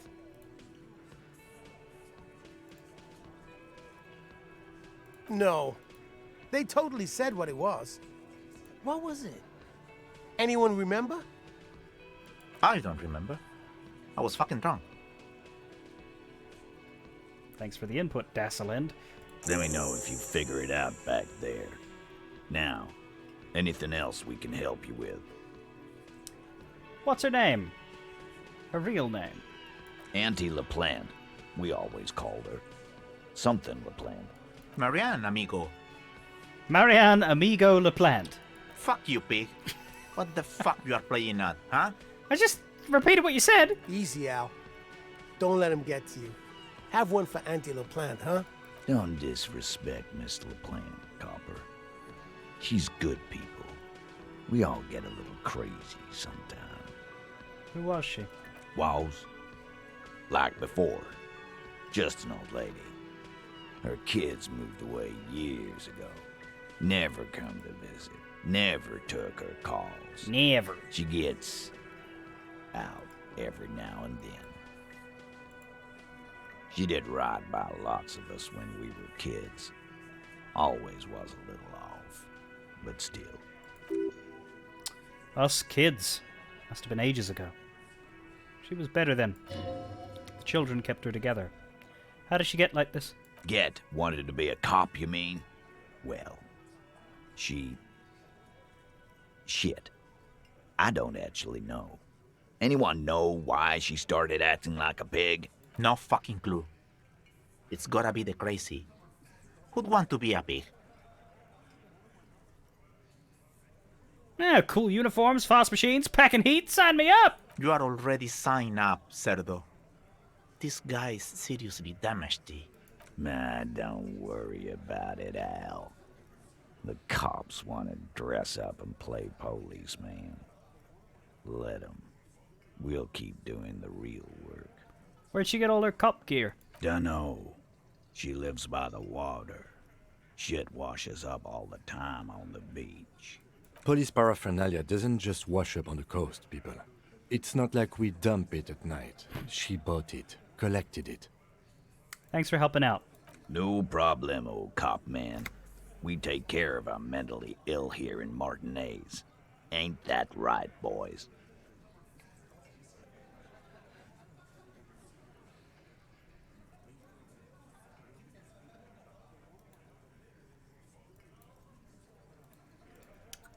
Sure enough, we're the real heroes on these streets. Well done. Definitely the heroes. Faking a hanging. Alright, fine, I'll go. Yeah, that's the thing. I wonder if she stopped by my car. Oh boy, oh boy, oh boy, oh boy, oh boy, oh boy, oh boy. Eep.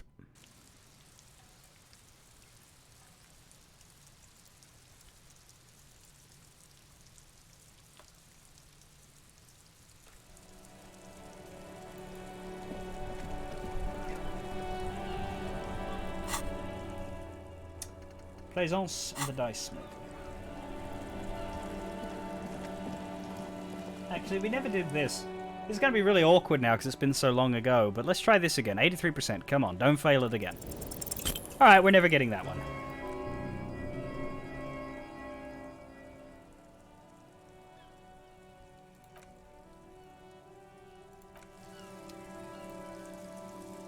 That one's just cursed. I'll tell you what fucking happens. That's the one where it felt like someone was talking to us.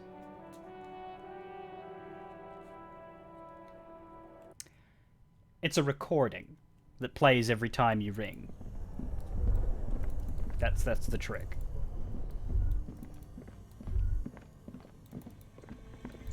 It only really works if you do the first time and the second time, you know, recently and not 8 weeks later, though.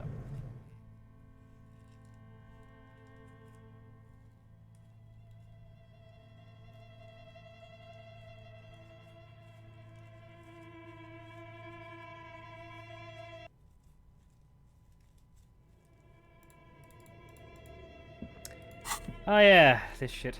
Fine, flashlight. Who needs a gun when I have light?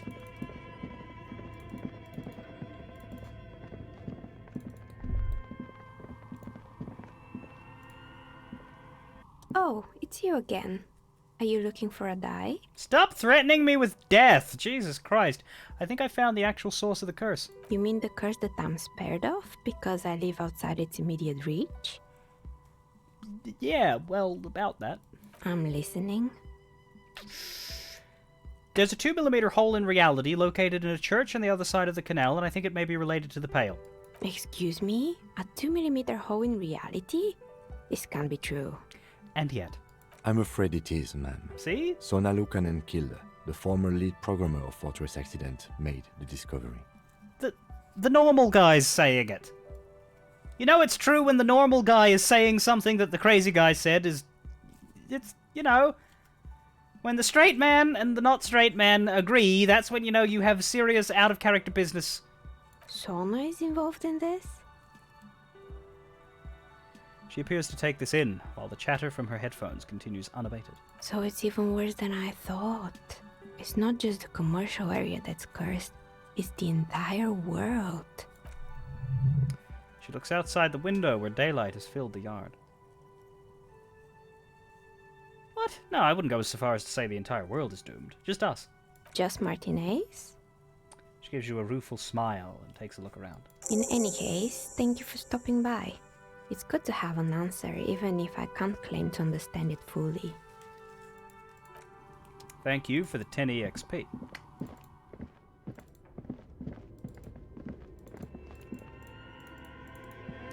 Does the voice actor sound finished, Snip?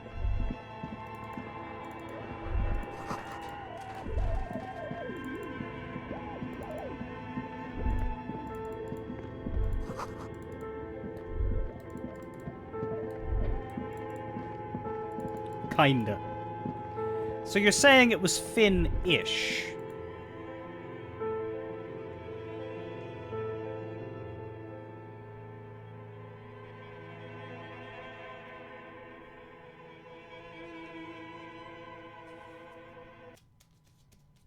Well, Kuno isn't supposed to be. Well, actually, yeah, his real name was Kuuno, wasn't it? Which is kind of Finn-ish.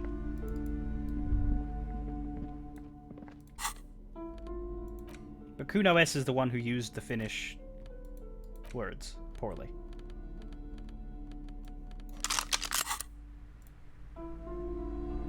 No, it was just Kuno S that used the... Hello again, esteemed officer, and welcome to Crime, Romance, and Biographies of Famous People. Hey, this Dick Mullen book fell apart before I got to the end. Do you have another one? Oh, I'm very sorry, sir. Some of these old paperbacks just don't have the durability. I would be happy to sell you another one, but unfortunately, it's the last copy we had in stock. She calls that customer service? Plaisance, I have something to tell you. I have found the actual source of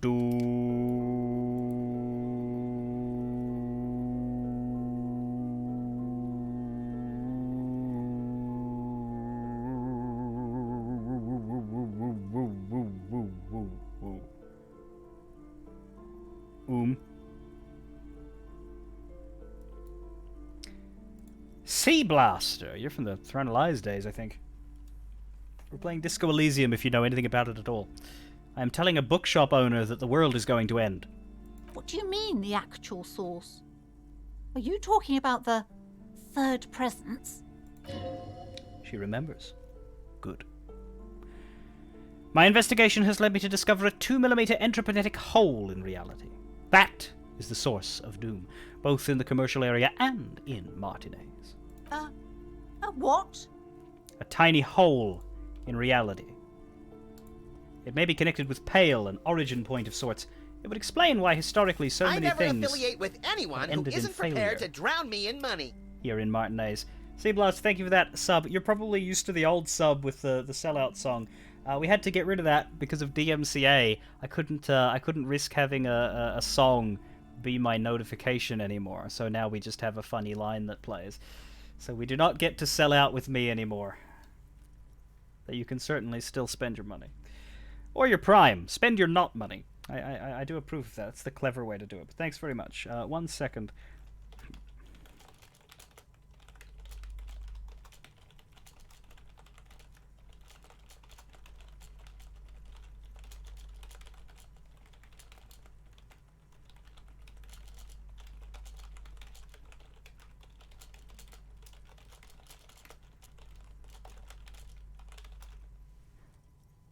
Bezos bucks. Yeah. A tiny hole in reality.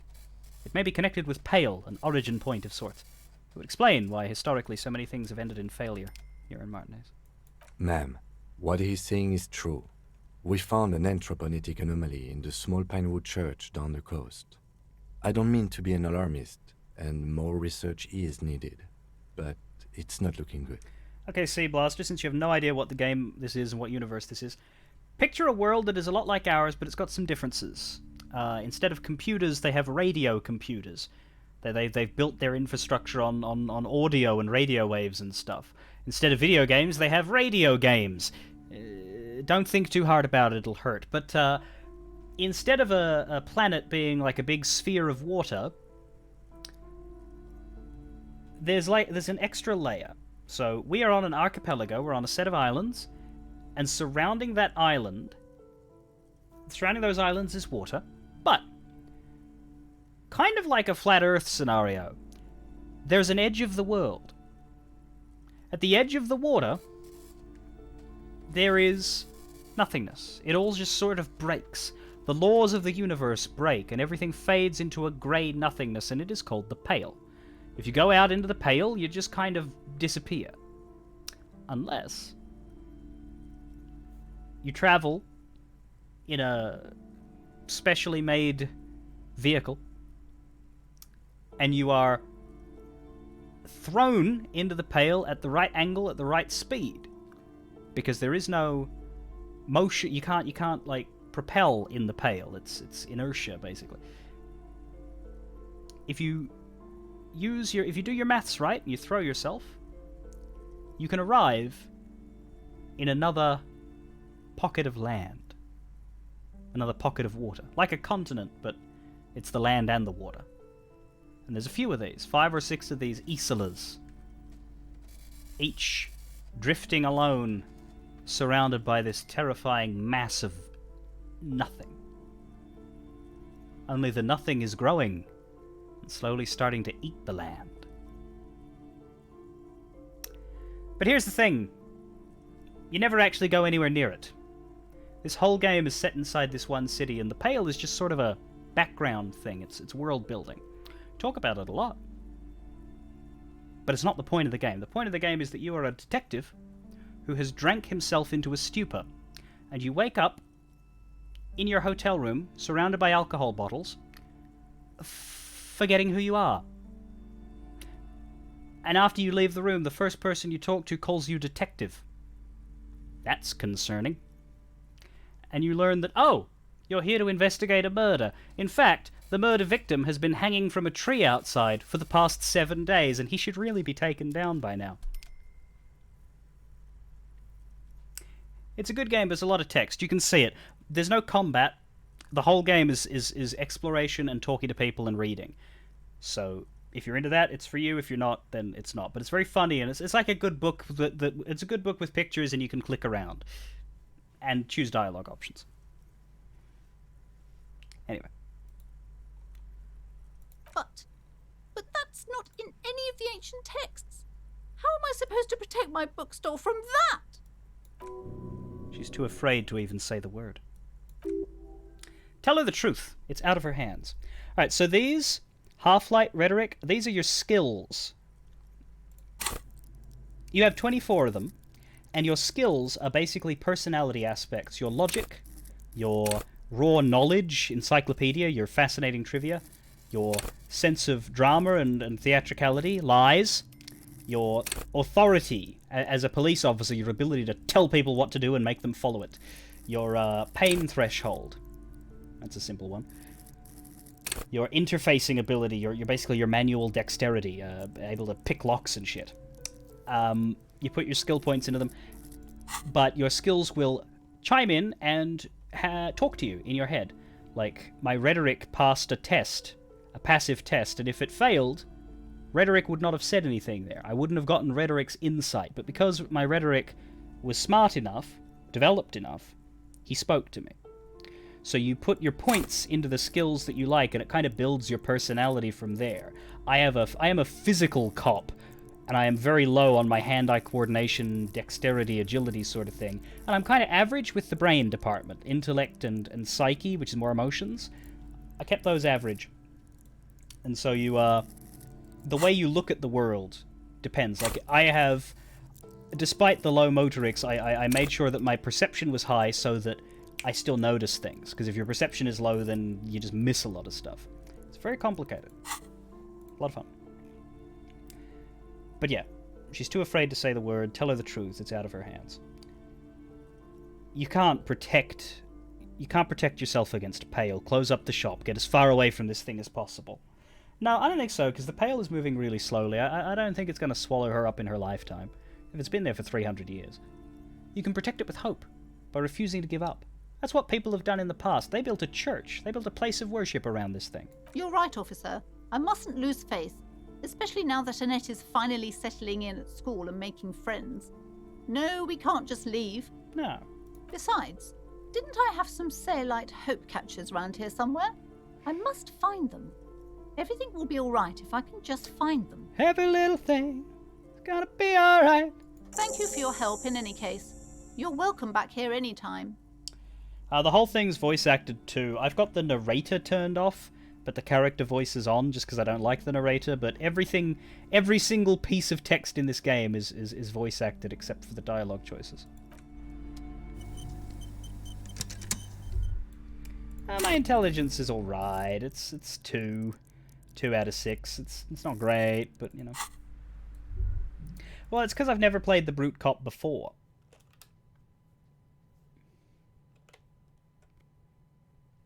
This is my third run, but we're playing it because they recently released an update with new content, so I wanted to look at that. Also because my original run had to be deleted off of Twitch during the DMCA stuff. Basically, I had to delete all my old highlights because of the DMCA stuff. So that's it. We're heading towards the more linear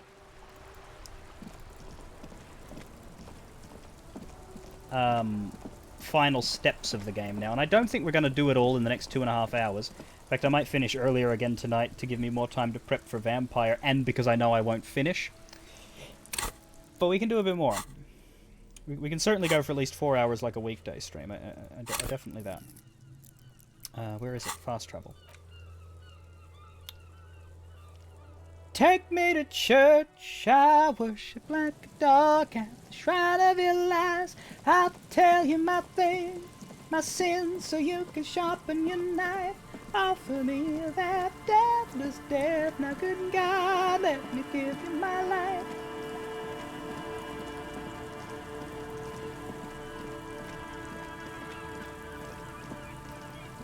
You know, Snip and Blue Moon. I will tell you, I was gonna sing that in Vampire the Masquerade as like a little flash, one of those like song flashes that that the Malkavians get, but I forgot. I was gonna sing that before you met Church, in that episode where you're going towards meeting the Anarchs. I was gonna do that and then have the reveal be, oh, it's just a dude named Church. I wanted to see if it would send Snip into like a, we need to find a church. Where's a church? Is there a church here? Like an actual building, but no, he's just a dude. But then I forgot. Hello. Isn't this a fine morning? Sure, but I need to look at the mural. Well, yeah, Saria, technically speaking, a cappella singing a song is technically enforceable, but the bots aren't going to be able to detect that because they look for the music. So I get away with it. It's fine. If that ever changes, why would I even stream at that point?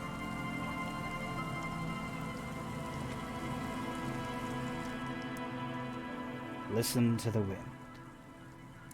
This is the only required white check in the game. You can technically soft lock here.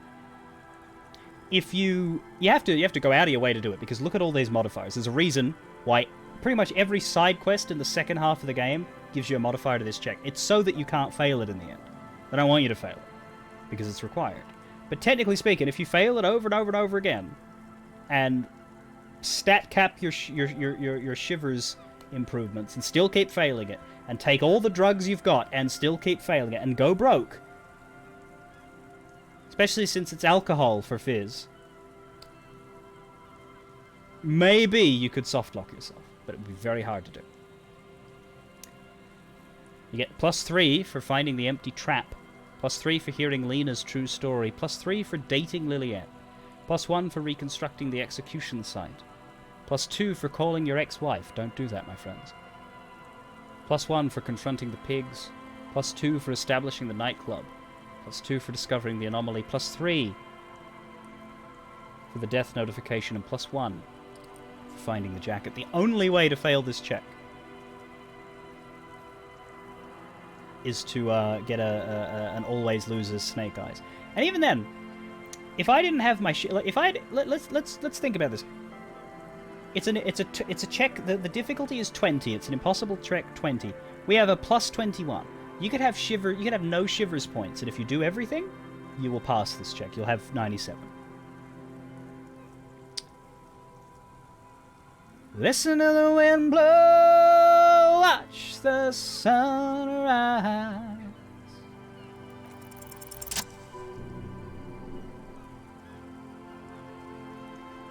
Run in the shadows, damn your love, damn your life. Even though you're sure you succeeded, all is quiet. There is no cold hand brushing against your forehead, no rustle in the reeds. The wind has died down. The ruin in front of you is silent as a tomb. What was I even attempting to do here? Trying to talk to the wind? The city? Whatever you thought would happen did not. And now you're just standing there, in the pale of the morning, with your hands falling to your side. A prayer of sorts, to Revachol. What was I even attempting to do here? Oh, I already did that. She could be anywhere, Kim. How do we find her? How do we? I was really hoping she'd be in the village. Okay. She's probably north of the village, and this place is a peninsula. We already scanned most of the outdoor areas on our wild cryptid hunt, so we have an understanding of the geography, at least. And then there's the church. We've already searched that and can rule it out. I know it doesn't feel like progress, but exclusion is a step too. Anyway, we do it the old-fashioned way, sector by sector. Go over the whole peninsula, ask the locals, enter the places where we can enter first, like we did in the village. And if that fails? If we don't find her? Then, if we're desperate, we can look where we can't enter. Bunkers, storm drainage, this place. I'm sure it won't come to that. He looks behind him, at the dark red box crumbling across the chasm. Walk the coast, the old boardwalk, the reeds. You can always come back here and talk to the wind again. Look where it already got you. Buckle up and raise your collar. This search is going to be wet and cold. And we have to do it again. But it's the same 97%. I misspoke. I think they give you that in case you fail it the first time to like encourage you to go, do everything else, then come back here later. But Return to the felled mural and consult the wind if you don't know what to do. Other than that, keep searching the coast. Well, we have already done that. Nothing changes for having this conversation. We've clicked on everything clickable outside. Like, yeah, it gives you hints there. It says look inside the church. Well, we have. Doesn't mean look inside it again. It just means look inside it in case you haven't. Look north of the village. Ask around. Yeah, there are people to the west of the mural. No, they're not. We've already dealt with them. Ask a girl on a date. We've already been on that. So we are still supposed to be here. That maybe I should have done that first one first for like story, you know, coherency. But I forgot that it did that. So we'll just do this again. Listen to the wind, again.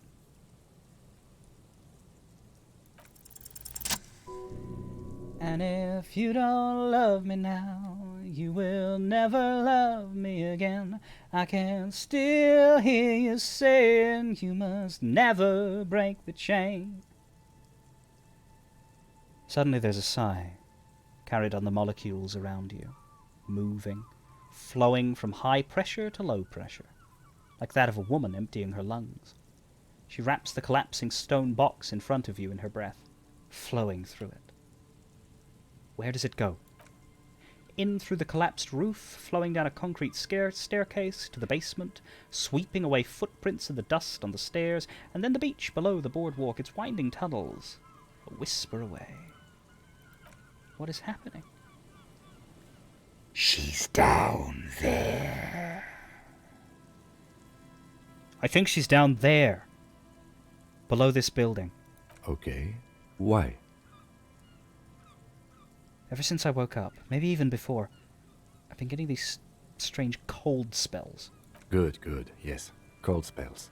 So basically your hangover is telling you she's down there? Yes, I can literally talk to my hangover. That's how bad it's gotten. Right. How do we get in, though? The doors were on the collapsed side of this building. They're gone, basically. There's a ladder next to the sign. Maybe we can climb that? Enter through the roof? Perhaps you can climb them. We are not climbing anything. I'm 43 years old, and I plan to live to see 70. There has to be a way to use brute force. Climbing sounds unsafe. Brute force is safe. Look around. Find something to break if the ladder falls.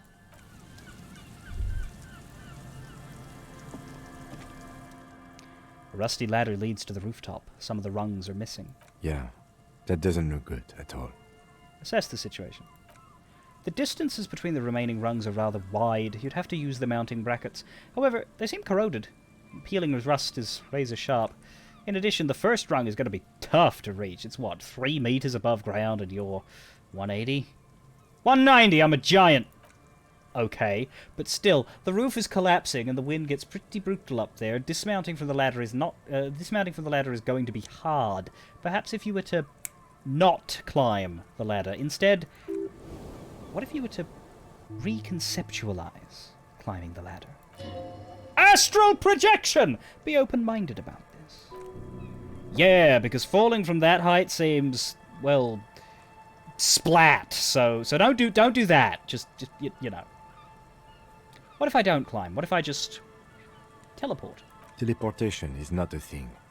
The lieutenant stares at you stone-faced. Teleportation is a thing. It just needs a bit of concentration. Okay, let's say teleportation is a thing. Wouldn't you need some kind of scientific apparatus to create a teleportation field? You can't just do it without apparatus. I have a brain apparatus. What are they talking about? The kid behind you whispers, asking his father. Teleportation, Mikhail. It's generally thought impossible. Won't hurt to try. Oh yes, it could hurt. A lot. He is restraining himself from using a parental tone with you right now. Teleport to the roof!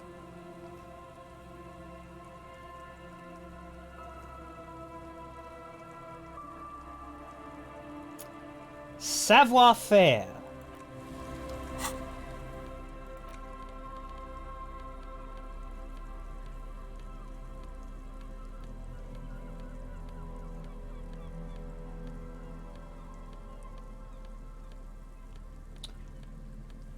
I do not have much. Oh, the found pants. The found pants will do it.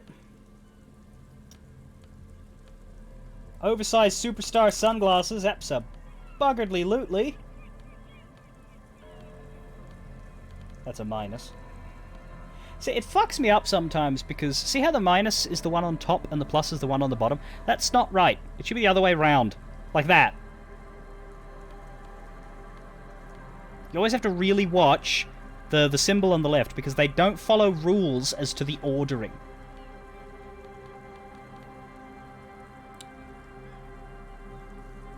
You like how Trant says that it's generally thought to be impossible. He's accepting of any alternative truths. Yeah, that's true.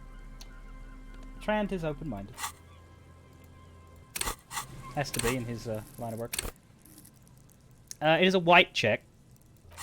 So we can non-save scum with a skill point. 72% chance though now. Alternatively, you could go down here. You don't have to teleport. You can go through the pipe in the bottom. But let's try the teleport because it's fun. Give us that chat boost, and then if this fails, I'll just put a skill point in, and I will have another 83% attempt. Come on, savoir-faire.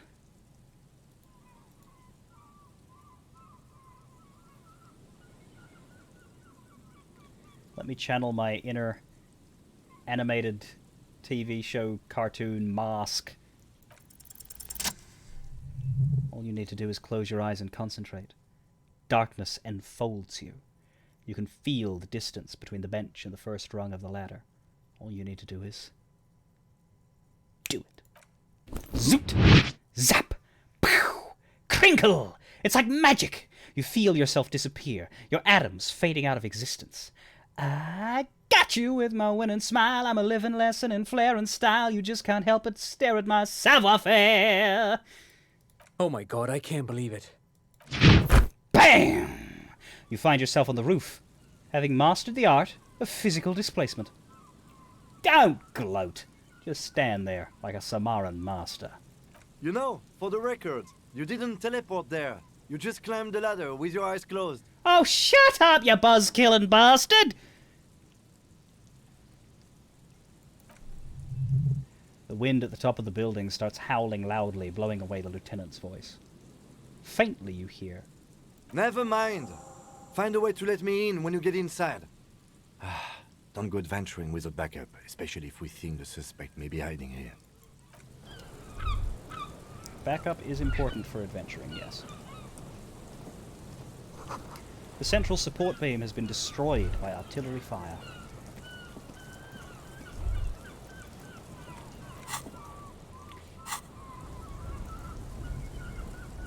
Doesn't seem to be willing to run in. Oh god, there was a red.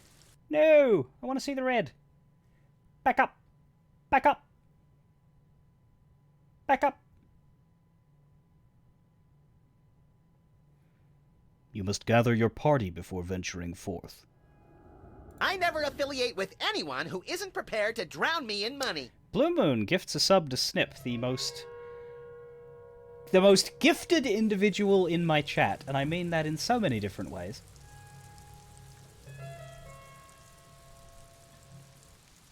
I think it's just a meme at this point that Snip just needs to be carried along by a trail of gift subs.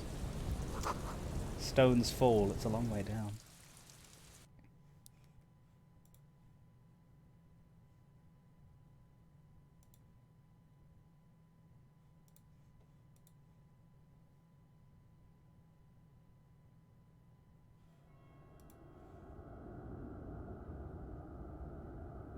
Twitter suspended in Nigeria indefinitely, government says.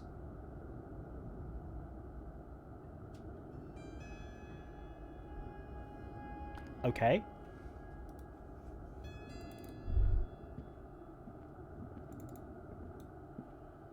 That's how you manage sometimes, Saria. You have a sub at the minute. Is that a gift? The glass is covered with grime and dust. You can barely see out. Well, that's the thing, you know. I do find that regulars who are like unable to sub for whatever reason, because no one has to sub, obviously. They do tend to get the gifts because it's like, hey, you're around here a lot. You really should be a subscriber, but you're not. And then someone who can, you know, toss a couple bucks in will do it. So it's quite helpful. Yeah, like, you don't ever feel bad if you're a regular who doesn't sub, because your very presence is probably going to earn me a couple bucks here and there. Postcard Martinez 98. Twitter deleted a post from the president of Nigeria? Oh, he'd just be angry because he's not the first president to get that treatment.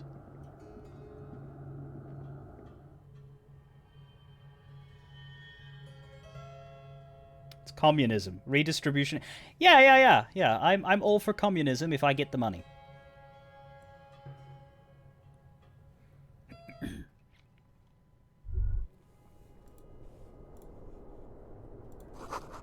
You should take out your flashlight. Don't tell me what to do. I mean, I will, but...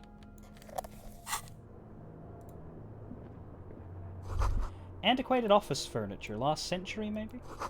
Brought down and forgotten. So long ago.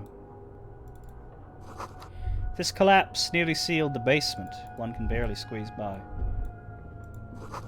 This overturned table is covered in orange mildew, crawling with something. Oh, there he is. Two rusty metal plates that slide apart form a crude door. It's been here under the boardwalk for a while. Who's there? What do you mean, who's there? It's me, Kim. Stop playing around and help me get this door open. No. Officer, are you okay in there?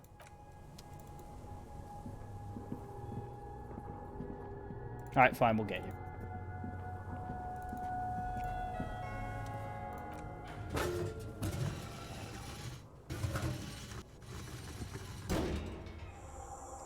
The doors seem to be on rails, but they've gotten jammed. That's incredible. You managed to get 2 quotes in a row and neither of them were dick jokes.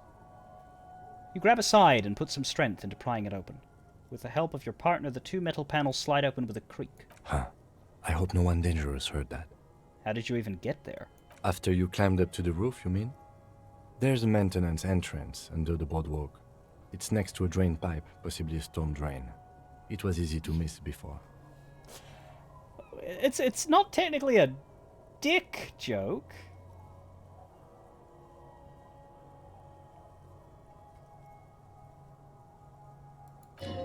He's quite proud of himself.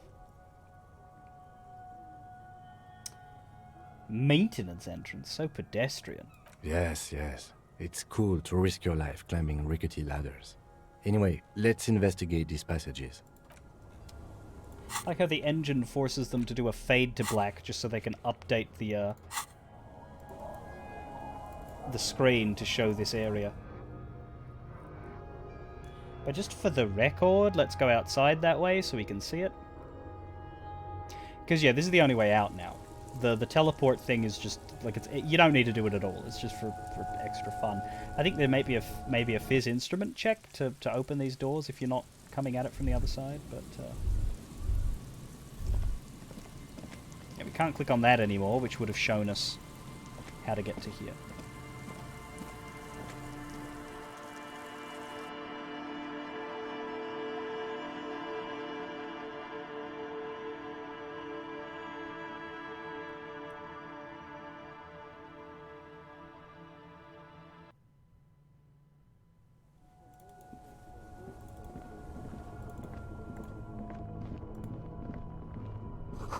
We've never, I've only been to the Fisting Temple once. Once was enough, frankly. Still recovering. Old file folders in the cart. A series of thick, dusty panes of glass. This isn't just glass, these are old computation components. Filament memories from the time when wires were cast in glass, slides with an inlaid nervous system. How'd they do that? And why? The how was a closely guarded secret, something that was locked in safes in human heads across the river where they were manufactured. As to why, your fingers don't know. Hey Kim, look! Old cybernetics. So it is. I think these used to form a single system, slotted in the wall. This is all that remains of Feld R&D? The rest of the building seems to have been picked clean. Could this be part of the Feld playback experiment? These? No. These are old filament memories. I hope you're not expecting to find that device here. You will be disappointed. All you will find here is pain.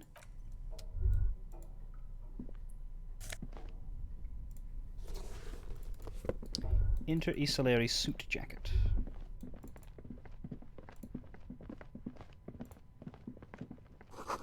In the beam of the flashlight, a crevice in the wall. Oof, you can barely see that.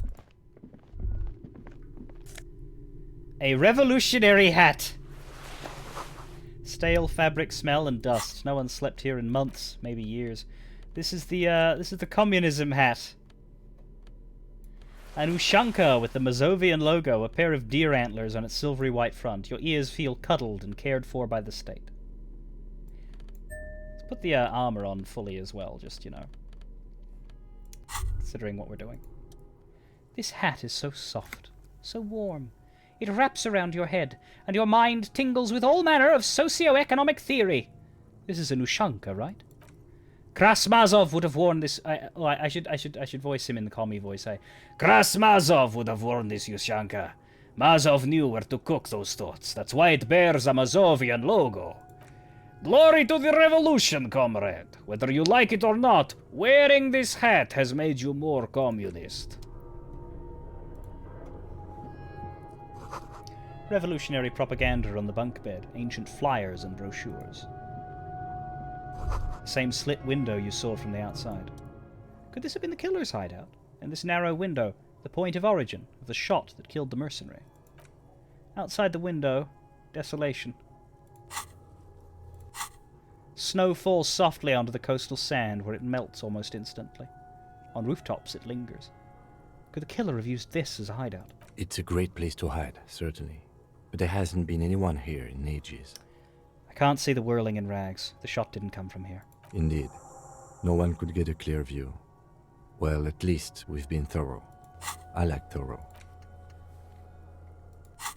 The lieutenant's voice betrays a slight disappointment, which he glosses over by reasserting control. These pots and plates are full of dust and spiderwebs. A mustachioed and mutton-chopped man, amateurishly depicted, gazes at you with sad eyes. A plaque reads, K. Mazov. There's a spiderweb in the lower left corner of the portrait. Brush the dust off. Years' worth of dust is shaken off.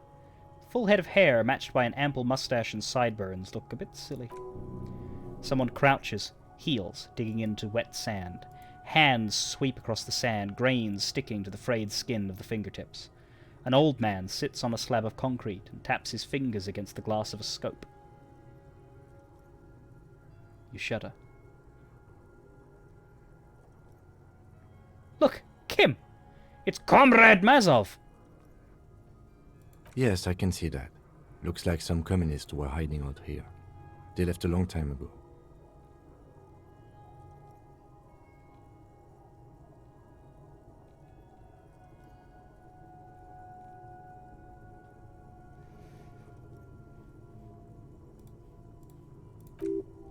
The lieutenant does not seem to share your enthusiasm.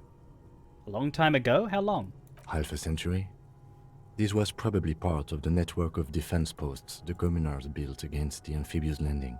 He looks around. I think the purpose of this bunker was to produce propaganda. It would have had radio equipment back then, but that's all been looted. What's with all these secret weapons caches and secret bunkers? We have found a lot of those lately. I guess what most people think of as history tends to linger in rundown neighborhoods. Martinez being what it is, no one has gone through the trouble of cleaning out the old bunkers. Maybe I should move in here. Seems cozy. I won't stand in your way, but only after we're through with this case. Could this be connected to the Mazov bust we found in the student's room? Millions of depictions of Mazov have been produced. They're not all connected. Besides, that looked like some student. The youths always go for this kind of stuff. Yeah, the script would be so big that they probably wouldn't give him any lines that weren't his own, which is a damn shame. But yeah, you're right. He seems to be reacting in the dark a lot. Could someone have stopped through here recently? You mean like Ruby? No, I think we've stumbled on a piece of history. He looks at the dust.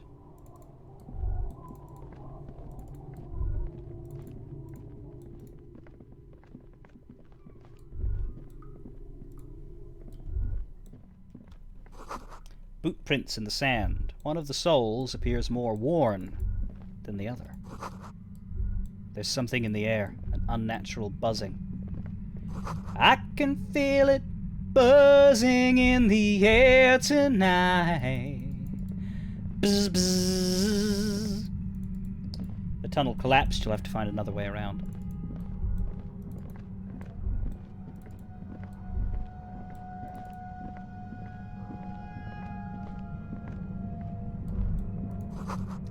getting louder. The buzzing sound.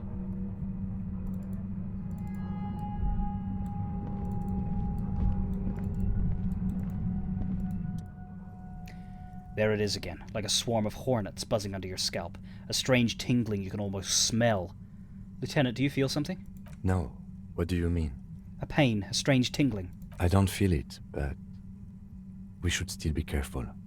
There were footprints back there, and I'm pretty sure they were fresh. Hold on, you really don't feel anything? No, but you're the sensitive one. Hey! It's not a quib. The situation is dangerous. He trusts your gut feeling on this. I saw them too. Footprints with the right sole worn smooth. Looks like our suspect. If she's in here, we need to plan our next step carefully. What do you mean? Once we detain a credible suspect, who knows what the Union and the Wild Pines will do? We'll set in motion events we have no control over. Keep calm. Go over the whole situation in detail. We still don't know the full extent of Everard's plans. I told Joyce maybe we should see Everard again. I leave that to your judgment. You already know what I think about cross-pollinating information like this. It's dangerous, but... That's a good point, actually. I didn't go back to Everard after I sent Joyce away. Maybe he has something to say about her leaving. I'm going to do that before... I'm going to leave and do that and then come back in here. He just can't be sure. Maybe it will yield something useful. We solved the strike deadlock by telling Joyce about the Union's plans. I still don't think that was a good idea. But yes, our affairs with the Wild Pines are in order, since she isn't in Martinez anymore. Someone's been a very busy boy. Good on you. We checked the buoy with Clachet's documents, but we never... I want to hear her take on why it was empty before. Okay, why not? Whatever goes down might also affect her. The Union is watching her closely now. Alright, that's another person we can talk to. Not closely enough, you suspect, but still, it's a good idea to visit her once more. How bad do you think things could get? Well, we are not responsible for what we can't predict, are we? I don't think the entire city will be razed to the ground. He smiles in the dark. If you can't predict it, there's nothing you could have done. What do you think is waiting for us there? I think I see a cavern. Maybe more cellars? I think we've been careful enough. We still have the element of surprise. Yeah, no, this is the point of no return conversation. I wouldn't be so sure. You haven't exactly been sneaking. Or maybe not. Either way, once we go deeper, there will be no turning back. He literally says it. That's your... Go sort your shit out before you head further down here. And I appreciate that. It beggars belief a little bit, but I would rather my video games have those little check-ins than not. I don't care about realism in the face of certain conveniences in games.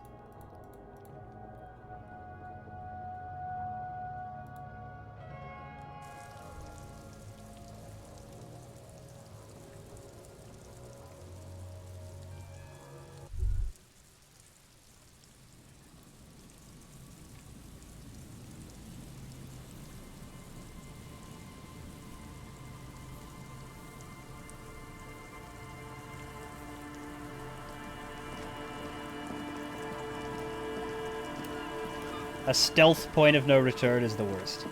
Yep. And I mean, the two things that they suggested to us aren't very important because we've done... Why is that staying? Hello? Alright, now it's done. Because we've already done the quest when we talked to Joyce. Union and cryptozoology business might end when you do.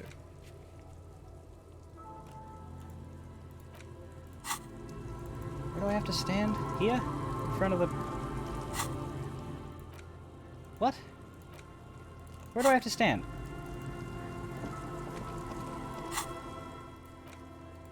What the fuck?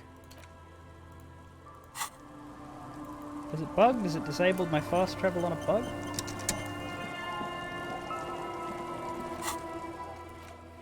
Oh my god. Try the church? Because that one's definitely easier to find the right spot. Oh my god, run.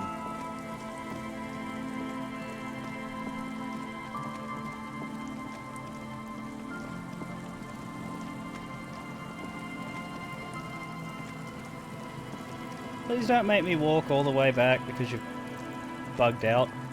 fast travel. Why?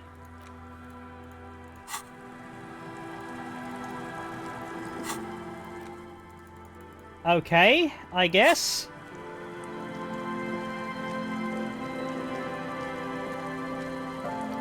Please enjoy... Yeah, entering and exiting might do it.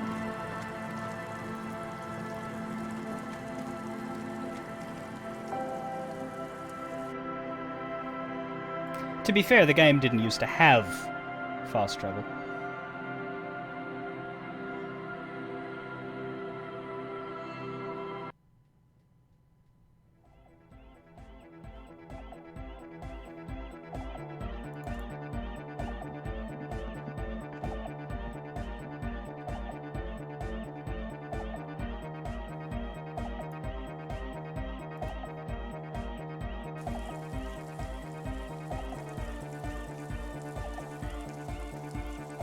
Wap, wap, wap, wap, wap, wap, wap, wap. Nope, fuck me, apparently. It's like they broke it when I went in.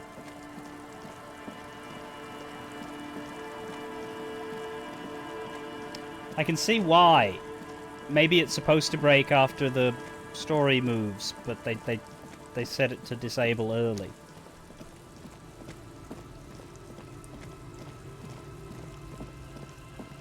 There's a line of logic in it, but it still sticks in my craw.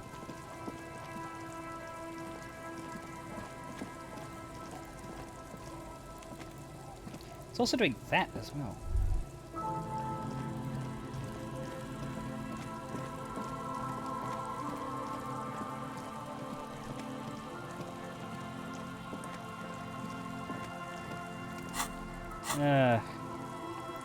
Go all the way to the bloody harbour too. I don't know, the game's weird all of a sudden.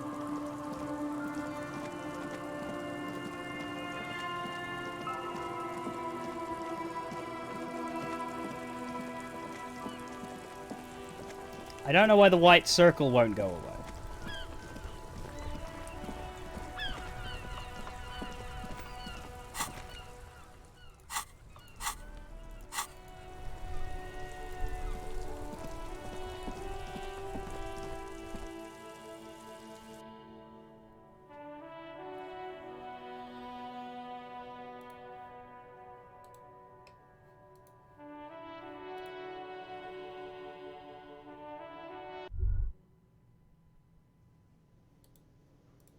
Now it's gone away.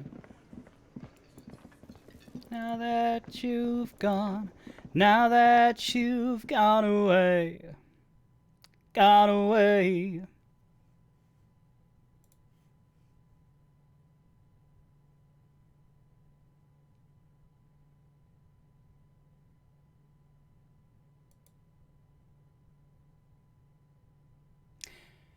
Disco.exe is not responding.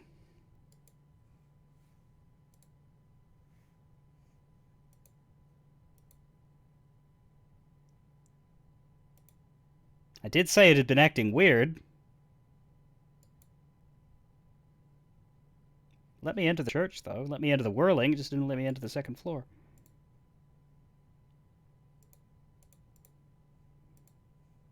Yeah, no, it crashed. When's my last save?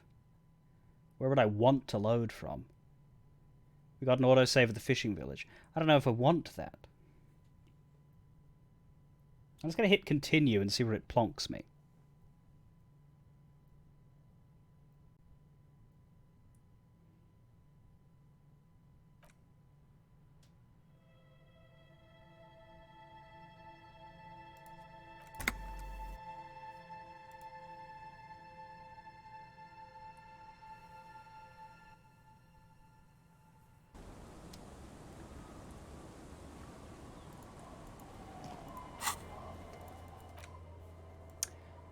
The fast travel is still disabled. That makes me think we're still in broken video game land.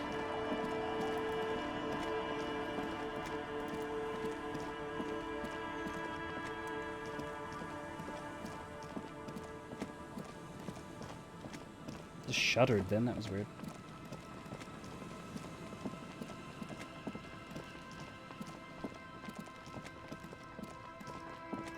I will check when I get to the middle of the street in Martinez, because that's, to me, the most obvious fast travel point. With some of the others, with the fishing village especially, it's hard to figure out where exactly you're supposed to stand. So let me just... Yeah, this is definitely a fast travel point. Does it work? It doesn't. Why? I guess because I can go fuck myself. But let's see if it crashes in the same spot, and if it does, then we need to go back to before we went in the cave, I fucking guess.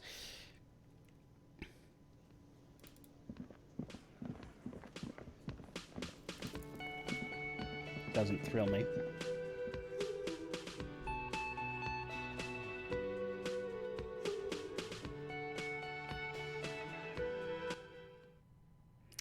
Please do not fucking crash, you miserable bastard. Didn't, but we still have, we have a lot of loading screens to get to Class A. I really hate getting to Class A because it's, yeah, in the whirling, up to the second floor, up to her room's little internal spot, and then a fourth one to go back out into the main world, except you're in the little roof bit with her. That's a lot.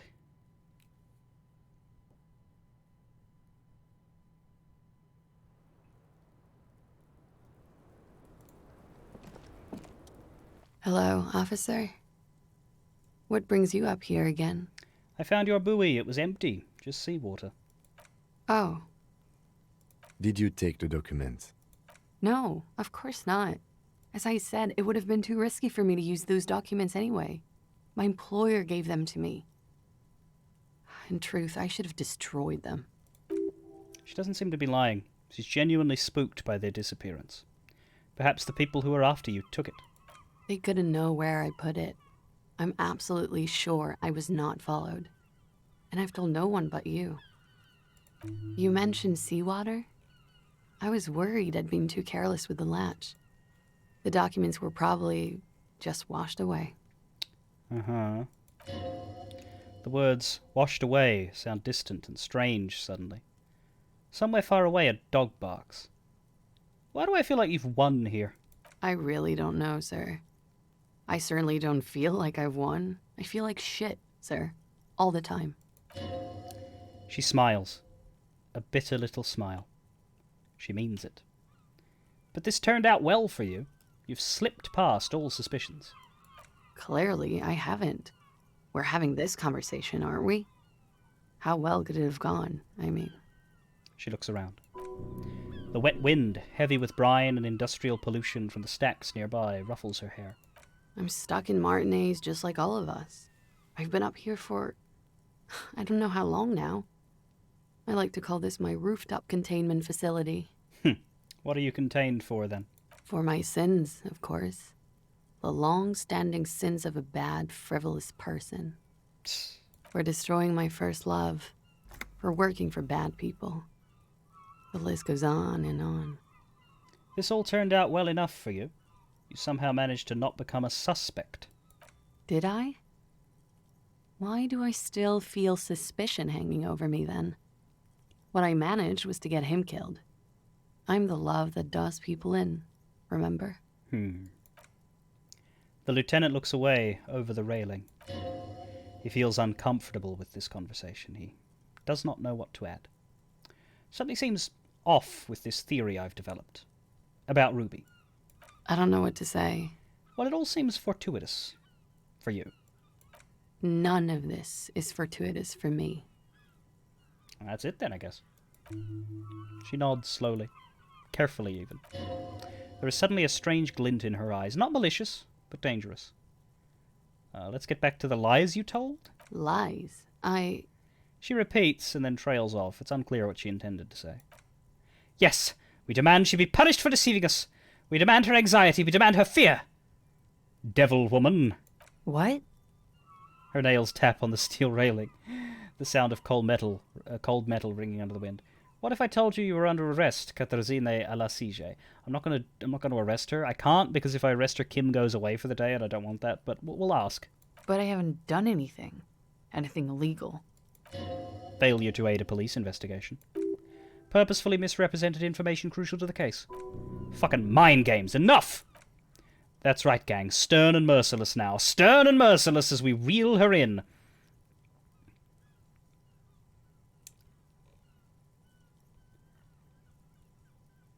You misrepresented information about the case. Without the Hardy's confession, we'd know nothing.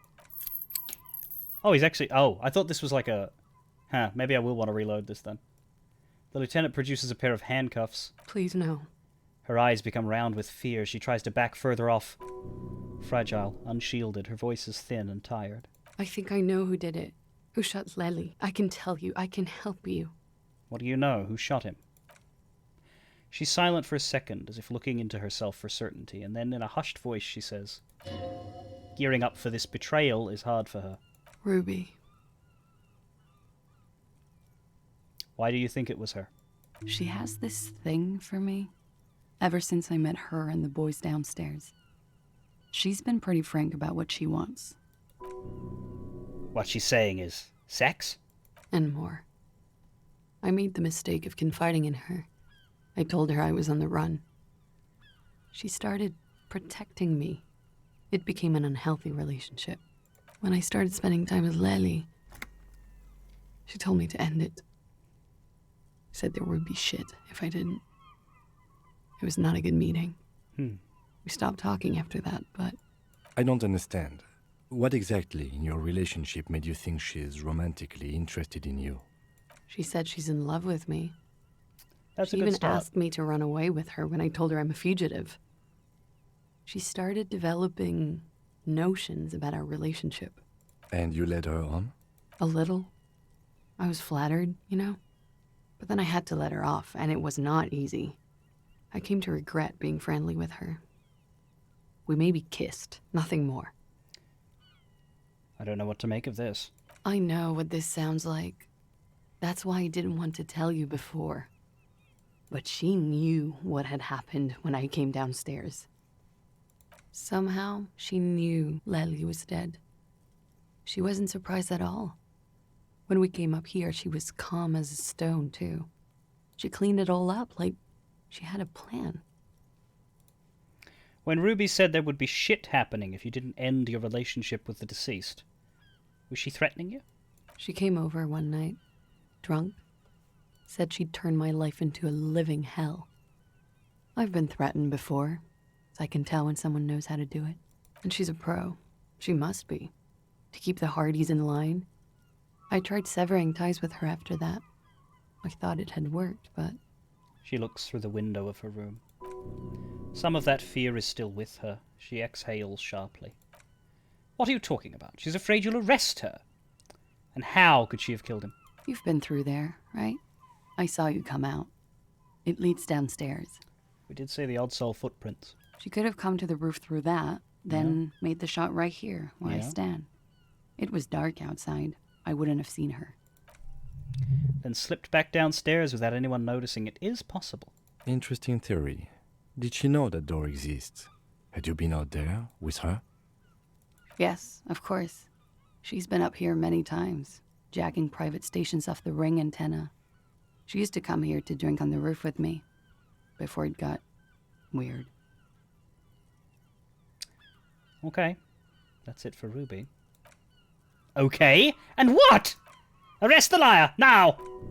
Why? She told us some pretty interesting things there. Don't arrest her. Push her a bit more, but then let her off. That Ruby theory was solid. And she's beautiful. Who? Her! Stop letting her distract you. Alright. I'll keep you here, miss, for now. Thank you. Thank you. You won't regret it. I think I might, but to keep Kim around, something tells you will. Shoot her? Oh yeah, that'd be justifiable. Officer, why did you shoot a woman while she was having a smoke on a fucking balcony? Because I think she's lying. No, that's not how that goes, Fireman PC. Because I wanted the smoke? That's a more honest answer than you usually get. Jesus.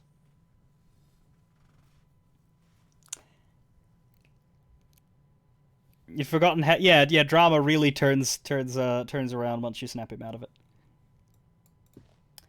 I think I might finish up before going and confronting Ruby. We'll go talk to Evrart, and then we'll go to Ruby's, like... We'll go back to that point of no return, but I might stop there and, make next week the let's do the finale week, just because... I reckon I'll be stopping in the middle of some high-octane shit if I don't stop right before the high-octane shit. And I do not believe there is 6 hours of content between that point and the end. I don't. Which, of course, means next week will be shorter as well, but I don't know how else to run it, really. But I'd really rather not have to cliffhanger.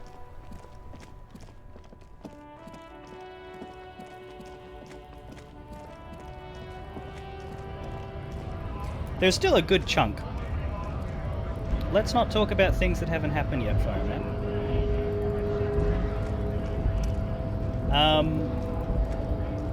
There's still a good chunk.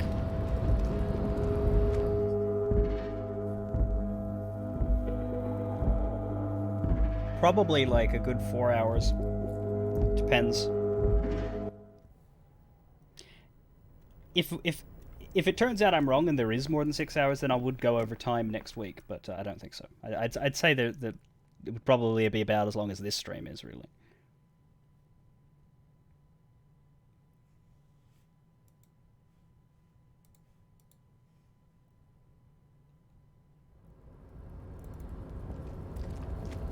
Keep you the flashlight just because I know I'm going to have to use it over there. But yeah, we'll go to Evrart. Finish with him. And then we'll walk all the way back. And I will keep the camera on, and you will watch me walk all the way back. But we will finish. If you're watching this in a VOD, you can probably skip to the next stream after the Evrart conversation, because literally all there will be in this stream after that is walking across the fucking city because the fast travel done broke. And I am very mad. So, the ship has sailed. Did you see it? I know you did.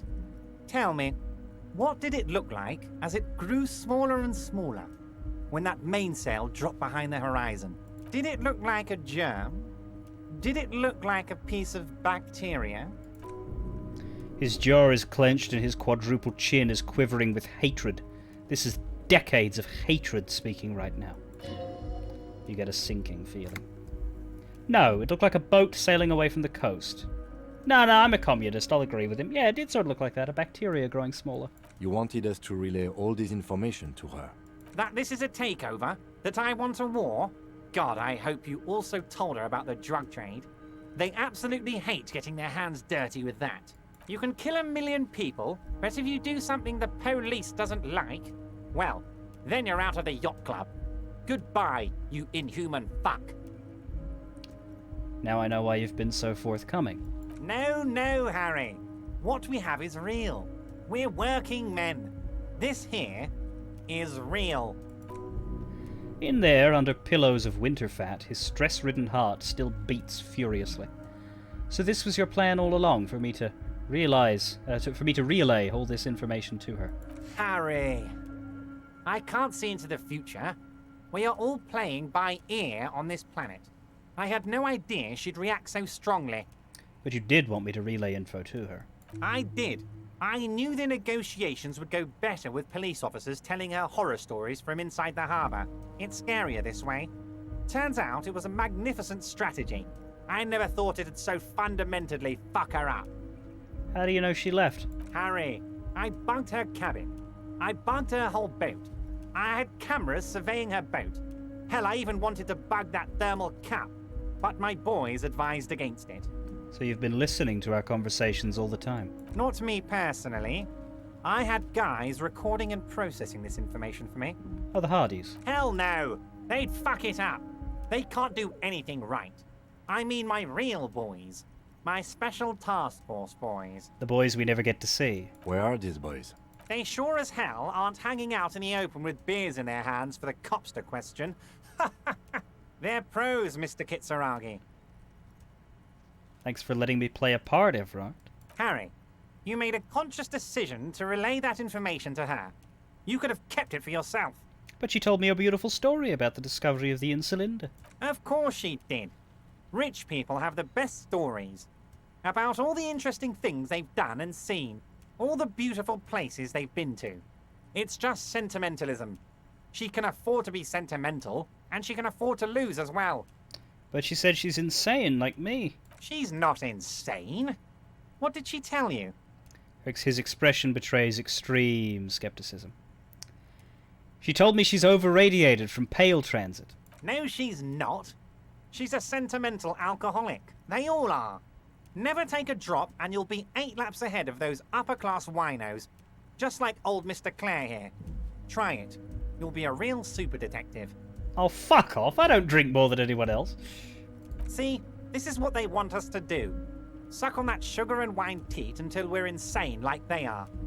You gotta be smarter than that, Harry, or you'll lose. I know there was a working class line there. I just wanted to tell Everard to fuck off. But you've already lost for so long. You used my intellectual curiosity against me. Against you? Oh, Harry, I'd like to think I used it for you. So what's going to happen now? What was always going to happen? We take the harbour and she fucks off to Ozon, uncorks a bottle of wine, calls her partners, and says they need to distance themselves from this nasty business before the big shit spinner splashes everyone.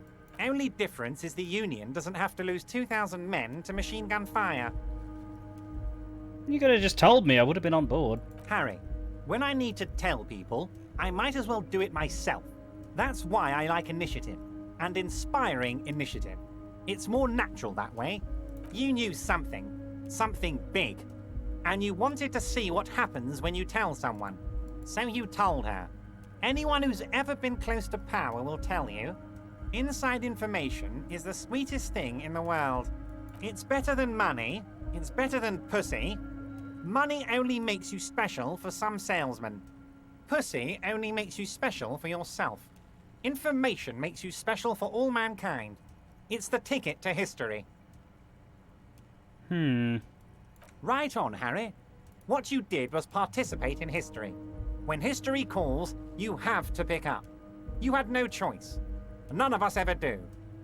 A hard disco cop like you, I knew you weren't one to resist temptation. You know what, detective? I am going to leave this out of my report, and I suggest you leave it out of yours too.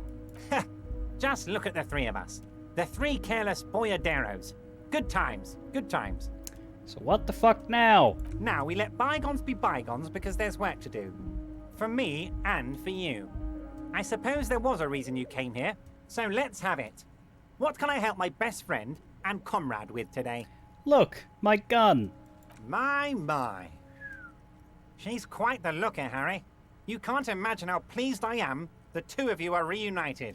Would you like to see one of the bullets? Tell me, was it difficult to convince the pigs to give it up? The important thing is I got my gun back. I guess you're right, Harry. I appreciate you coming back to report on your progress. Now, what can Everard Clare do for you?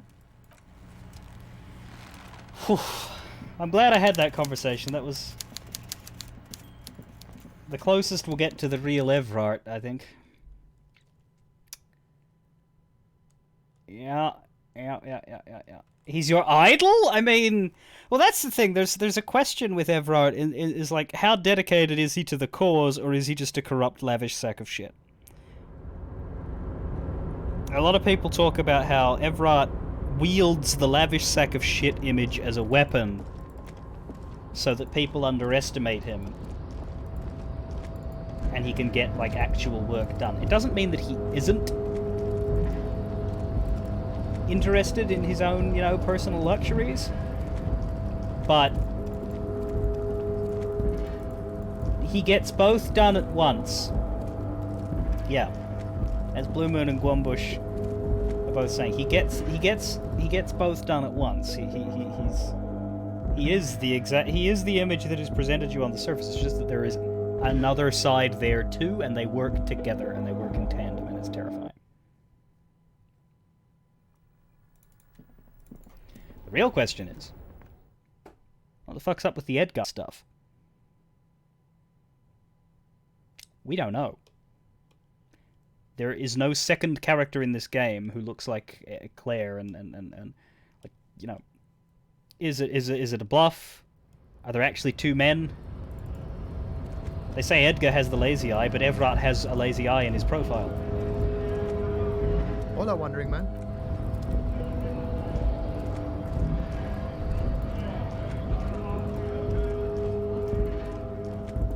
Hi, racist. Looking for something, Hunt? Come to tell me to fuck off again?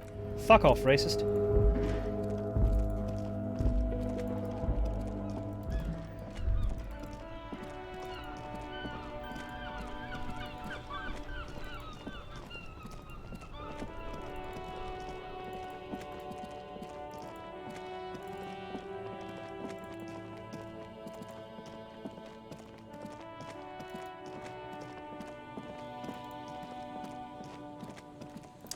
But yeah, that's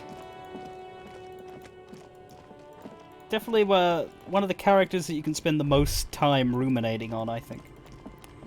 Anyway, that'll about do us. Next week we will get this game finished. I probably won't play anything else next week. Rather, I'll just, you know, finish, unless unless it's really quick. I'll probably have something prepared that I could do if it's too quick. But I expect that it won't be. I expect we'll have a good 4-ish hours of the rest of this game. I'd be surprised if we didn't. So we'll place ourselves in that point of no return that we stopped, so that there's no preamble. What I may do next week is start an hour later, like start at the weekday start time. Take advantage of that. Since the first hour on weekends are a bit slow because y'all are better at showing up an hour in, I think, especially the Americans. So let's stop here. We will drop our save game. And that'll do. I will destroy this Disco Elysium extension now, so that well, I'll do it when I finish the stream. But so I don't leave it up for Vampire tomorrow. And I will catch you guys, yeah, tomorrow for Vampire the Masquerade, Wednesday for Final Fantasy XIV, next Saturday for the finale of Disco Elysium here. Thank you for tuning in. Thank you for the subs and gift subs today. We did quite well today, actually. This is quite a good one, if I do say so myself. Till next time, fare thee well.